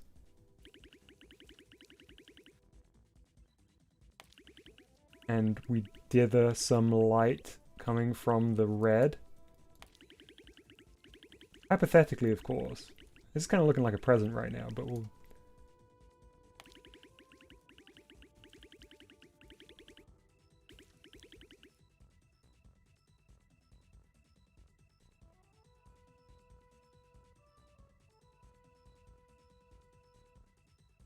Yeah, if we go with this design, I absolutely want the light to blink. It's gonna have to, Voxy. There's no way that it doesn't.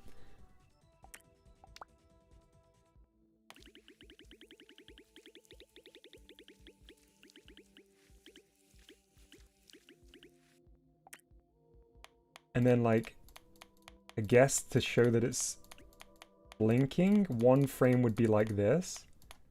I mean, this is a terrible texture, but...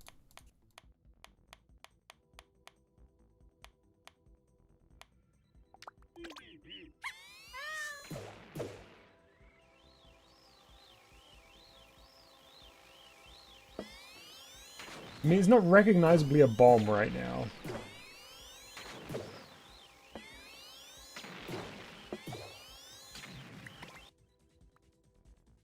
I guess we could go a bit more rudimentary bomb and do it like...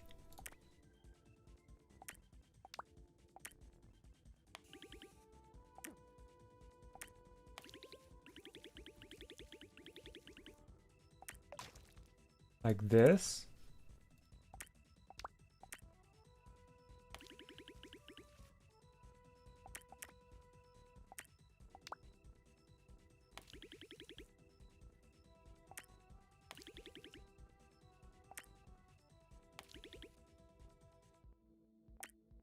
You know, that goes into like some little somethings.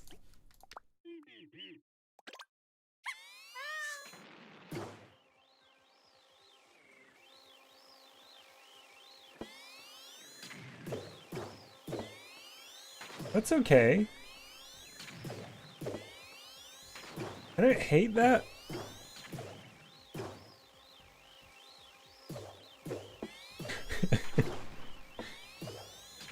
One got dark red and the other got bright red. Yeah, for the blinking light. They don't immediately scream bomb right now, though. I mean, it works, but like... Do I need to... I mean, maybe I need to do this.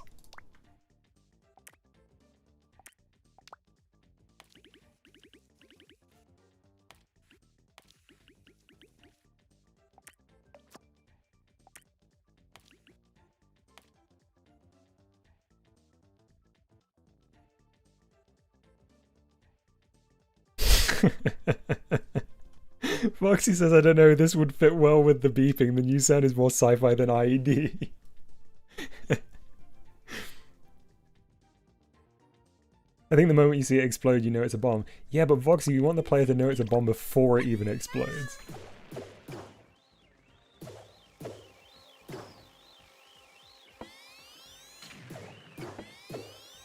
I think something that is a little bit more sci-fi than then this could work.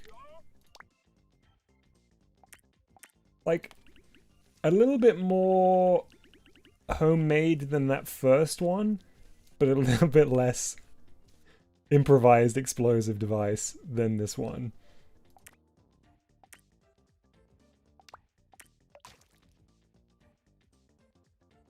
Needs to be bigger. You mean the central thing? Obviously this right here will not be the texture that ships with the game.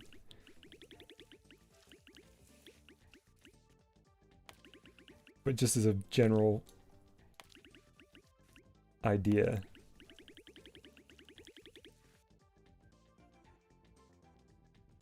I really like the previous design, but maybe it was round instead. Yeah, I know what you mean. That's gonna introduce its own issues though, right? Because it would be able to roll. Is that an issue though? Where's the launcher?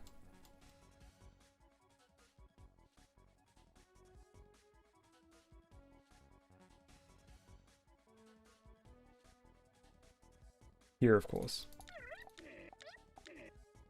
Oh wait, there's a teleporter, not a launcher, isn't it? It's, so... What is round? Fluff ball? Golf ball.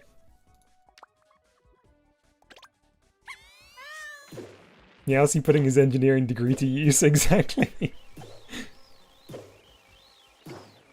Oh, but the whole thing's not going to work because it's detecting dice currently.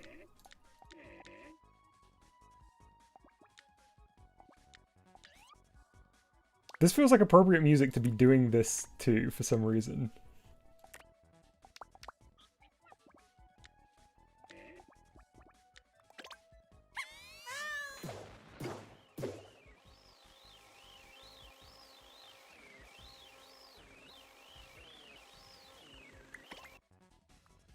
Oh no, Voxy, it really will be tricky to do it with something that's rolling because it'll be able to roll off the teleport zone.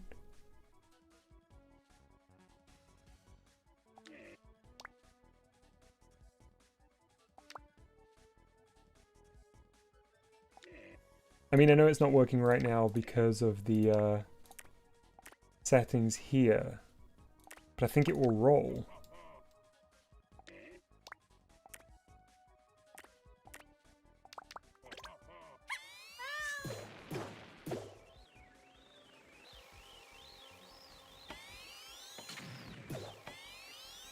Oh, I kind of love that. Obviously, the texture's busted now, but... Ooh! That kind of rocks!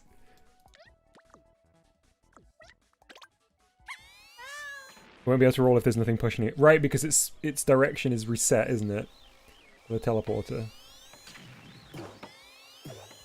Oh, it's gotta be... It's gotta be these.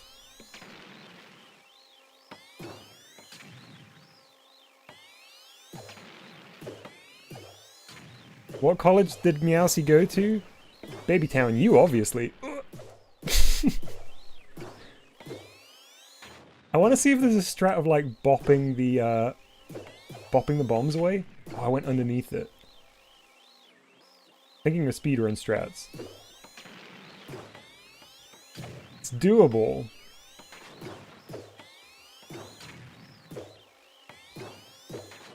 I love that. I love that because of the way that it bounces too.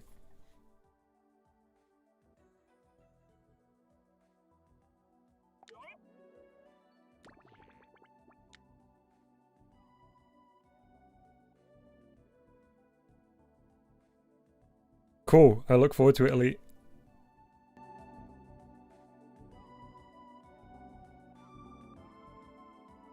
Ooh, Chalupa has also sent one too.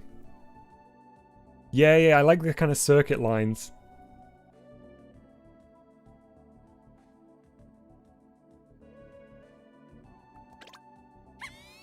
Folks, I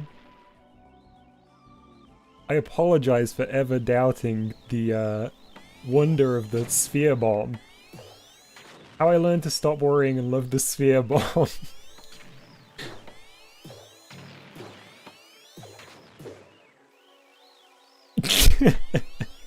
Elite said, just a box of mouse killer. That feels too realistic, but I like the suggestion.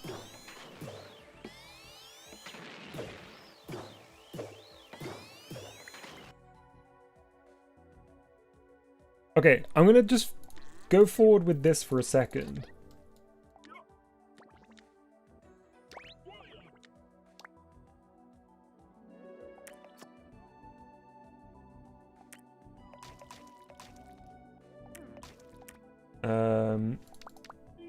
Y plus is the only one I want here.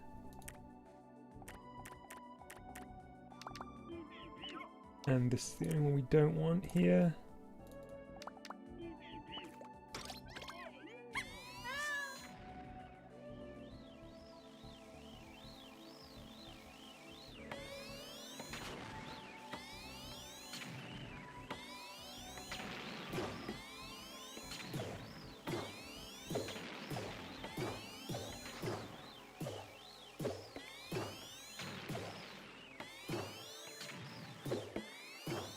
No, Chalupa, I'm not set on this design. Chalupa just said, "Oh, never mind, you got the design already."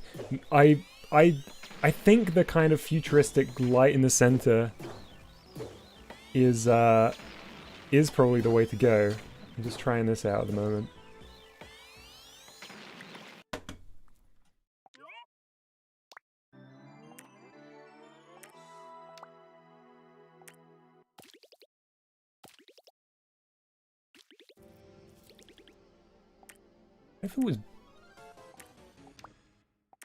What if it was both, though?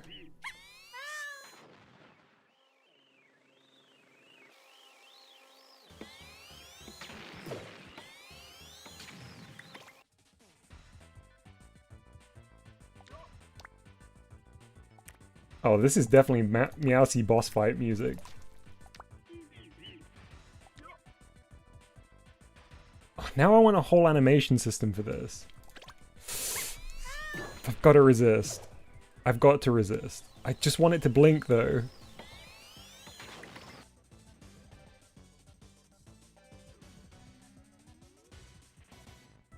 Oh, I could just hook it into the existing... I could hook it into this.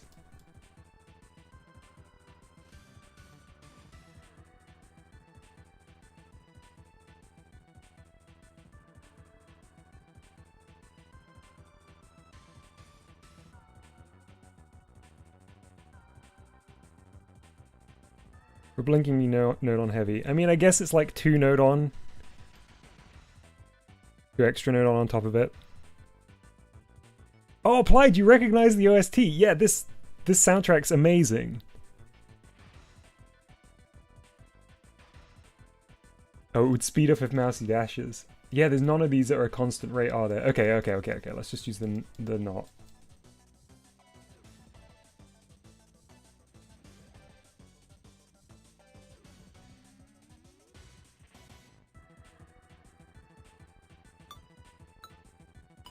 Are we gonna have enough to do this? Like, before anything else, are we even gonna have enough node on to do this?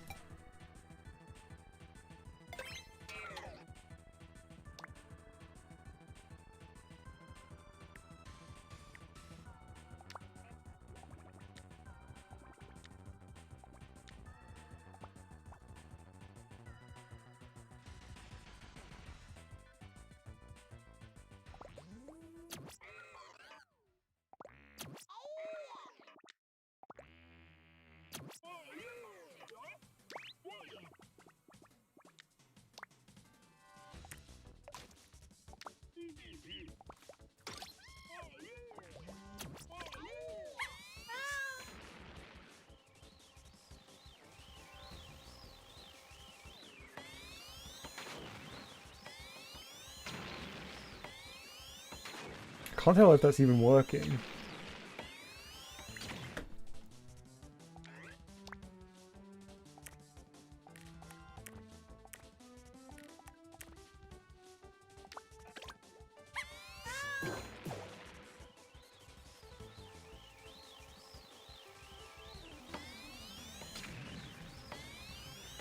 Oh, it is working.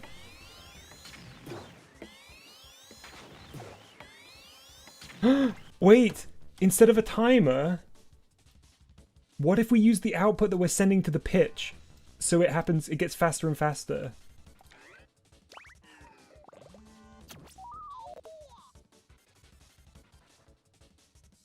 Oh, wait, we can't, because...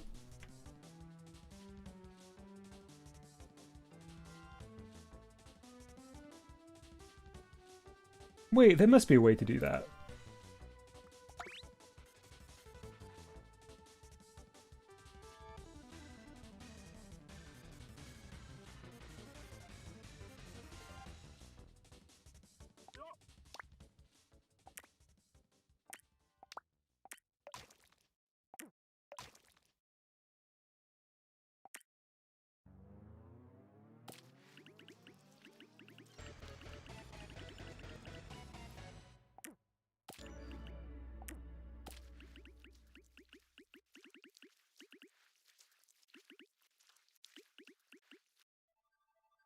Wait, wrong way around. What am I doing?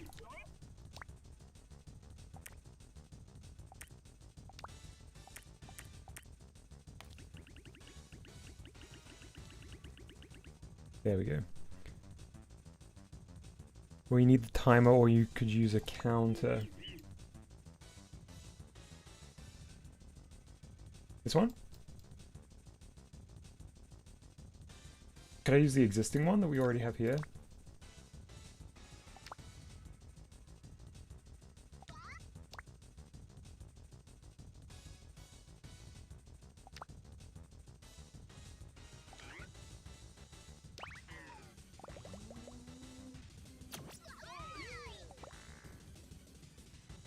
Use a counter that loops between 1 and 0.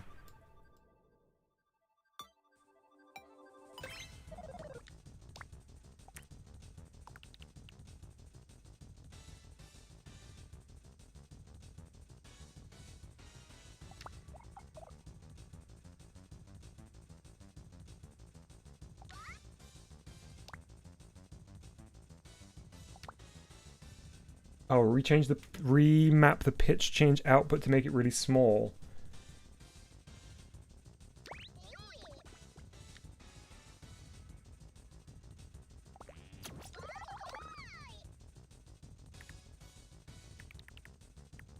Like this.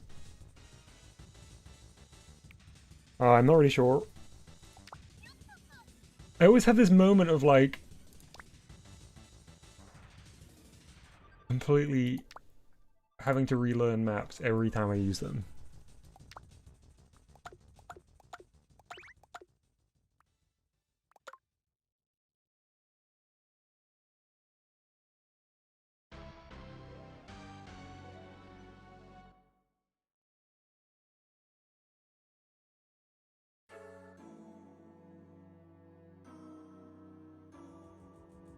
From 1 to...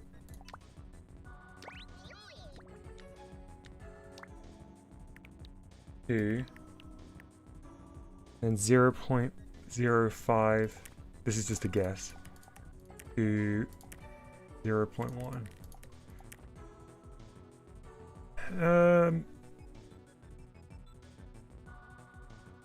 Right. Yeah, I think I do understand.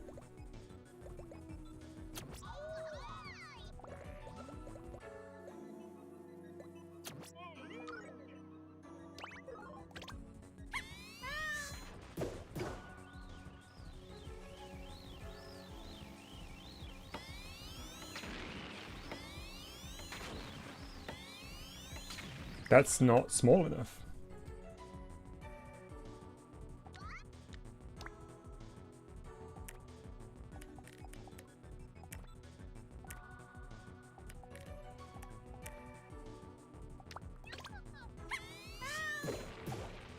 Because it only blinked a single time, I think. Oh wait, I must have got it wrong way around? It needs to be bigger?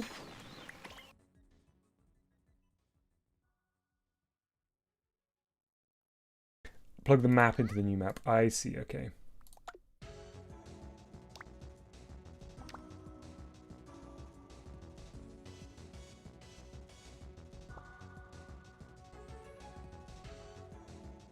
Like this.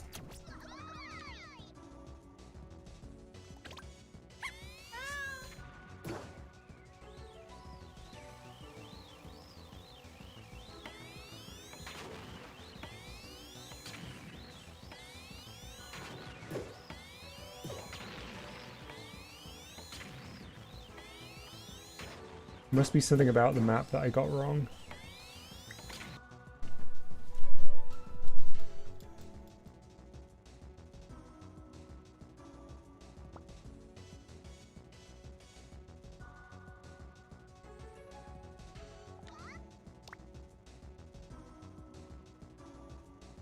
Oh, wait, doesn't this need to be... Yeah. Doesn't that need to be 0 and 1? Not 1 and 2?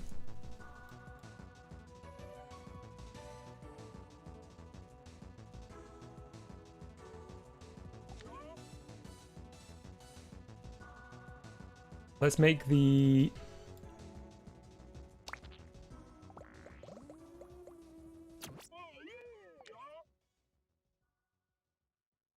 Make this one all green.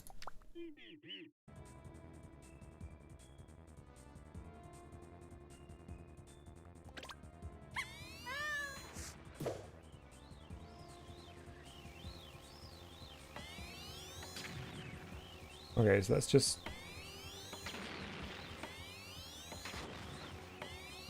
So the knot is never showing, because I can see that it's carved out.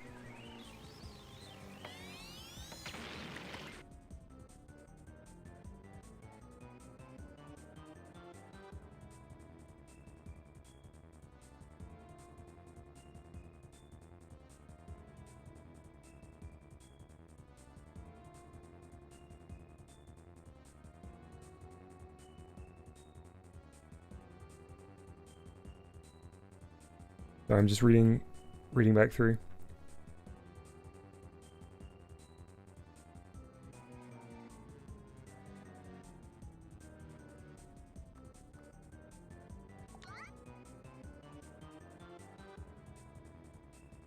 So with a looping counter instead of a timer.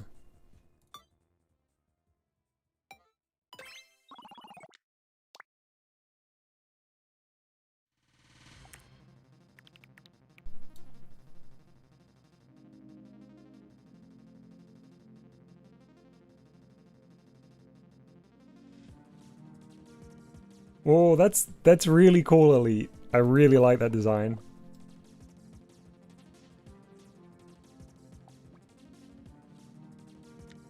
Man, sorry, my brain is definitely scrambled. Probably a bit too exhausted because I know that this is relatively simple stuff.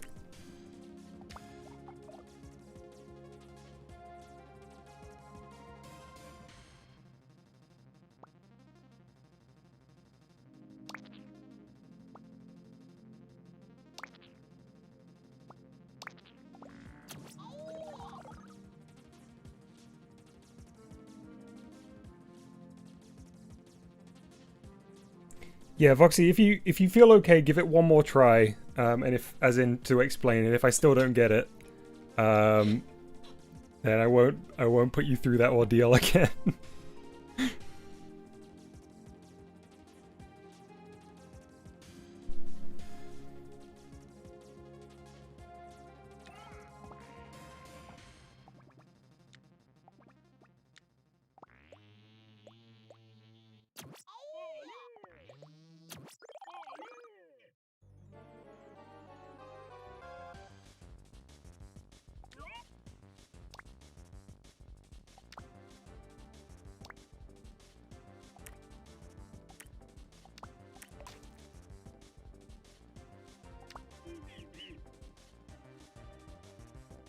The counter will act as a timer, so it is just like we did before, except since it's a counter, we can control the speed of the count and thus the speed of the animation.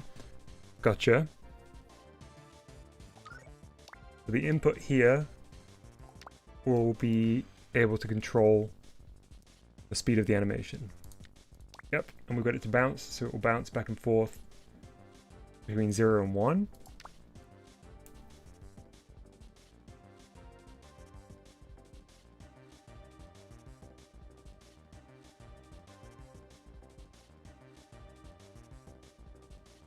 So then is it from this new map?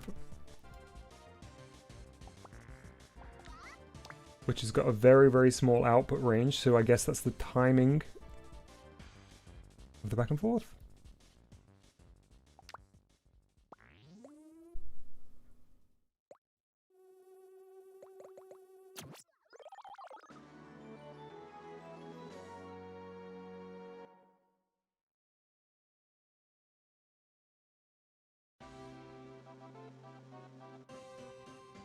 Roxy continues saying, we've made a new map node on.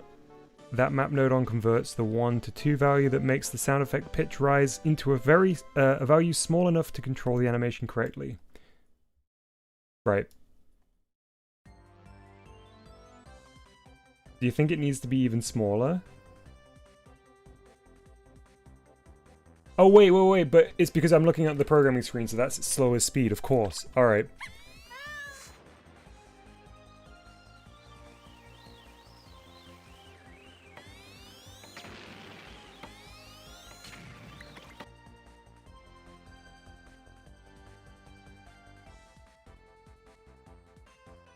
Oh, it's never off.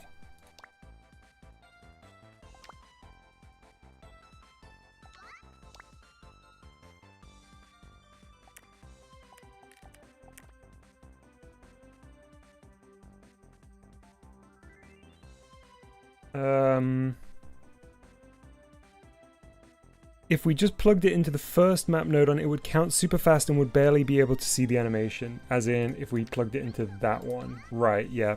Understood.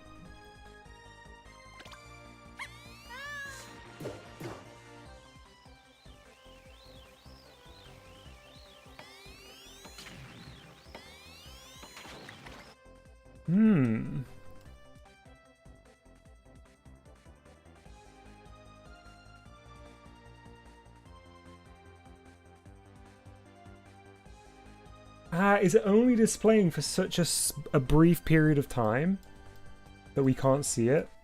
Because it hits the top and then drops down? In that case, let's do this in reverse, okay?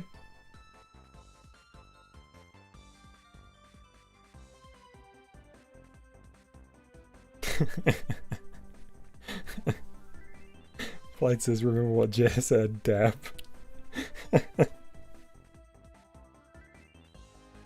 Have the counter loop between 0 and 20.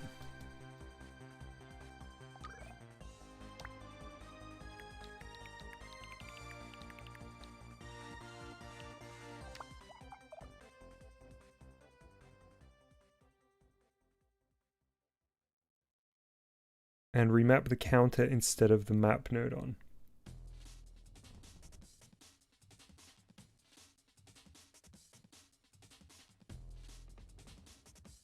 Gotcha.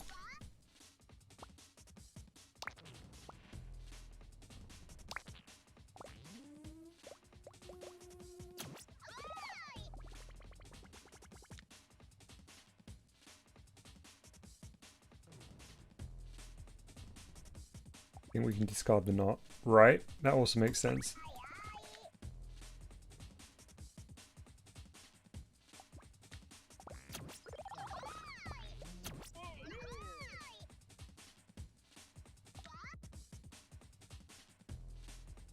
I don't know what the note on would grooving to the tune then.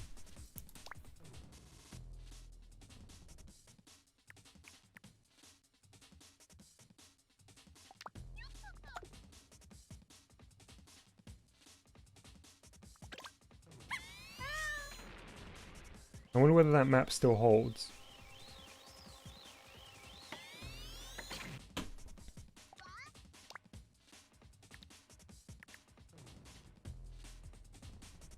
Yeah.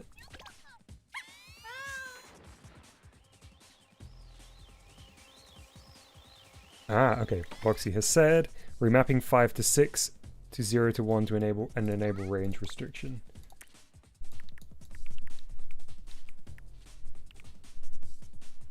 5 to 6. And 0 to 1. Okay, let me try and understand this. So when this receives a value from the counter that is between 5 to 6, which is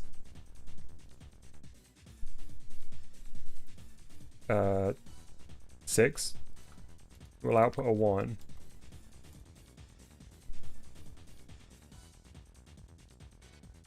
Right.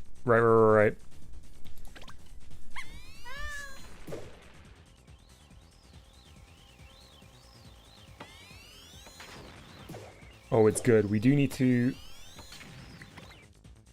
we need that to get more rapid.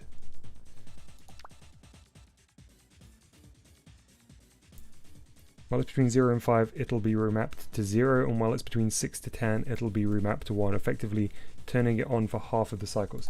Right, so if we change this from 0 to 10... However, I've just realized we do need the not after all. Really? It was working then, though.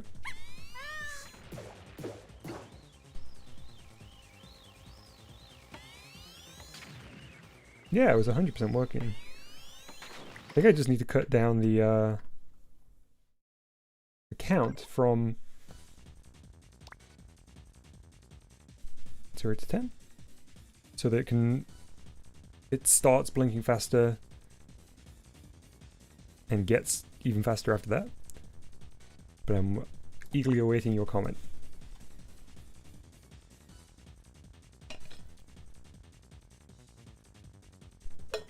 Yeah, try that. Okay, cool.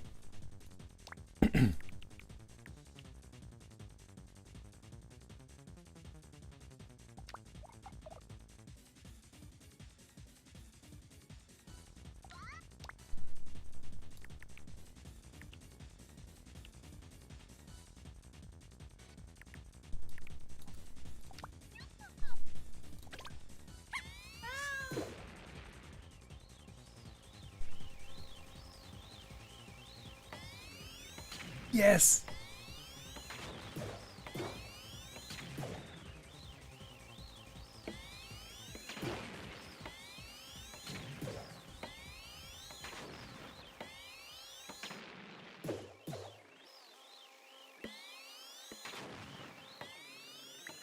I guess it should...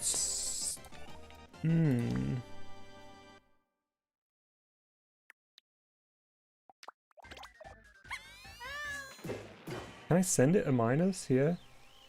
To give it more time as 0? Or will that mess it up?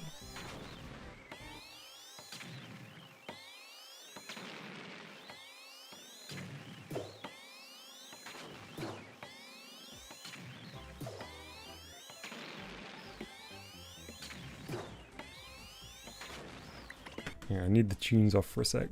I need to focus in on this. Like 95% there. Hey Renz, yeah, we're just about to wrap up. I've just gotta tweak this. Voxy's helping me. You change the counting range, you need to change the mapping range too. Okay, okay. Go back to here, and then... Oh, I did change the input range.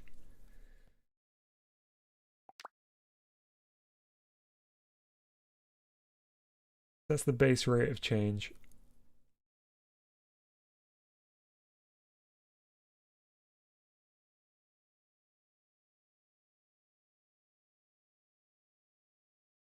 I guess this...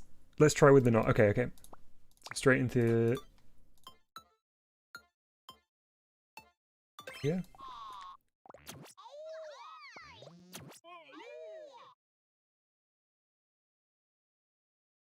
And out of here, right? Disconnect the counter from the texture and use a not instead.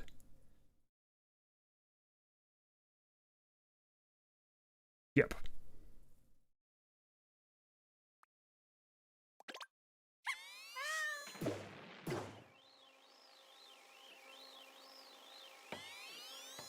Oh, that's displaying a lot better. Oh, hang on, is it?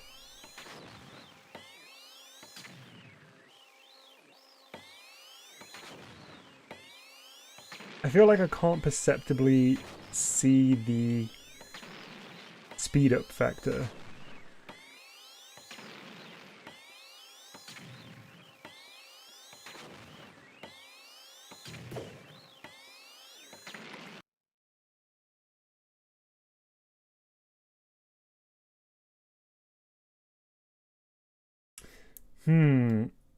I feel like the slowest point needs to be slower, but I don't know.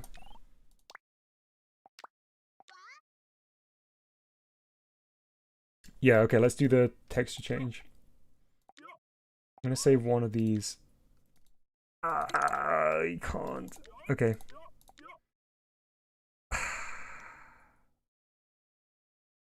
Oof. Okay, well, I'm not married to these textures, so.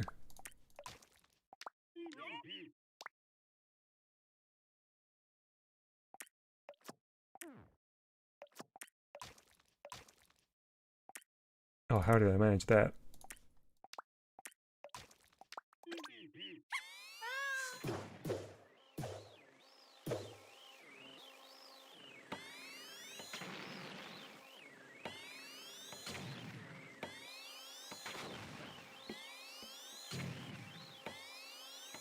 Oh man, that honestly looks super cool like that.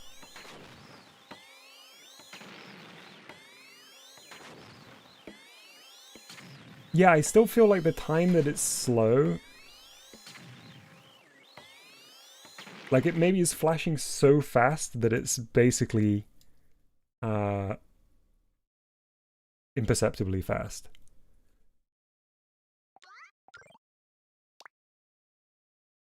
Does that require upping this a tiny bit, right?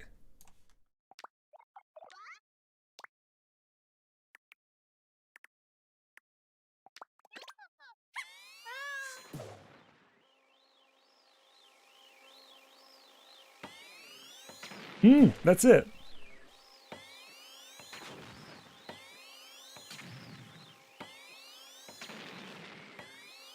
Hey, Lapnodon. It's a good name.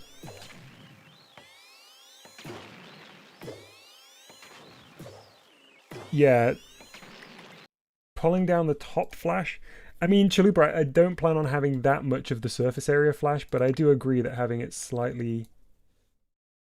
Oh wait, that means it needs to go up, right? Maybe 10 was right all along. But we just needed the knot in here.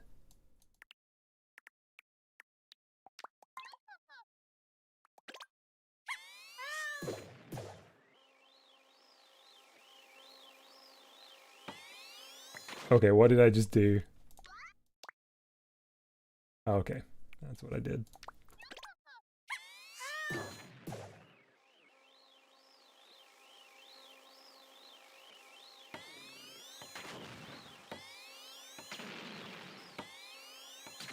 I think that's almost it. So I think the last touch is to... Oh god. Okay. I think the last touch is flipping the knot and the active. Dark red to bright red. Yeah, that's a good point as well. I'm going to just flip these over real quick. So this will be the dark red now going forward. And this will be the bright red. Elite asks, how much nodon does it use? However many it uses, we have to accept because it's too good. Look better a tiny bit faster. Let's try this in 10 vlogs because I think swapping the active and the inactive one will look better. Tiny bit faster, tiny bit faster.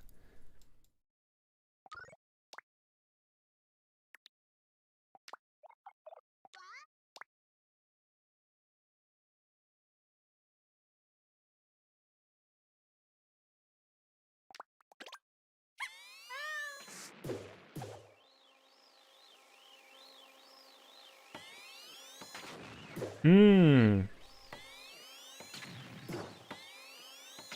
I love these science bombs. I love these science bombs.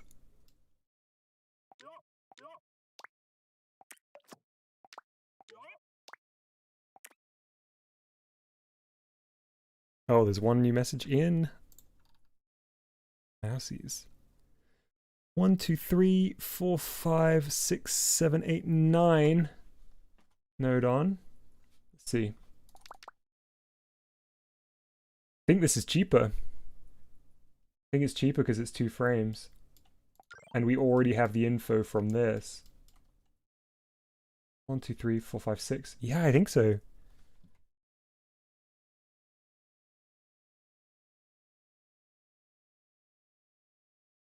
Oh wait, well there was a world in there I was counting, so hang on. 1, 2.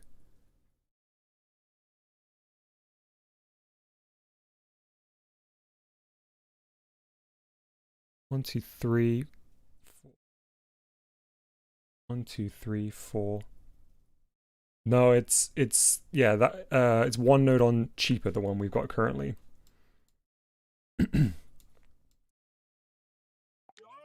Okay, I'm gonna do one last thing.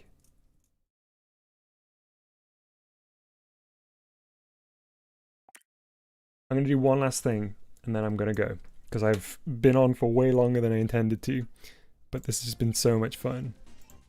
Voxy, I cannot thank you enough, and I am astounded by your patience. Please,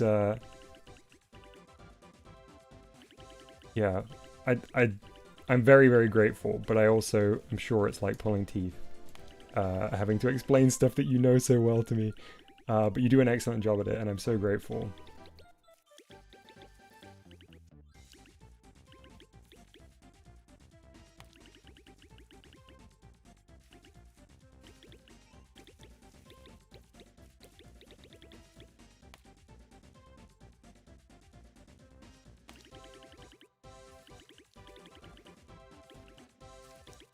It was like a bomb you would see in Sonic, for some reason. Not that there's really any bombs in Sonic, but... Oh, right.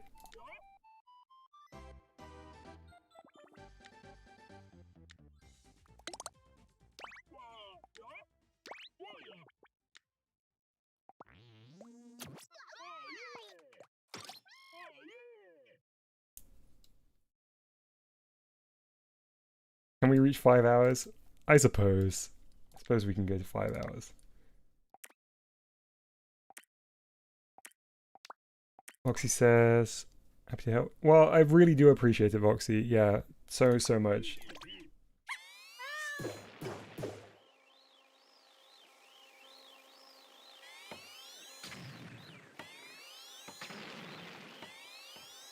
Yeah, I think if I put a frame around that, like a lip, that might be the design to go for, honestly. Just keep it simple.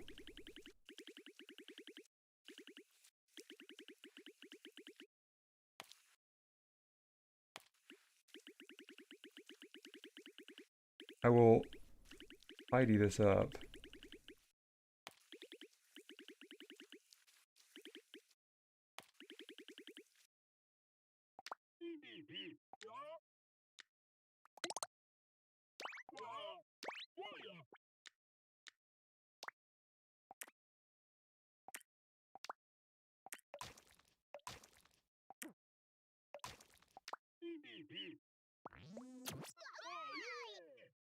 Half-Life 2 water hazard vibes. Oh yeah, Arch! I didn't even make that comparison, but they really, really are, aren't they? Didn't connect the other one. Oh wait. Oh, I didn't connect it here. Right.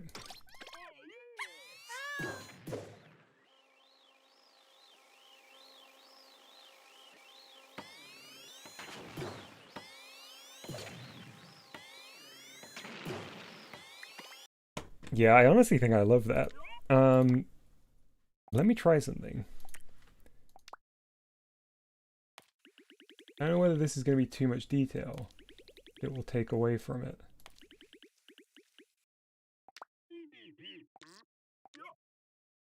gonna do it freestyle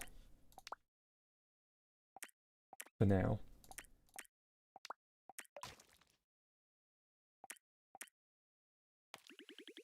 Oh, wait. Wrong way around.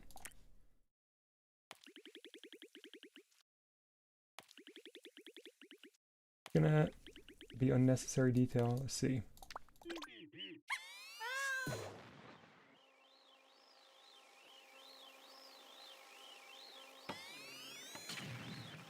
It's kind of hard to make out. That looks good, I guess. It's hard to make out with all of the things turned off. We could change the map node on to make the speed change more dramatic. Leave the end of the output range where it is, but decrease the start.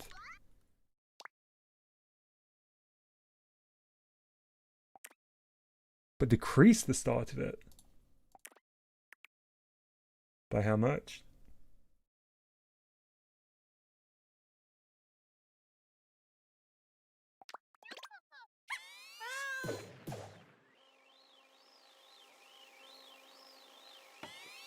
Whoops. Did I do it by too much?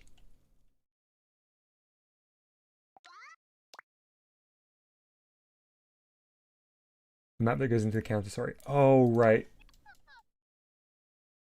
Ah, but we...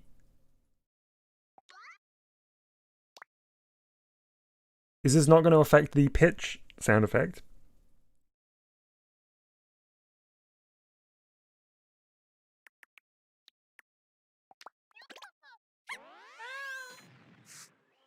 I think it does, but it sounds incredible. Oh wait, that broke stuff. That also broke stuff. Yeah, we'll leave it as it is. I mean, but the other way to do it is with this, right? I think putting that back to 10 and 5, yeah, gives us a slight increase.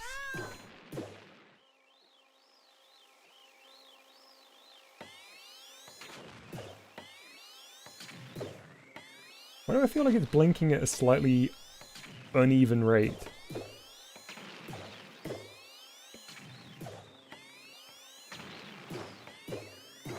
Vlog says, how are we going to save node on? Well, we can get rid of this prediction debug thing in a second.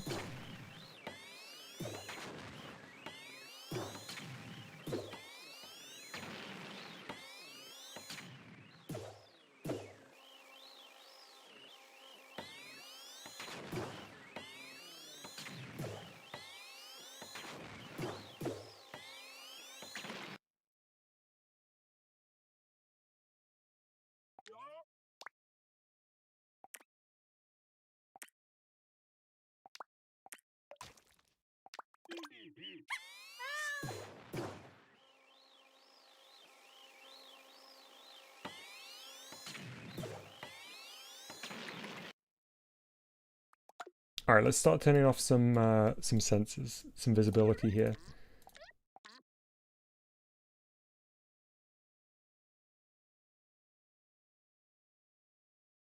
Thought making the counter speed slower at the beginning, but you can't do that editing the counter or the map node on.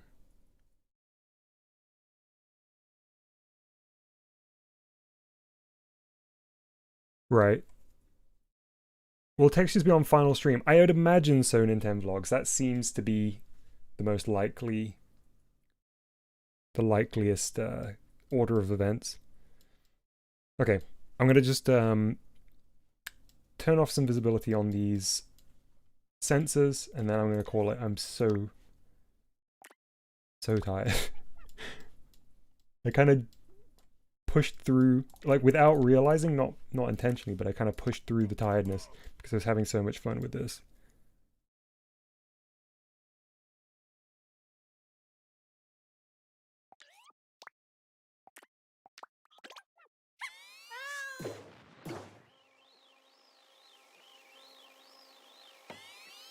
So that's the explosion radius and the teleport, I think. Yep. Okay. And this.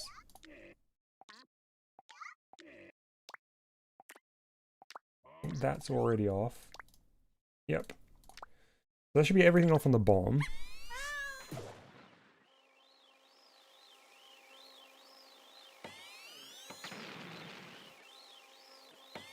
And now it's just the UFO stuff. So it's whatever is attached to the UFO. A cube at the top. I think that's the teleport. The touch sensor for Mousey. And what else is that? What's that cube?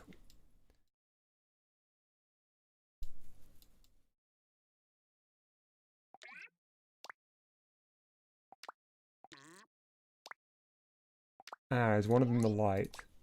Yep. Oh wait, no, you need that on, don't you?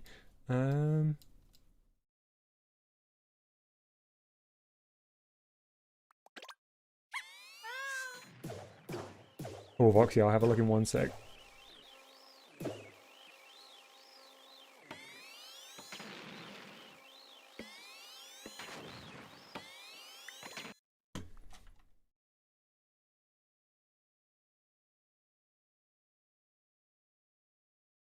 That's the one. There we go. Move this down here so it's a bit more obvious. Think of the counter as a base speed and the pitch. Oh, wait. This counter?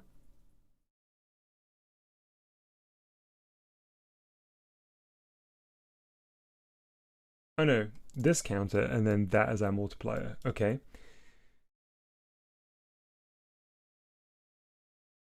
If you change the base speed, the speed will change both at the start and the end of the same rate. The animation counter. Right. I think, yeah. We change the base speed, and the speed will change both at the start and the end. Same rate. It will change. But if we change the multiplier, we can precisely tune how fast at the start and the end. And the multiplier is what? It's the pitch input. Right. Yes. Yeah. Okay.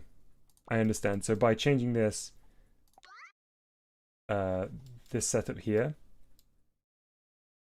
we would have been able to tune how fast it is at the beginning and the end. Whereas we currently can only change the start and the end at a set rate.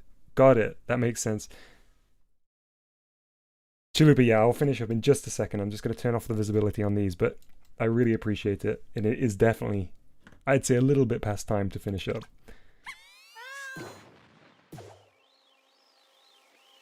So what's that last one? Oh, actually, there's two. Tell a lie.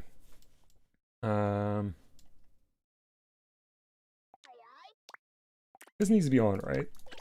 Or am I misremembering? Okay, no, that was one of them. Nice, it looks even better without that one. I mean, of course it would. And the last thing, I guess, something attached to the top. One of the teleporters, I'd imagine. Where's the UFO?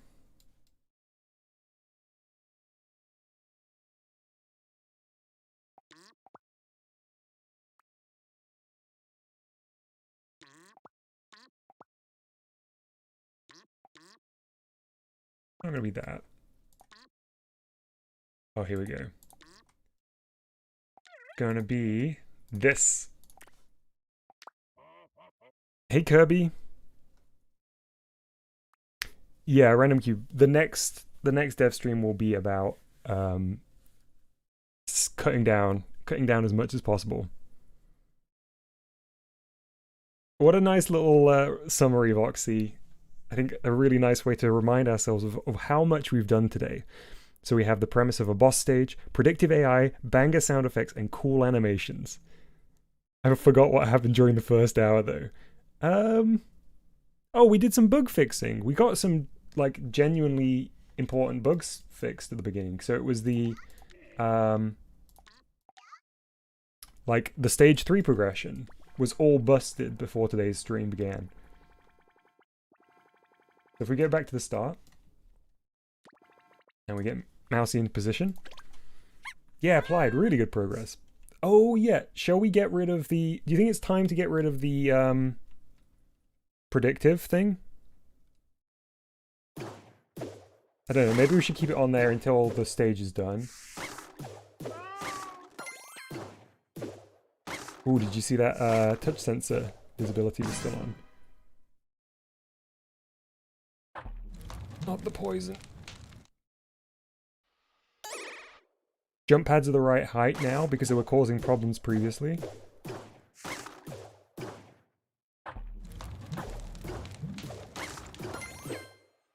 Chalupa says, why is there a big sphere at the start? It's the anchor for the predictive reticule, this white sphere here.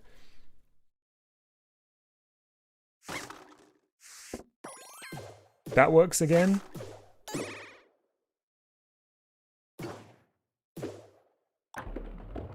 Voxy, I might leave it on just for now in case I do go in and just tweak any of those values a little bit, because it's so useful for me. I feel like I would end up not knowing whether what I'd changed had done what I wanted unless I could see this. So I think until then I'm gonna leave it on, I think.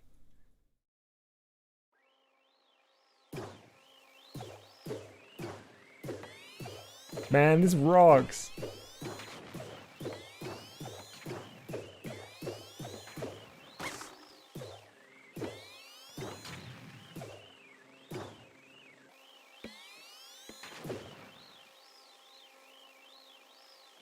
It has got me feeling that the dash needs rethinking somewhat, though.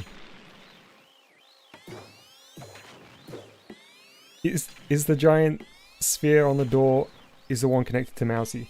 I mean, technically yes, but not directly connected to Mousey. So the sphere here is connected to that giant sphere at the door,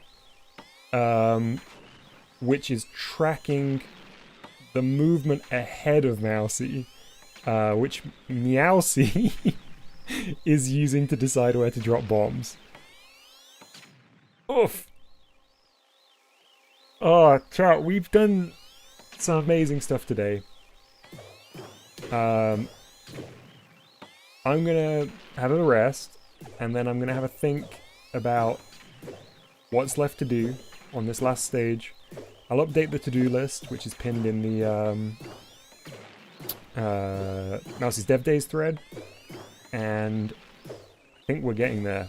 I think the end is in sight for sure.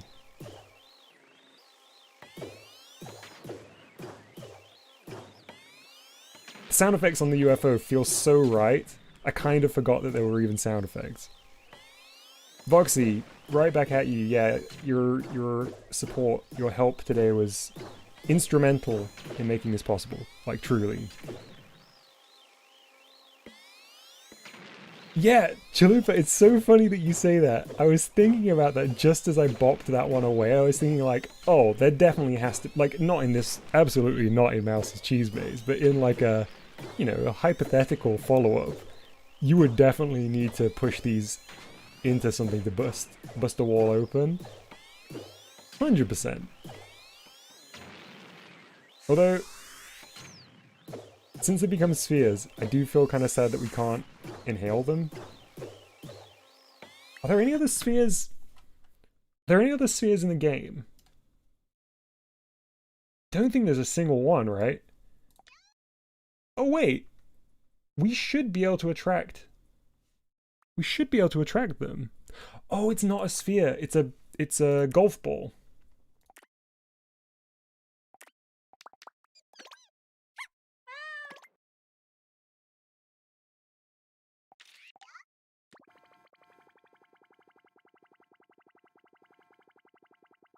Yeah, Chalupa, that would definitely work.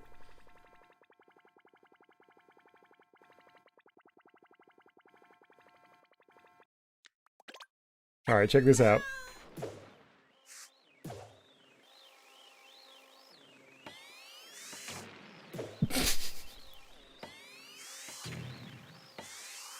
It's what it works, it works, it works. You can definitely inhale the spheres now.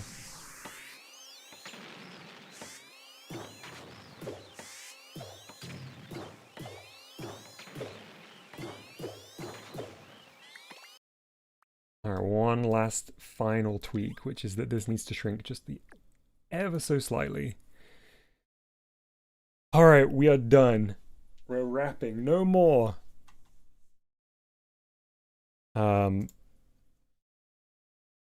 What happens if you inhale them? Nothing. Because it won't... excuse me. Because it won't, break it. It just pulls it to Mousey. And you explode.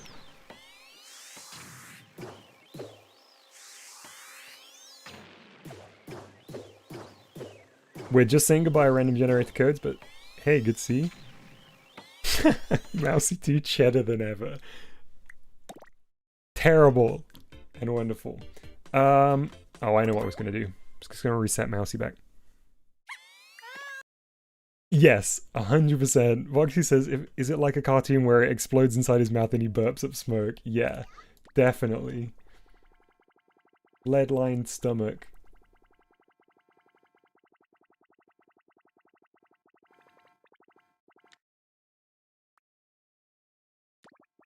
Alright, I'm gonna back this up, and we are donezo for real.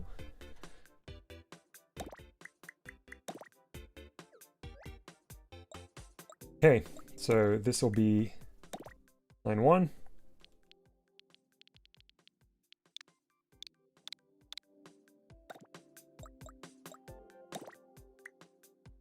And this will be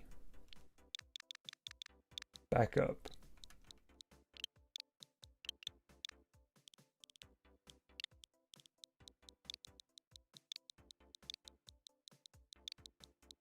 Phew. Alright. I will be putting this out in the pinned comment on the thread. Talifa says, can we see that Let It Groove game again? I mean, this is actually a slightly, ever so slightly older version, but we can check it out. Because Disco has the final version.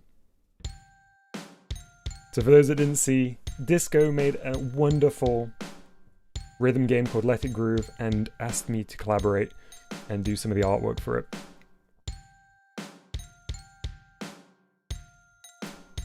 We need to get these gifts to Mars. Without fuel, we won't make it far. Holiday cheer makes this ship move. Follow my lead and let it groove.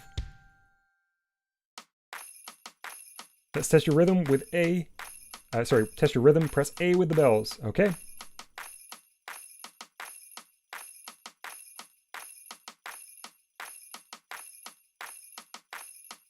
Okay, getting the rhythm pretty good. Do faster. Oh, it's tough with the stream lag, actually.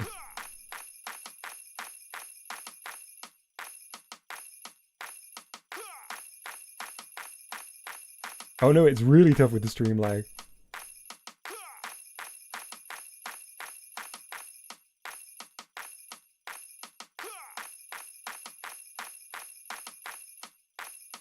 That's so funny, in handheld mode, this, like, with the amount of times I played through this, this was super easy.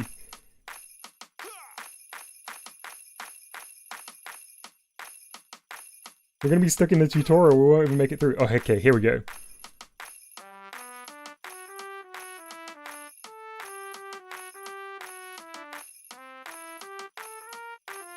Yeah, exactly, Chalupa. I was so glad to be collabing on a Rhythm Heaven style game as well.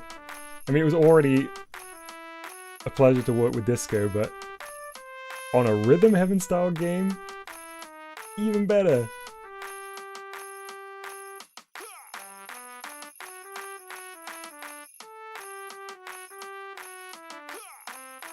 There we go. Okay, I figured out the timing with the slight delay.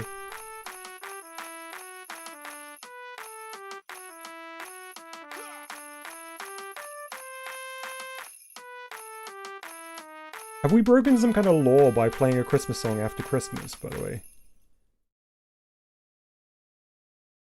Okay, let's see how we did. I'm pretty sure it's gonna be bad.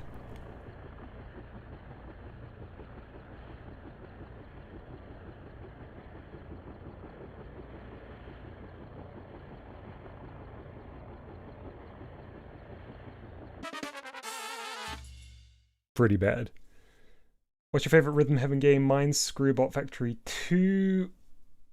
It's a very good one. I think Flockstep. I think I just have to go with Flockstep. I love it so much. Wait, sorry, I don't... Flockstep is very good, but I mean Lockstep.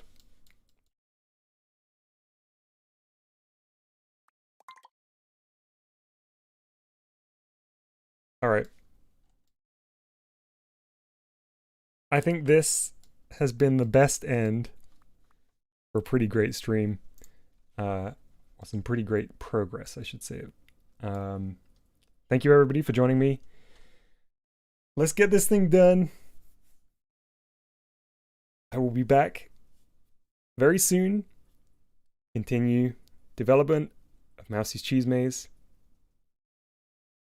Bye-bye. Wrong mouse. Bye-bye.